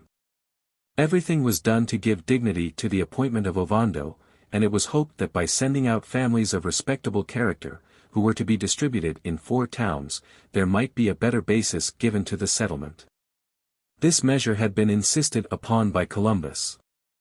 This fleet put to sea on the 13th of February, 1502. It met, at the very outset, a terrible storm, and 120 of the passengers were lost by the foundering of a ship. The impression was at first given in Spain that the whole fleet had been lost, but this proved to be a mistake. The others assembled at the Canaries, and arrived in San Domingo on the 15th of April. Columbus himself never lost confidence in his own star.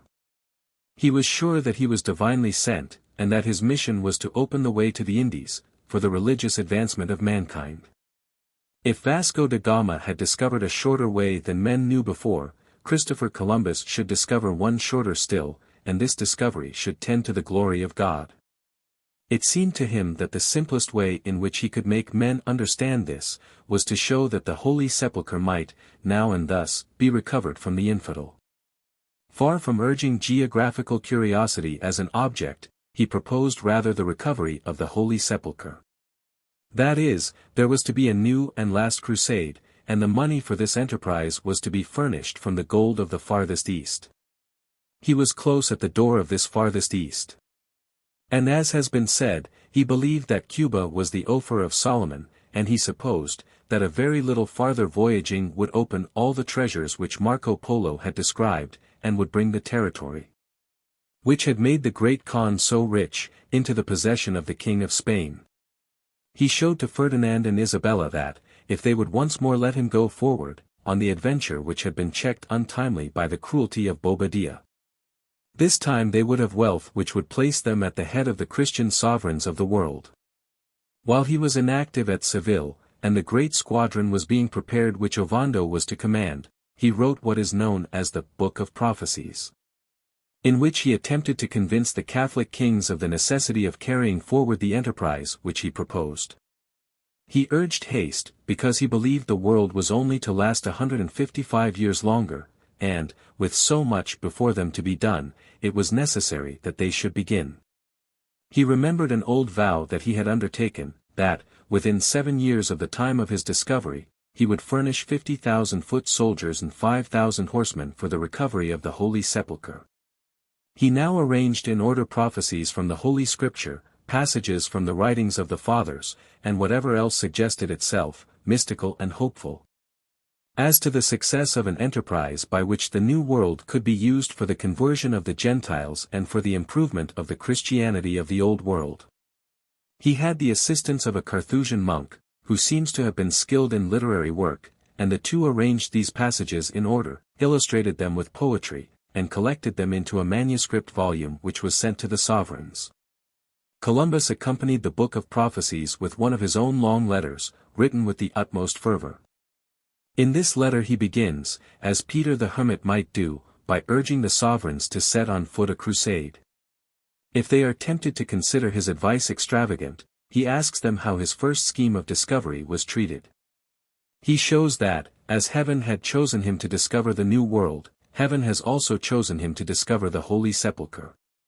God himself had opened his eyes that he might make the great discovery, which has reflected such honor upon them and theirs.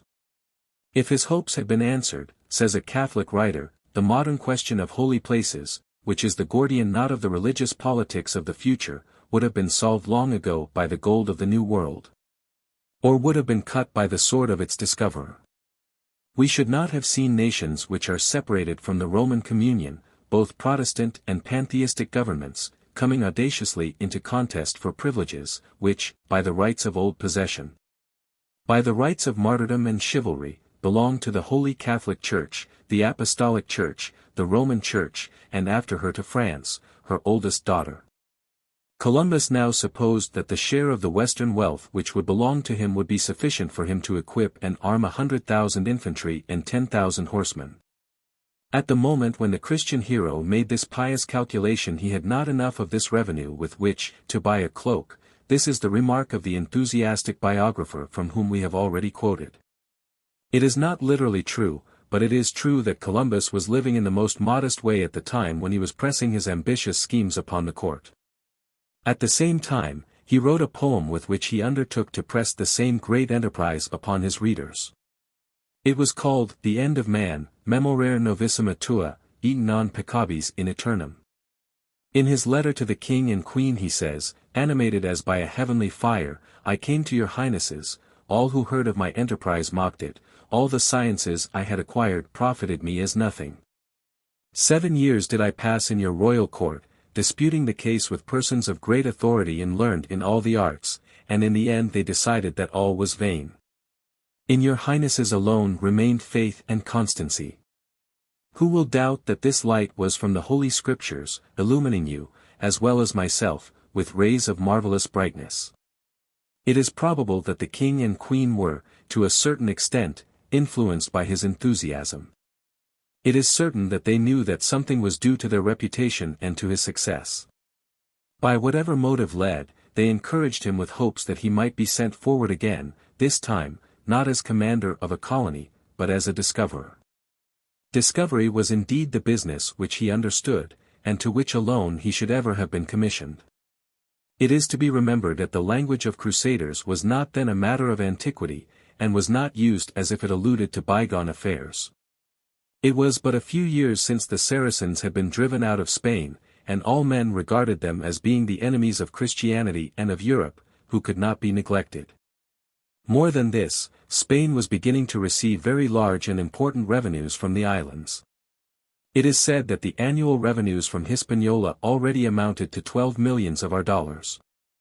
It was not unnatural that the king and queen, willing to throw off the disgrace which they had incurred from Bobadilla's cruelty, should not only send Ovando to replace him, but should, though in an humble fashion, give to Columbus an opportunity to show that his plans were not chimerical. Chapter 12. Fourth Voyage. The instructions given for the voyage: he is to go to the mainland of the Indies, a short passage. Ovando forbids the entrance of Columbus into harbor. Bobadilla's squadron and its fate.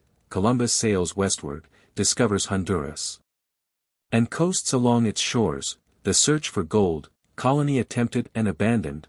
The vessels become unseaworthy. Refuge at Jamaica, mutiny led by the brothers Porras. Messages to San Domingo. The eclipse, arrival of relief. Columbus returns to San Domingo and to Spain.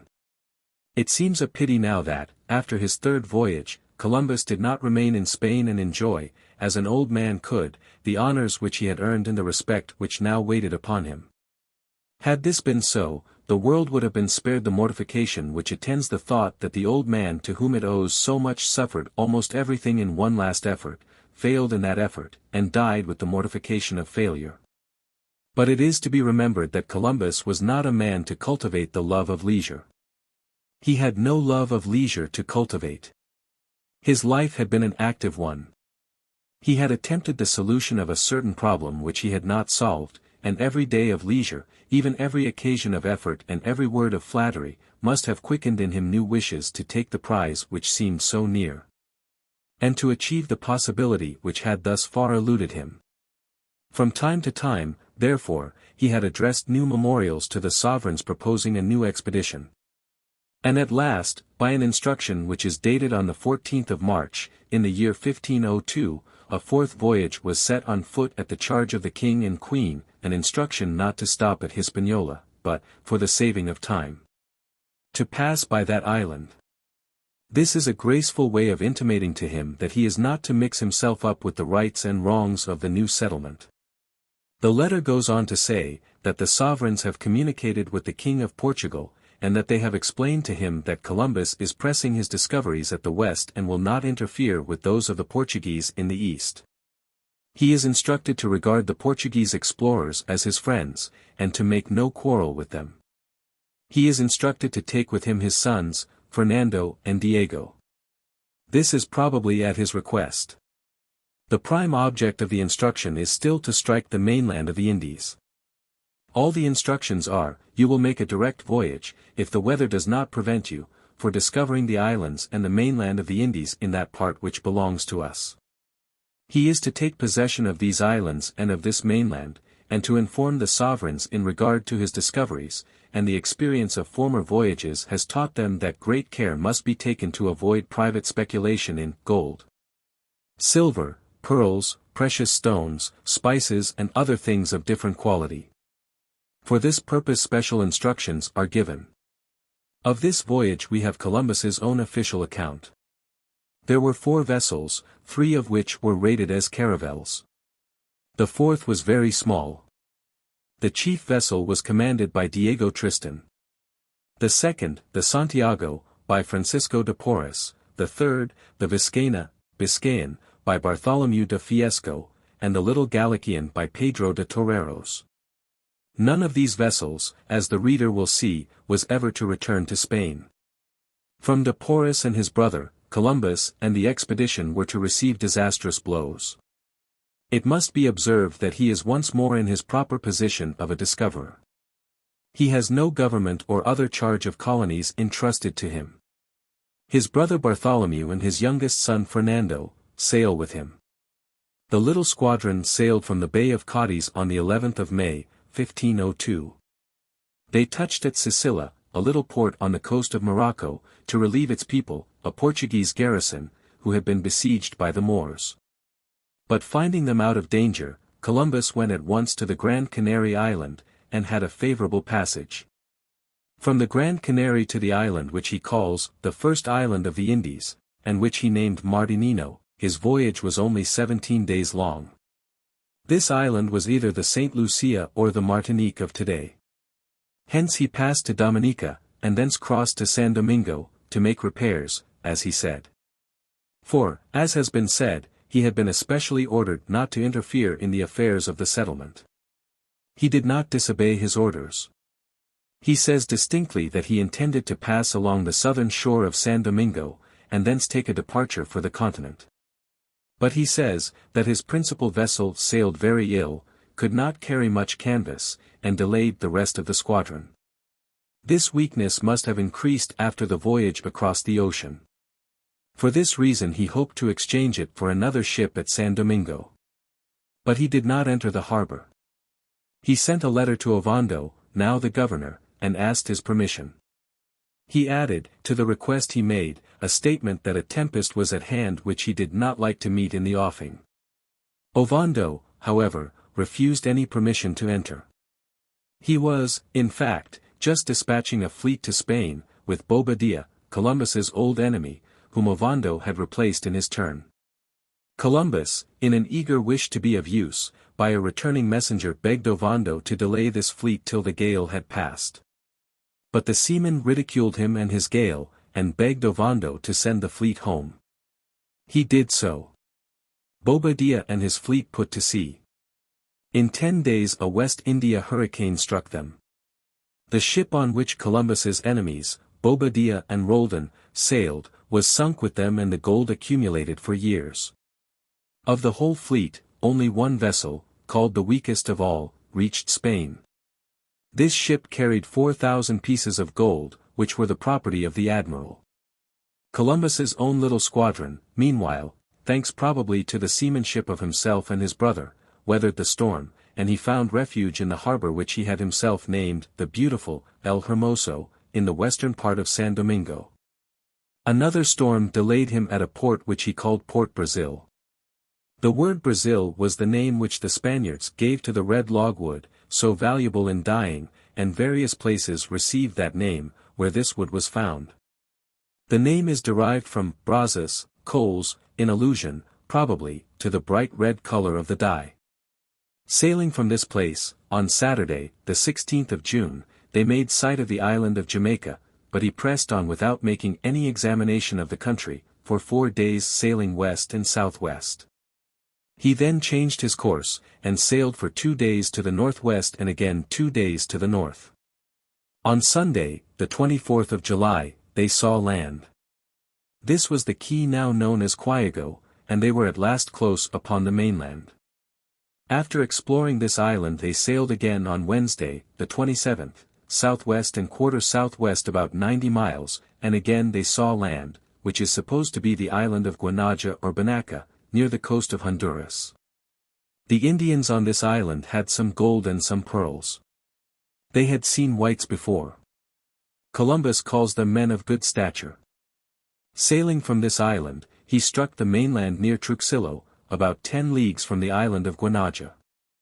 He soon found the harbor, which we still know as the harbor of Truxillo, and from this point Columbus began a careful investigation of the coast. He observed, what all navigators have since observed, the lack of harbors.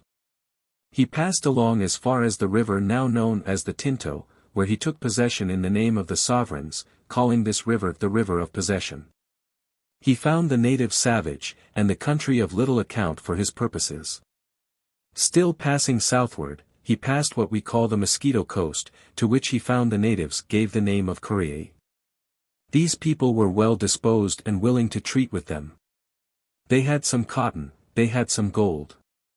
They wore very little clothing, and they painted their bodies, as most of the natives of the islands had done.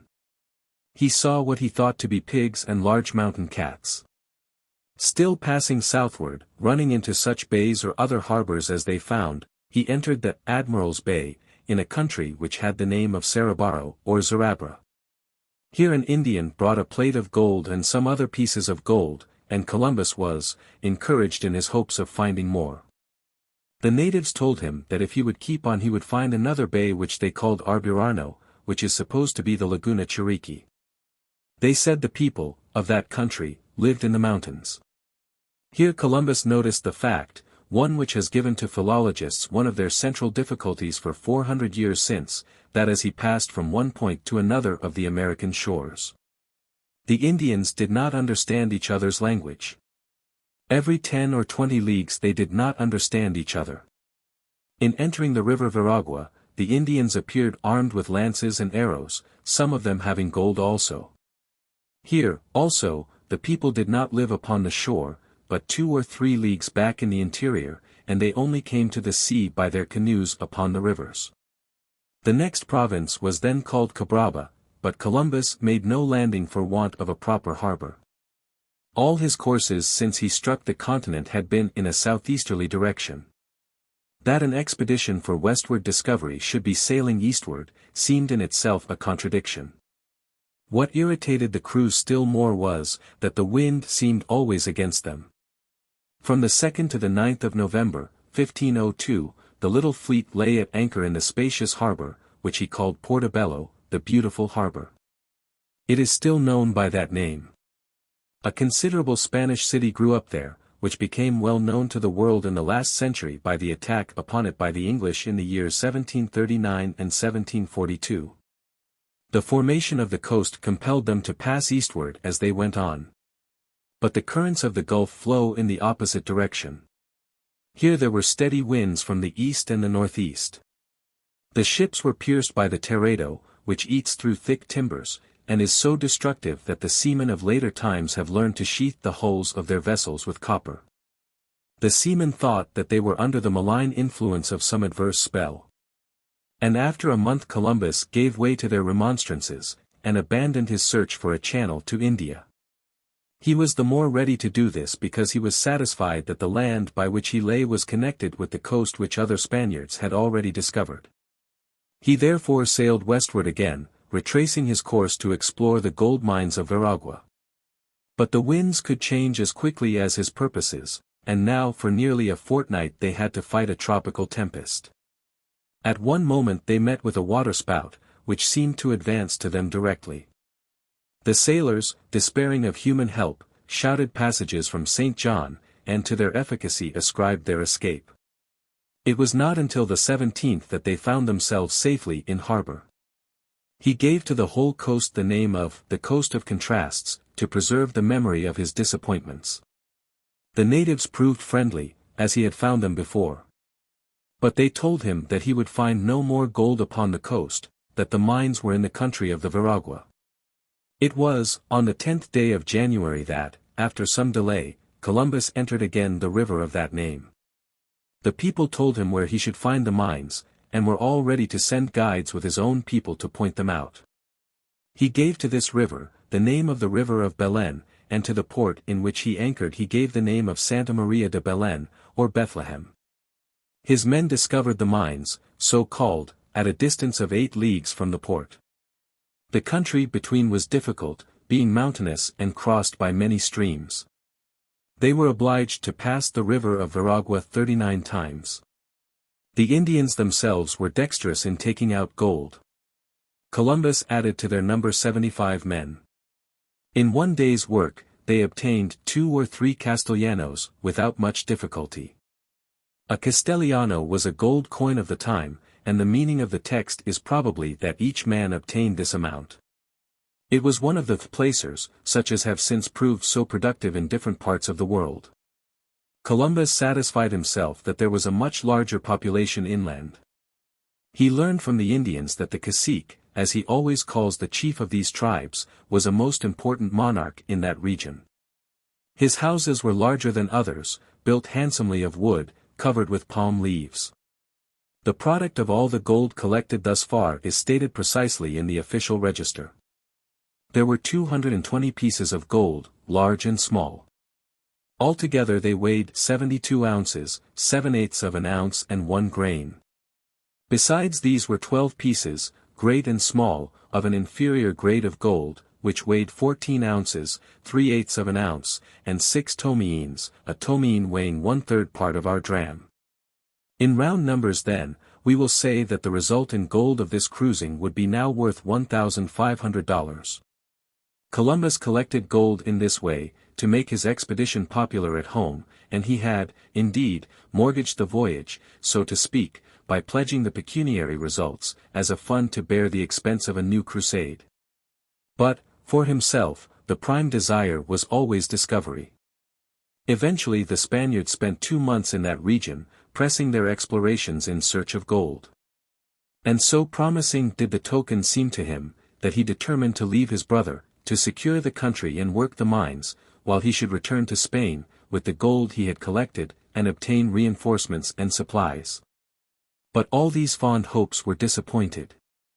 The natives, under a leader named Quibian, rallied in large numbers, probably intending to drive the colonists away. It was only by the boldest measures that their plans were met. When Columbus supposed that he had suppressed their enterprise, he took leave of his brother, as he had intended, leaving him but one of the 4 vessels.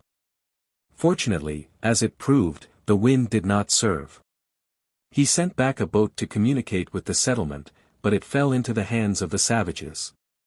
Doubtful as to the issue, a seaman, named Ledesma, volunteered to swim through the surf, and communicate with the settlement. The brave fellow succeeded.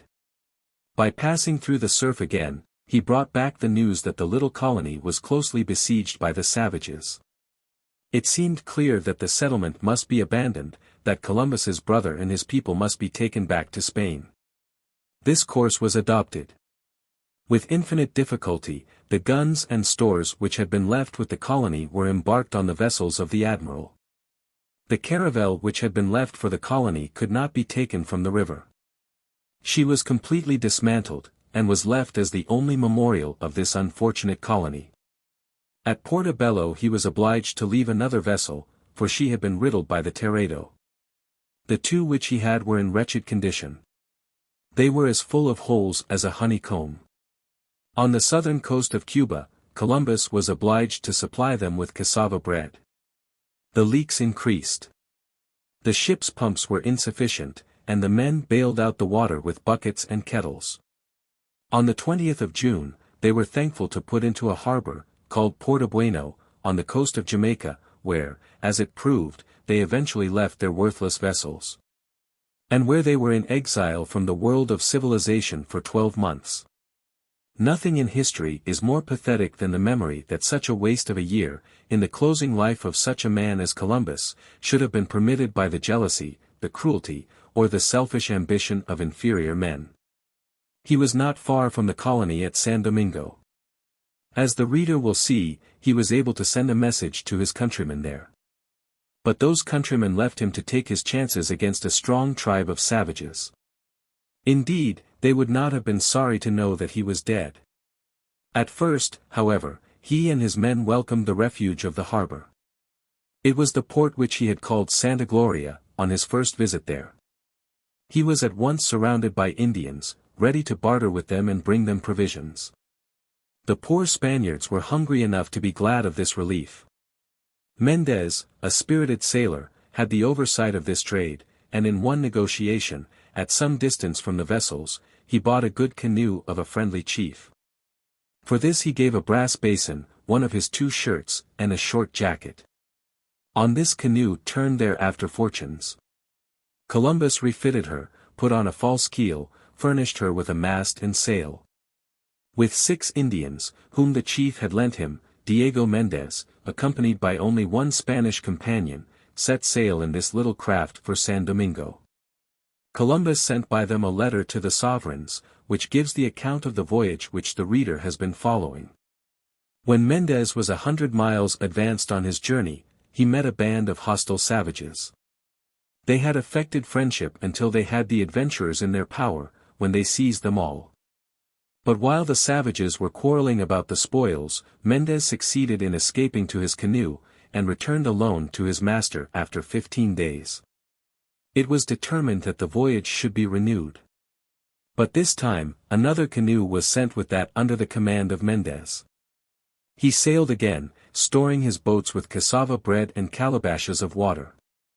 Bartholomew Columbus, with his armed band, marched along the coast, as the 2 canoes sailed along the shore. Waiting then for a clear day, Mendez struck northward, on the passage, which was long for such frail craft, to San Domingo. It was 8 months before Columbus heard of them. Of those 8 months, the history is of dismal waiting, mutiny, and civil war.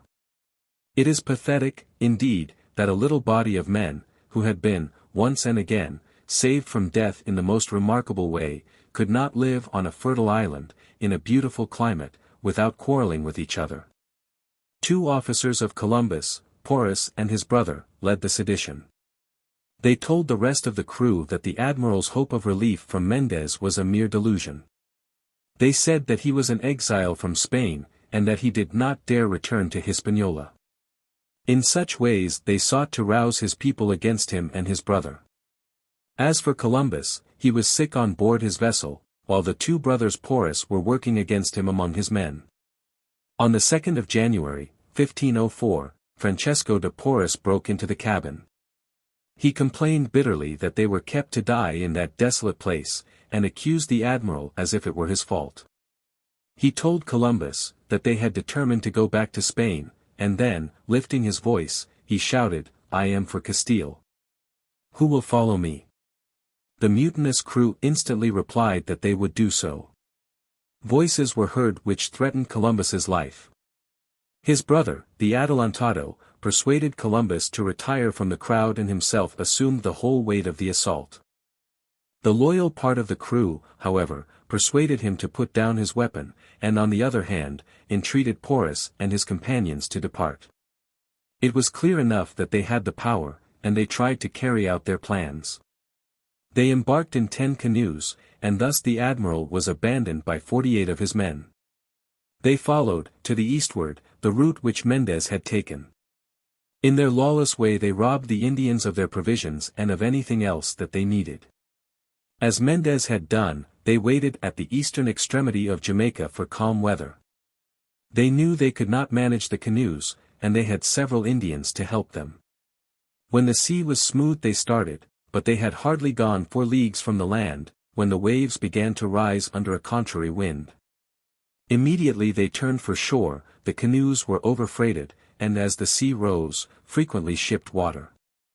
The frightened Spaniards threw overboard everything they could spare, retaining their arms only, and a part of their provisions.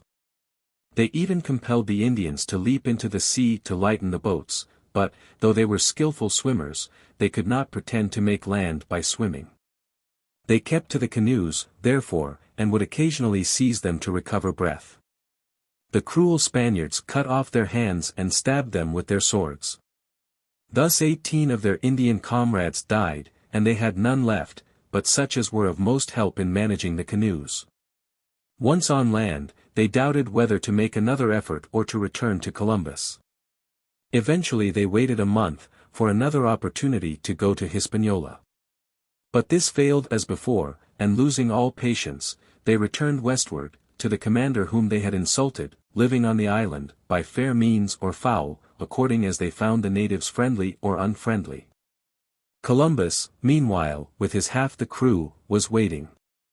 He had established as good order as he could between his men and the natives, but he was obliged to keep a strict watch over such European food as he still had, knowing how necessary it was for the sick men in his number. On the other hand, the Indians, wholly unused to regular work, found it difficult to supply the food which so many men demanded. The supplies fell off from day to day, the natives no longer pressed down to the harbor.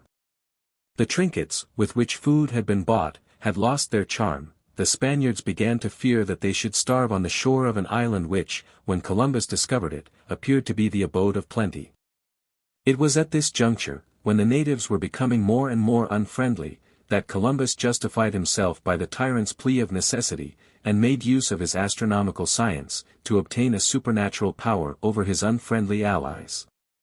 He sent his interpreter to summon the principal caciques to a conference. For this conference he appointed a day when he knew that a total eclipse of the moon would take place. The chiefs met as they were requested. He told them that he and his followers worshipped a God who lived in the heavens, that God favored such as did well, but punished all who displeased him. He asked them to remember how this God had protected Mendez and his companions in their voyage, because they went obedient to the orders which had been given them by their chief. He asked them to remember that the same God had punished Porras and his companions with all sorts of affliction, because they were rebels. He said that now this great God was angry with the Indians, because they refused to furnish food to his faithful worshippers, that he proposed to chastise them with famine and pestilence. He said that, lest they should disbelieve the warning which he gave, a sign would be given, in the heavens that night, of the anger of the great God. They would see that the moon would change its color and would lose its light. They might take this as a token of the punishment which awaited them. The Indians had not that confidence in Columbus which they once had. Some derided what he said, some were alarmed, all waited with anxiety and curiosity. When the night came they saw a dark shadow begin to steal over the moon.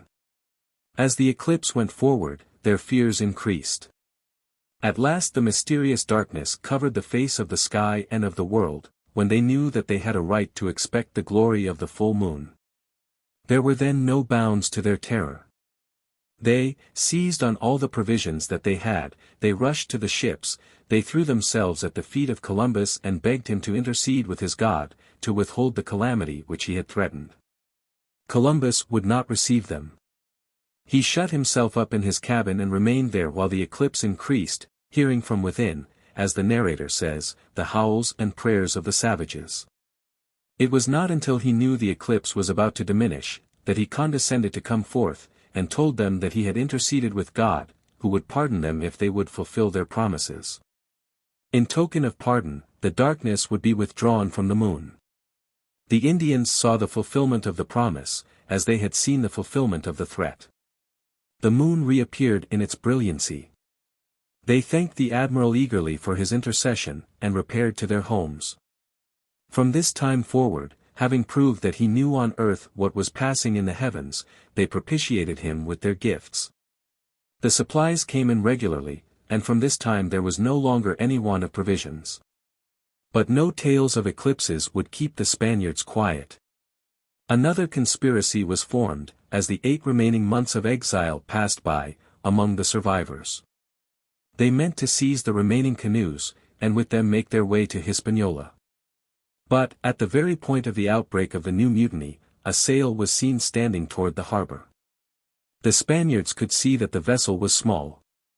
She kept the offing, but sent a boat on shore. As the boat drew near, those who waited so eagerly recognized Escobar, who had been condemned to death, in Isabella, when Columbus was in administration, and was pardoned by his successor Bobadilla. To see this man approaching for their relief was not hopeful, though he were called a Christian, and was a countryman of their own. Escobar drew up to the ships, on which the Spaniards still lived, and gave them a letter from Ovando, the new governor of Hispaniola, with some bacon and a barrel of wine, which were sent as presents to the admiral. He told Columbus, in a private interview, that the governor had sent him to express his concern at his misfortune, and his regret that he had not a vessel of sufficient size to bring off all the people, but that he would send one as soon as possible. He assured him that his concerns in Hispaniola were attended to faithfully in his absence. He asked him to write to the governor in reply, as he wished to return at once. This was but scant comfort for men who had been 8 months waiting to be relieved. But Escobar was master of the position. Columbus wrote a reply at once to Ovando, pointed out that the difficulties of his situation had been increased by the rebellion of the brothers Porras. He, however, expressed his reliance on his promise, and said he would remain patiently on his ships until relief came. Escobar took the letter, returned to his vessel, and she made sail at once, leaving the starving Spaniards in dismay, to the same fate which hung over them before. Columbus tried to reassure them. He professed himself satisfied with the communications from Ovando, and told them that vessels large enough for them would soon arrive. He said that they could see that he believed this, because he had not himself taken passage with Escobar, preferring to share their lot with them. He had sent back the little vessel at once, so that no time might be lost in sending the necessary ships. With these assurances he cheered their hearts. In truth, however, he was very indignant at Ovando's cool behavior. That he should have left them for months in danger and uncertainty, with a mere tantalizing message and a scanty present of food, all this naturally made the great leader indignant. He believed that Ovando hoped that he might perish on the island. He supposed that Ovando thought that this would be favorable for his own political prospects, and he believed that Escobar was sent merely as a spy. This same impression is given by Las Casas, the historian, who was then at San Domingo. He says that Escobar was chosen simply because of his enmity to Columbus, and that he was ordered not to land, nor to hold conversation with any of the crew, nor to receive letters from any except the admiral. After Escobar's departure, Columbus sent an embassy on shore to communicate with the rebel party, who were living on the island. He offered to them free pardon, kind treatment, and a passage with him in the ships which he expected from Ovando, and, as a token of goodwill, he sent them a part of the bacon which Escobar had brought them. Francesco de Porres met these ambassadors, and replied that they had no wish to return to the ships, but preferred living at large. They offered to engage that they would be peaceable, if the admiral would promise them solemnly, that, in case 2 vessels arrived, they should have one to depart in. That if only 1 vessel arrived they should have half of it, and that the admiral would now share with them the stores and articles of traffic, which he had left in the ship. But these demands Columbus refused to accept. Porres had spoken for the rebels, but they were not so well satisfied with the answer. The incident gave occasion for what was almost an outbreak among them. Porres attempted to hold them in hand, by assuring them that there had been no real arrival of Escobar. He told them that there had been no vessel in port. That what had been seen was a mere phantasm conjured up by Columbus, who was deeply versed in necromancy. He reminded them that the vessel arrived just in the edge of the evening. That it communicated with Columbus only, and then disappeared in the night. Had it been a real vessel would he not have embarked, with his brother and his son? Was it not clear that it was only a phantom, which appeared for a moment and then vanished? Not satisfied, however, with his control over his men, he marched them to a point near the ships, hoping to plunder the stores and to take the admiral prisoner. Columbus, however, had notice of the approach of this marauding party, and his brother and 50 followers, of whose loyalty he was sure, armed themselves and marched to meet them. The Adelantado again sent ambassadors, the same whom he had sent before with the offer of pardon, but Porres and his companions would not permit them to approach. They determined to offer battle to the 50 loyal men, thinking to attack and kill the Adelantado himself. They rushed upon him and his party, but at the first shock 4 or 5 of them were killed. The Adelantado, with his own hand, killed Sanchez, one of the most powerful men among the rebels. Porres attacked him in turn, and with his sword cut his buckler and wounded his hand. The sword, however, was wedged in the shield, and before Porres could withdraw it, the Adelantado closed upon him and made him prisoner. When the rebels saw this result of the conflict, they fled in confusion. The Indians, meanwhile, amazed at this conflict among men who had descended from heaven, gazed with wonder at the battle. When it was over, they approached the field, and looked with amazement on the dead bodies of the beings whom they had thought immortal. It is said, however, that at the mere sound of a groan from one of the wounded they fled in dismay. The Adelantado returned in triumph to the ships. He brought with him his prisoners. Only 2 of his party had been wounded, himself and his steward. The next day the remaining fugitives sent in a petition to the admiral, confessing their misdeeds and asking for pardon. He saw that their union was broken. He granted their prayer, on the single condition that Francesco de Porres should remain a prisoner. He did not receive them on board the ships, but put them under the command of a loyal officer, to whom he gave a sufficient number of articles for trade, to purchase food of the natives. This battle, for it was such, was the last critical incident in the long exile of the Spaniards, for, after a year of hope and fear, 2 vessels were seen standing into the harbor. One of them was a ship equipped, at Columbus's own expense, by the faithful Mendez, the other had been fitted out afterwards by Ovando, but had sailed in company with the first vessel of relief.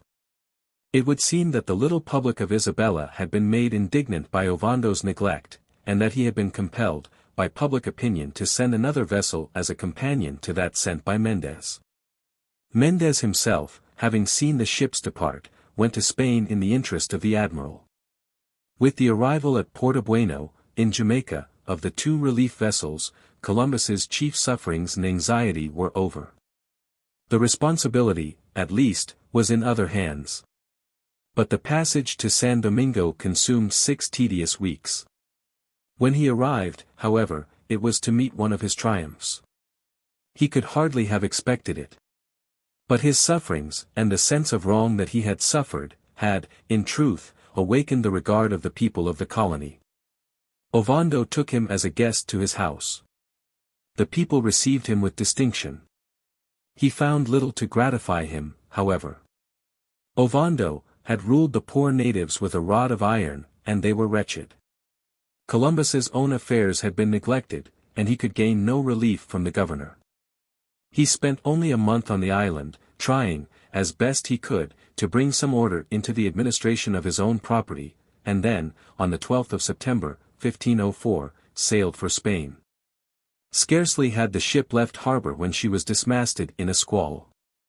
He was obliged to cross to another ship, under command of his brother, the Adelantado. She also was unfortunate. Her mainmast was sprung in a storm, and she could not go on until the mast was shortened. In another gale the foremast was sprung, and it was only on the 7th of November that the shattered and storm-pursued vessel arrived at San Lucar. Columbus himself had been suffering, through the voyage, from gout and his other maladies. The voyage was, indeed, a harsh experience for a sick man, almost 70 years old. He went at once to Seville, to find such rest as he might, for body and mind. Chapter 13. 2 Sad Years. Isabella's death, Columbus at Seville, his illness, letters to the king, journeys to Segovia, Salamanca, and Valladolid, his suit there, Philip and Juana, Columbus executes his will, dies, his burial and the removal of his body, his portraits, his character. Columbus had been absent from Spain 2 years and 6 months. He returned broken in health, and the remaining 2 years of his life are only the sad history of his effort to relieve his name from dishonor and to leave to his sons a fair opportunity to carry forward his work in the world. Isabella, alas, died on the 26th day of November, only a short time after his arrival. Ferdinand, at the least, was cold and hard toward him, and Ferdinand was now engaged in many affairs other than those of discovery.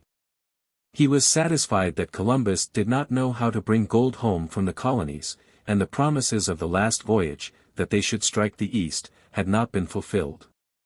Isabella had testified her kindly memory of Columbus, even while he was in exile at Jamaica, by making him one of the bodyguard of her oldest son, an honorary appointment which carried with it a handsome annual salary. After the return to Spain of Diego Méndez, the loyal friend who had cared for his interests so well in San Domingo, she had raised him to noble rank.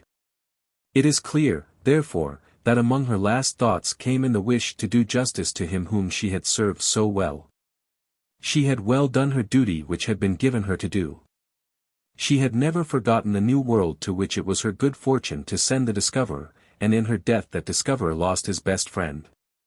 On his arrival in Seville, where one might say he had a right to rest himself and do nothing else, Columbus engaged at once in efforts to see that the seamen who had accompanied him in this last adventure should be properly paid. Many of these men had been disloyal to him and unfaithful to their sovereign, but Columbus, with his own magnanimity, represented eagerly at court that they had endured great peril, that they brought great news, and that the king ought to repay them all that they had earned. He says, in a letter to his son written at this period, "I have not a roof over my head in Castile. I have no place to eat nor to sleep excepting a tavern, and there I am often too poor to pay my scot." This passage has been quoted as if he were living as a beggar at this time, and the world has been asked to believe that a man who had a tenth of the revenue of the Indies due to him in some fashion, was actually living from hand to mouth from day to day. But this is a mere absurdity of exaggeration. Undoubtedly, he was frequently pressed for ready money. He says to his son, in another letter, "I only live by borrowing."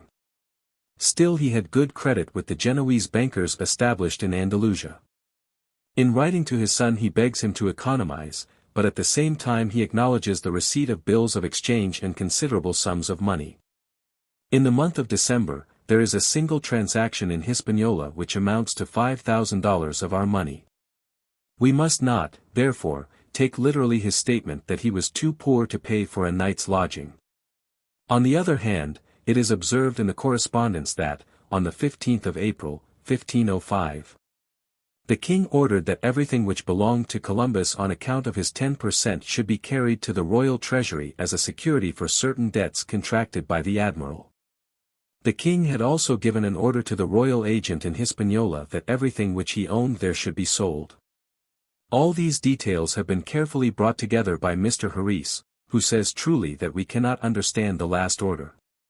When at last the official proceedings relating to the affairs in Jamaica arrived in Europe, Columbus made an effort to go to court. A litter was provided for him, and all the preparations for his journey made. But he was obliged once more by his weakness to give up this plan, and he could only write letters pressing his claim. Of such letters the misfortune is, that the longer they are, and the more of the detail they give, the less likely are they to be read. Columbus could only write at night, in the daytime he could not use his hands. He took care to show Ferdinand that his interests had not been properly attended to in the islands. He said that Ovando had been careless as to the king's service, and he was not unwilling to let it be understood that his own administration had been based on a more intelligent policy than that of either of the men who followed him. But he was now an old man. He was unable to go to court in person. He had not succeeded in that which he had sailed for, a straight opening to the southern sea. He had discovered new gold mines on the continent, but he had brought home but little treasure. His answers from the court seemed to him formal and unsatisfactory. At court, the stories of the Porras brothers were told on the one side, while Diego Mendez and Carvajal represented Columbus. In this period of the fading life of Columbus, we have 11 letters addressed by him to his son. These show that he was in Seville as late as February, 1505. From the authority of Las Casas, we know that he left that part of Spain to go to Segovia in the next May, and from that place he followed the court to Salamanca and Valladolid, although he was so weak and ill. He was received, as he had always been, with professions of kindness, but nothing followed important enough to show that there was anything genuine in this cordiality. After a few days Columbus begged that some action might be taken to indemnify him for his losses, and to confirm the promises which had been made to him before. The king replied that he was willing to refer all points which had been discussed between them to an arbitration. Columbus assented, and proposed the Archbishop Diego de Deza as an arbiter. The reader must remember that it was he who had assisted Columbus in early days when the inquiry was made at Salamanca. The king assented to the arbitration, but proposed that it should include questions which Columbus would not consider as doubtful. One of these was his restoration to his office of viceroy. Now on the subject of his dignities Columbus was tenacious. He regarded everything else as unimportant in comparison.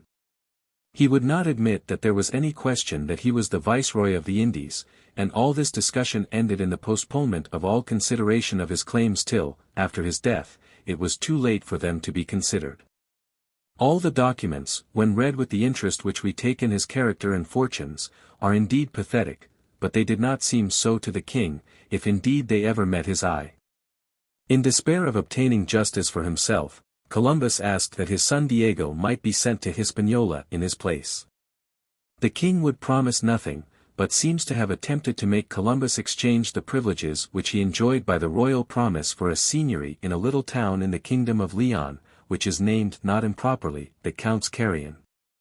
It is interesting to see that one of the persons whom he employed, in pressing his claim at the court and in the management of his affairs, was Vespucci, the Florentine merchant, who in early life had been known as Alberigo, but had now taken the name of Americo. The king was still engaged in the affairs of the islands. He appointed bishops to take charge of the churches in the colonies, but Columbus was not so much as consulted as to the persons who should be sent. When Philip arrived from Flanders, with his wife Juana, who was the heir of Isabella's fortunes and crown, Columbus wished to pay his court to them, but was too weak to do so in person. There is a manly letter, written with dignity and pathos, in which he presses his claims upon them. He commissioned his brother, the Adelantado, to take this letter, and with it he went to wait upon the young couple. They received him most cordially, and gave flattering hopes that they would attend favorably to the suit. But this was too late for Columbus himself. Immediately after he had sent his brother away, his illness increased in violence. The time for petitions and for answers to petitions had come to an end. His health failed steadily, and in the month of May he knew that he was approaching his death. The king and the court had gone to Villafranca de Valcacar. On the 19th of May Columbus executed his will, which had been prepared at Segovia a year before. In this will he directs his son and his successors, acting as administrators, always to maintain, in the city of Genoa, some person of our line, who shall have a house and a wife in that place. Who shall receive a sufficient income to live honorably, as being one of our relatives, having foot and root in the said city, as a native. Since he will be able to receive from this city aid in favor of the things of his service, because from that city I came forth and in that city I was born. This clause became the subject of much litigation as the century went on. Another clause which was much contested was his direction to his son Diego to take care of Beatriz Enriquez, the mother of Fernando. Diego is instructed to provide for her an honorable subsistence, as being a person to whom I have great obligation. What I do in this matter is to relieve my conscience, for this weighs much upon my mind. The reason of this cannot be written here. The history of the litigation which followed upon this will and upon other documents which bear upon the fortunes of Columbus is curious, but scarcely interesting. The present representative of Columbus is Don Cristobal Colón de la Cerda, Duke of Veragua and of La Vega, a grandee of Spain of the first class, Marquis of Jamaica, Admiral and Seneschal Major of the Indies, who lives at Madrid. 2 days after the authentication of the will he died, on the 21st of May, 1506, which was the day of Ascension. His last words were those of his Saviour, expressed in the language of the Latin Testament, in Manus tuas, Pater, commendo spiritum meum, Father, into thy hands I commend my spirit.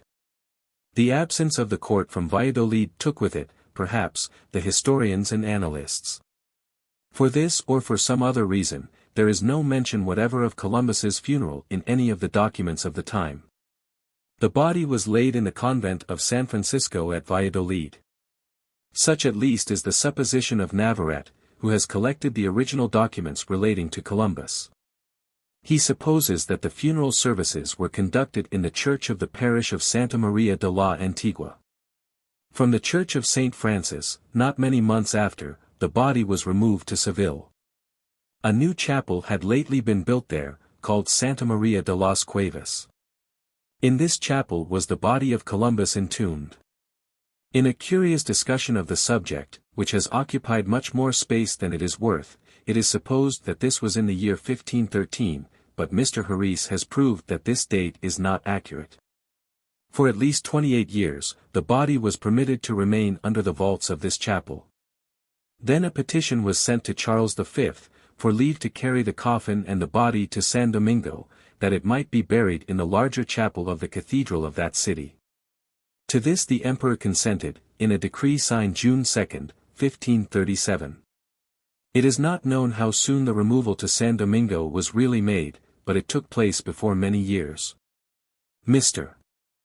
Harris quotes from a manuscript authority to show, that when William Penn besieged the city of San Domingo in 1655, all the bodies buried under the cathedral were withdrawn from view, lest the heretics should profane them. And that, the old admiral's body was treated like the rest. Mr. Harris calls to mind the fact that the earthquake of the 19th of May, 1673, demolished the cathedral in part, and the tombs which it contained. He says, the ruin of the colony, the climate, weather, and carelessness all contributed to the loss from sight and the forgetfulness of the bones of Columbus, mingled with the dust of his descendants, and Mr.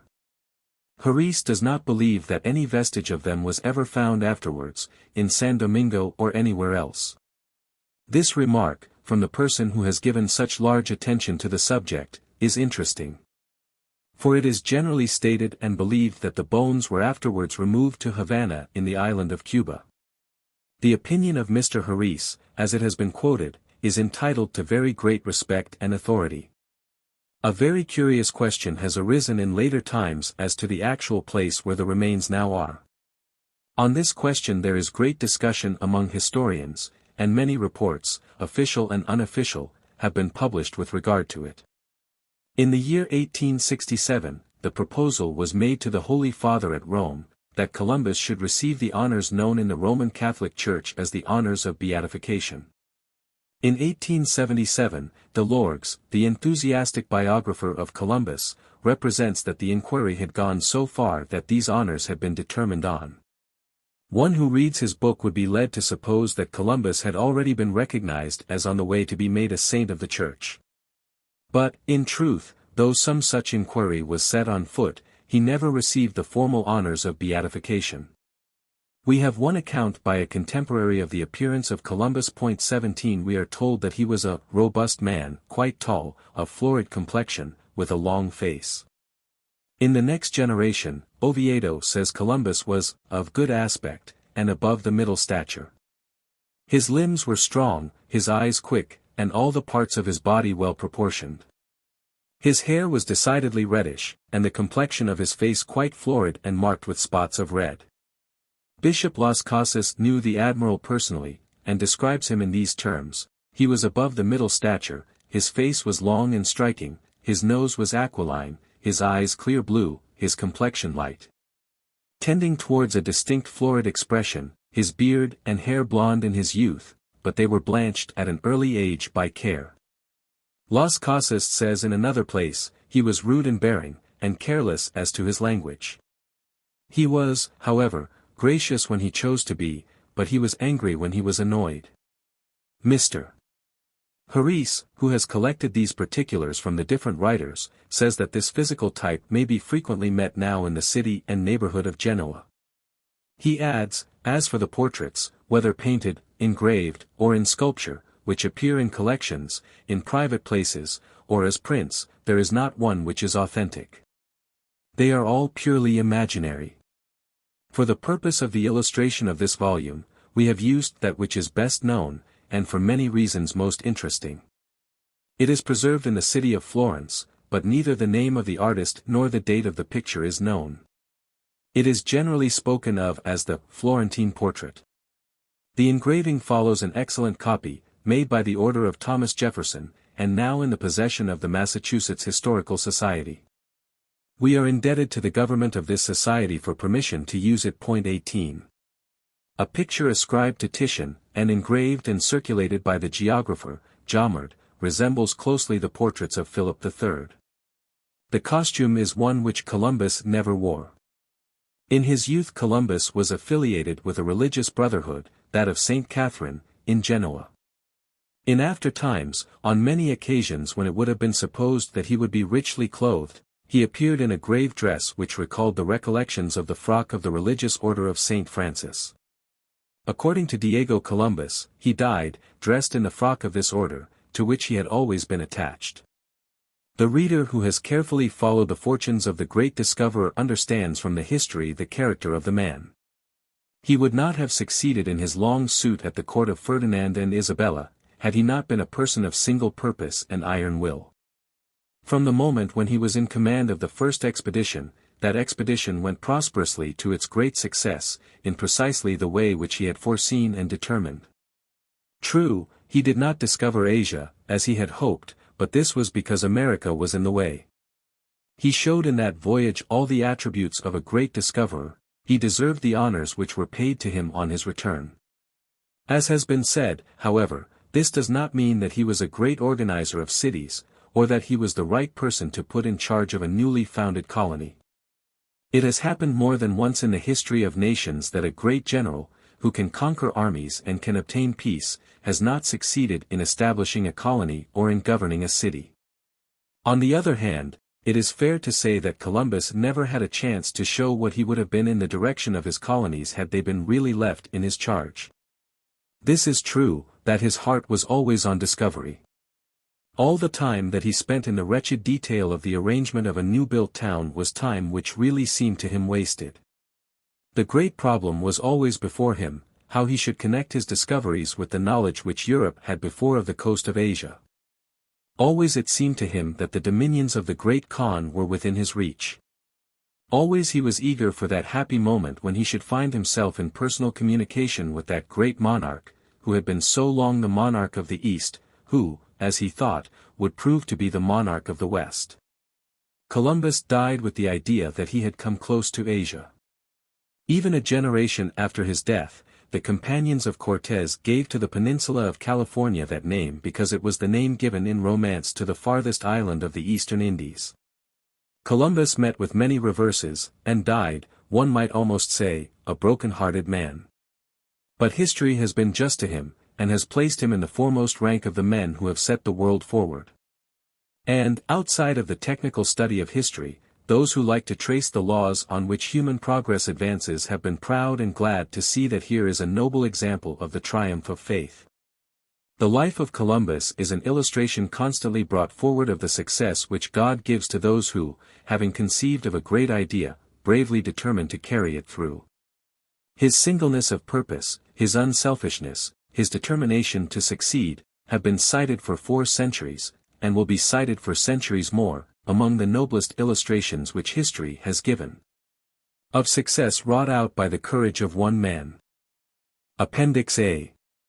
The following passages, from Admiral Fox's report, give his reasons for believing that Samoma, or Atwood's Key, is the island where Columbus first touched land. The interest which attaches to this subject at the moment of the centennial, when many voyages will be made by persons following Columbus, induces me to copy Admiral Fox's reasonings in detail. I believe his conclusion to be correct.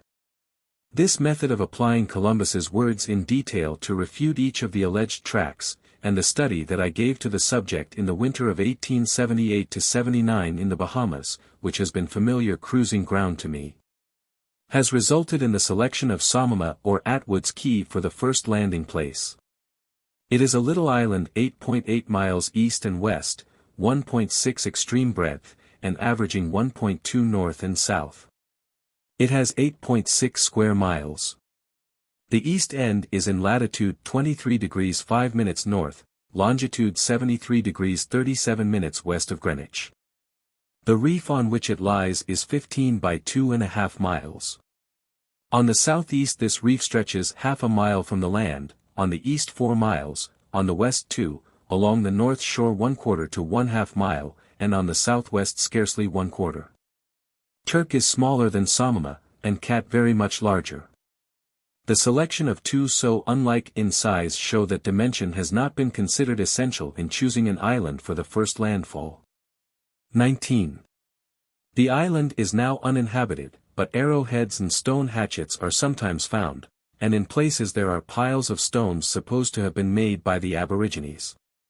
Most of the growth is scrubby, with a few scattered trees. The Nassau vessels enter an opening through the reef on the south side of the island and find a very comfortable little harbor with from 2 to 2.5 fathoms of water. From here they send their boats on shore to strip guano, and cut satin, dye woods and bark. When Columbus discovered Guanahani, the journal called it a little island. After landing he speaks of it as bien grande, very large, which some translate, tolerably, or pretty large. November 20, 1492, Navarrete, 1st edition, p. 61, the journal refers to Isabella, a larger island than Guanahani, as Little Island, and the 5th of January following, page 125, San Salvador is again called Little Island. The Bahamas have an area of about 37,000 square miles, 6% of which may be land, enumerated as 36 islands, 687 keys, and 2,414 rocks. The submarine bank upon which these rest underlies Florida also. But this peninsula is wave-formed upon living corals, whose growth and gradual stretch toward the south has been made known by Agassiz. I had an unsuccessful search for a similar story of the Bahamas, to learn whether there were any probable changes within so recent a period as 400 years. The common mind can see that all the rock there is coral, none of which is in position. The surface, the caves, the chinks, and the numerous potholes are compact limestone, often quite crystalline, while beneath it is oolitic, either friable or hard enough to be used for buildings. The hills are sand-blown, not upheaved.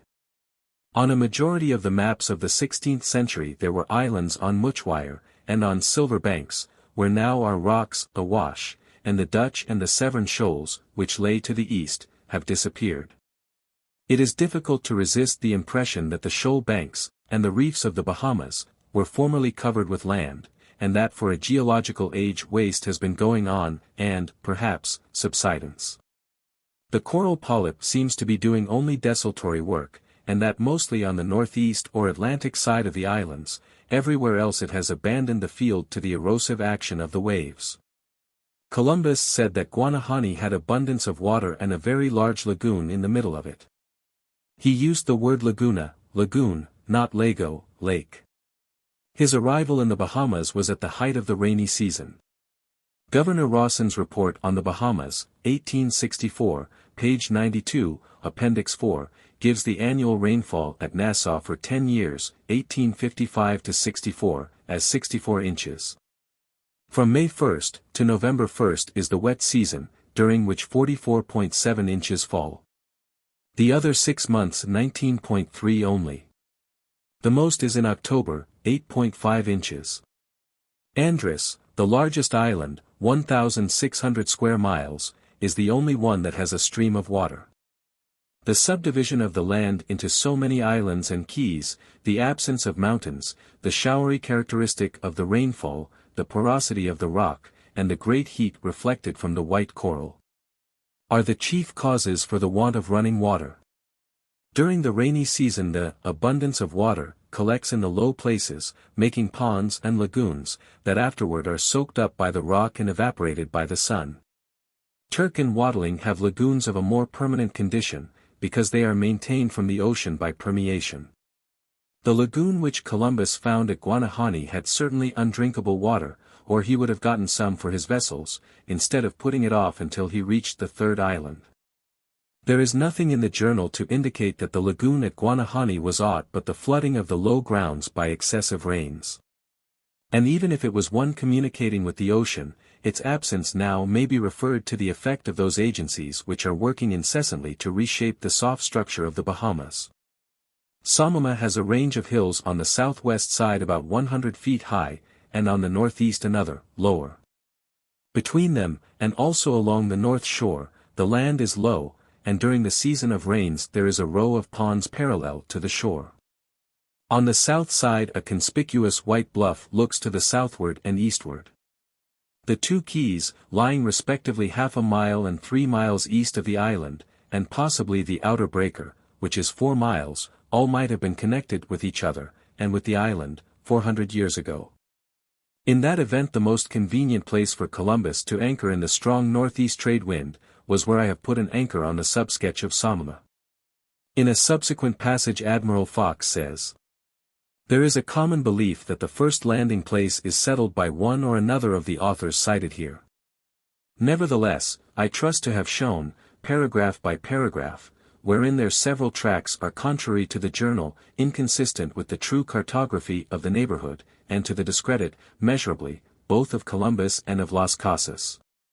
The obscurity and the carelessness which appear in part of the diary through the Bahamas offer no obstacle to this demonstration, provided that they do not extend to the log or nautical part. Columbus went to sea when he was 14 years of age, and served there almost continuously for 23 years. The strain of a seafaring life, from so tender an age, is not conducive to literary exactness. Still, for the very reason of this sea experience, the log should be correct. This is composed of the courses steered, distances sailed over, bearings of islands from one another, trend of shores, etc. The recording of these is the daily business of seamen, and here the entries were by Columbus himself, chiefly to enable him, on his return to Spain, to construct that nautical map, which is promised in the prologue of the first voyage. In crossing the Atlantic the admiral understated to the crew each day's run, so that they should not know how far they had gone into an unknown ocean. Las Casas was aware of this counterfeit log, but his abridgment is from that one which Columbus kept for his own use. If the complicated courses and distances in this were originally wrong, or if the copy of them is false, it is obvious that they cannot be plotted upon a correct chart. Conversely, if they are made to conform to a succession of islands among which he is known to have sailed, it is evident that this is a genuine transcript of the authentic log of Columbus, and, reciprocally, that we have the true track. The beginning of which is the eventful landfall of October 12, 1492. The student or critical reader, and the seaman, will have to determine whether the writer has established this conformity. The public, probably, desires to have the question settled, but it will hardly take any interest in a discussion that has no practical bearing, and which, for its elucidation, leans so much upon the jargon or the sea. It is not flattering to the English or Spanish-speaking peoples that the 400th anniversary of this great event draws nigh, and is likely to catch us still floundering, touching the first landing place. Summary. First. There is no objection to Samoma in respect to size, position or shape. That it is a little island, lying east and west, is in its favor. The erosion at the east end, by which islets have been formed, recalls the assertion of Columbus that there it could be cut off in 2 days and made into an island. The Nassau vessels still find a snug anchorage here during the northeast trades. These blew half a gale of wind at the time of the landfall, yet Navarrete, Varnhagen, and Captain Becher anchored the squadron on the windward sides of the coral reefs of their respective islands, up lee shore. The absence of permanent lagoons at Samoma I have tried to explain. Second. The course from Samoma to Crooked is to the southwest, which is the direction that the admiral said he should steer, tomorrow evening. The distance given by him corresponds with the chart. Third. The second island, Santa Maria, is described as having 2 sides which made a right angle, and the length of each is given. This points directly to Crooked and Acklin. Both form one island, so fitted to the words of the journal as cannot be done with any other land of the Bahamas. Fourth. The course and distance from Crooked to Long Island is that which the admiral gives from Santa Maria to Fernandina.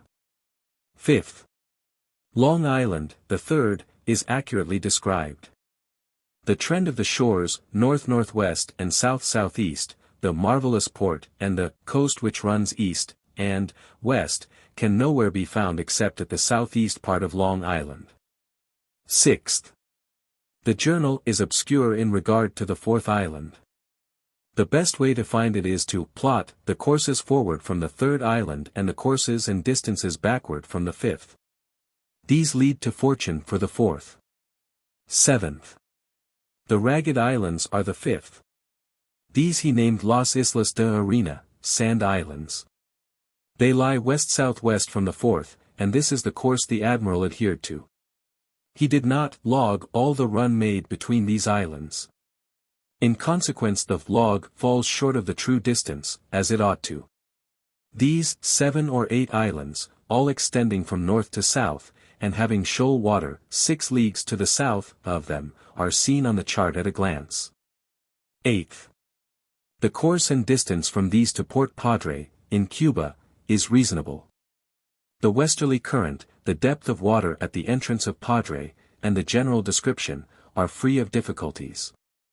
The true distance is greater than the logged, because Columbus again omits part of his run. It would be awkward if the true distances from the fourth to the fifth islands, and from the latter to Padre, had fallen short of the log. Since it would make the unexplainable situation which occurs in Irving's course and distance from Mucara's Reef to Boca de Caravella. From end to end of the Samoma track there are but 3 discrepancies. At the third island, 2 leagues ought to be 2 miles. At the fourth island 12 leagues ought to be 12 miles. The bearing between the third and fourth islands is not quite as the chart has it, nor does it agree with the courses he steered. These 3 are fairly explained, and I think that no others can be mustered to disturb the concord between this track and the journal. Reverend Mr. Cronin, in his recent voyage, discovered a cave at Watling's Island, where were many skeletons of the natives. It is thought that a study of the bones in these skeletons will give some new ethnological information as to the race which Columbus found, which is now, thanks to Spanish cruelty, entirely extinct. Appendix B. The letter to the Lady Juana, which gives Columbus's own statement of the indignities put upon him in San Domingo, is written in his most crabbed Spanish. He never wrote the Spanish language accurately, and the letter, as printed from his own manuscript, is even curious in its infelicities. It is so striking an illustration of the character of the man that we print here an abstract of it, with some passages translated directly from his own language. Columbus writes, towards the end of the year 1500, to the former nurse of Don Juan, an account of the treatment he has received. If my complaint of the world is new, its method of abuse is very old, he says.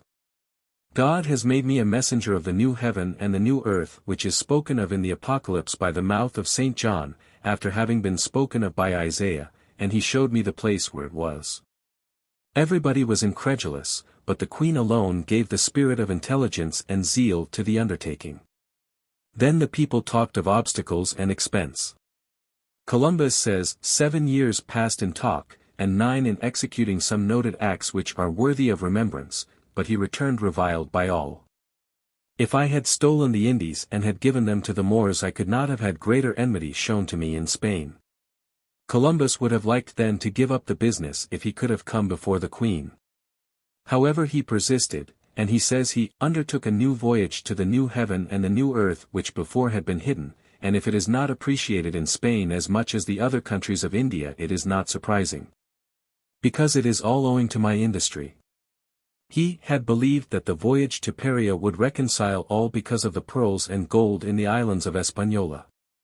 He says, I caused those of our people whom I had left there to come together and fish for pearls, and arranged that I should return and take from them what had been collected, as I understood, in measure of fanega, about a bushel. If I have not written this to their highnesses, it is because I wished also to have as much of gold. But that fled before me, as all other things. I would not have lost them and with them my honor, if I could have busied myself with my own affairs. When I went to San Domingo, I found almost half of the colony uprising, and they made war upon me as a Moor, and the Indians on the other side were no less cruel. Hojita came and he tried to make order, and he said that their highnesses had sent him with promises of gifts and grants and money. He made up a large company, for in all Hispaniola there were few men who were not vagabonds, and no one lived there who had wife or children. Hojita retired with threats. Then Vicente Ganes came with 4 ships.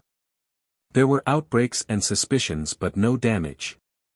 He reported that 6 other ships under a brother of the alcalde would arrive, and also the death of the Queen, but these were rumors without foundation. Adrian, Magica, attempted to go away as before, but our Lord did not permit him to carry out his bad plan.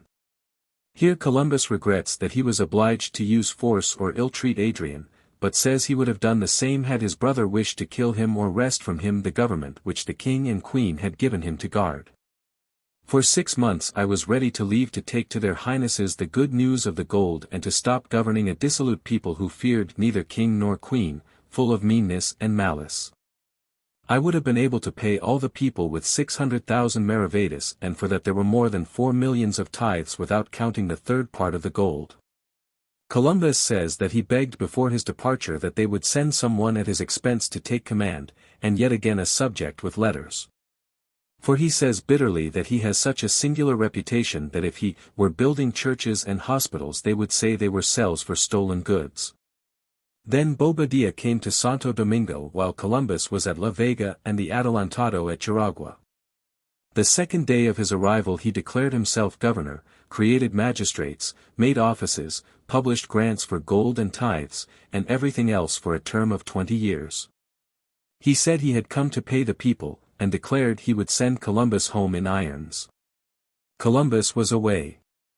Letters with favors were sent to others, but none to him. Columbus resorted to methods to gain time so that their highnesses could understand the state of things. But he was constantly maligned and persecuted by those who were jealous of him.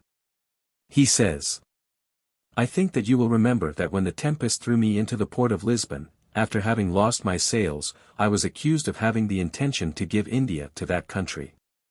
Afterwards their highnesses knew to the contrary. Although I know but little, I cannot conceive that anyone would suppose me so stupid as not to know that though India might belong to me, yet I could not keep it without the help of a prince.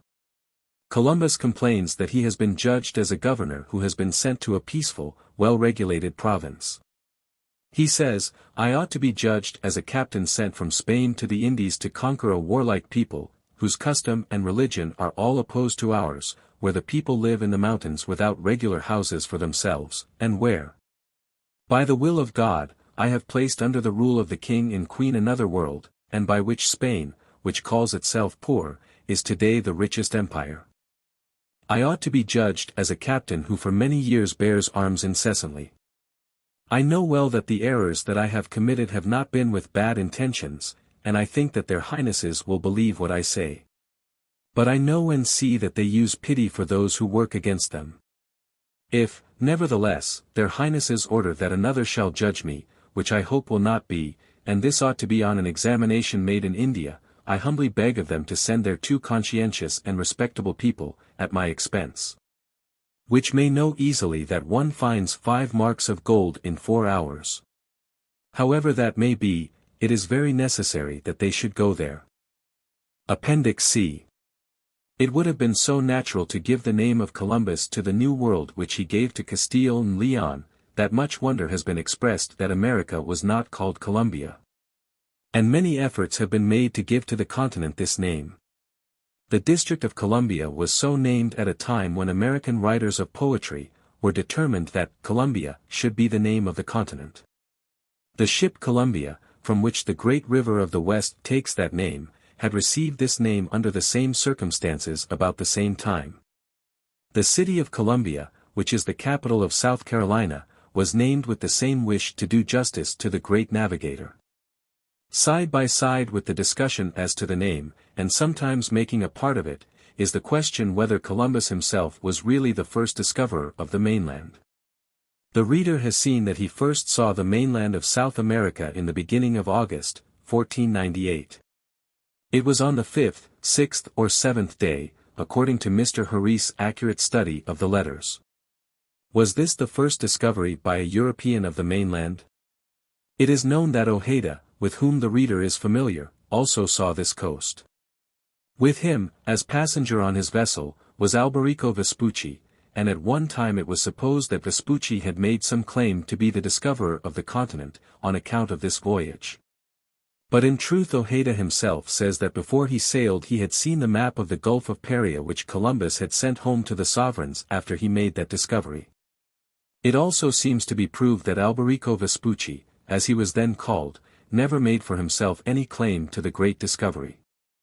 Another question, of a certain interest to people proud of English maritime science, is the question whether the Cabots did not see the mainland before Columbus. It is admitted on all hands that they did not make their first voyage till they knew of Columbus's first discoveries, but it is supposed that in the first or second voyage of the Cabots, they saw the mainland of North America. The dates of the Cabots' voyages are unfortunately badly entangled. One of them is as early as 1494, but this is generally rejected. It is more probable that the King's letters patent, authorizing John Cabot and his 3 sons to go, with 5 vessels, under the English flag, for the discovery of islands and countries yet unknown, was dated the 5th of March, 1496. Whether, however, they sailed in that year or in the next year is a question.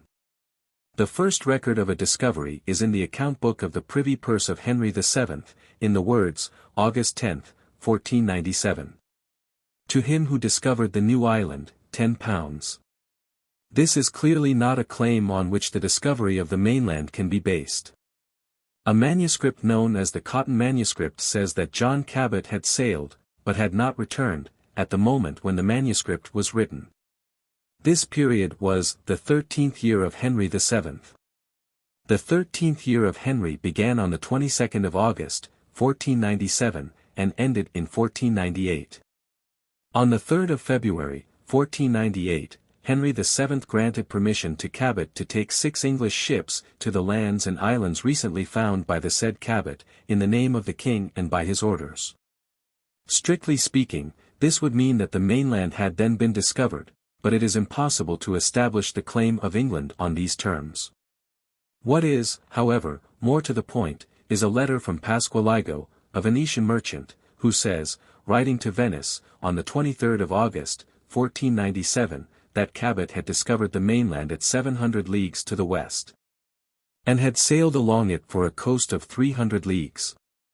He says the voyage was 3 months in length. It was made, then, between May and August, 1497. The evidence of this letter seems to show that the mainland of North America was really first discovered by Cabot. The discussion, however, does not in the least detract from the merit due to Columbus for the great discovery.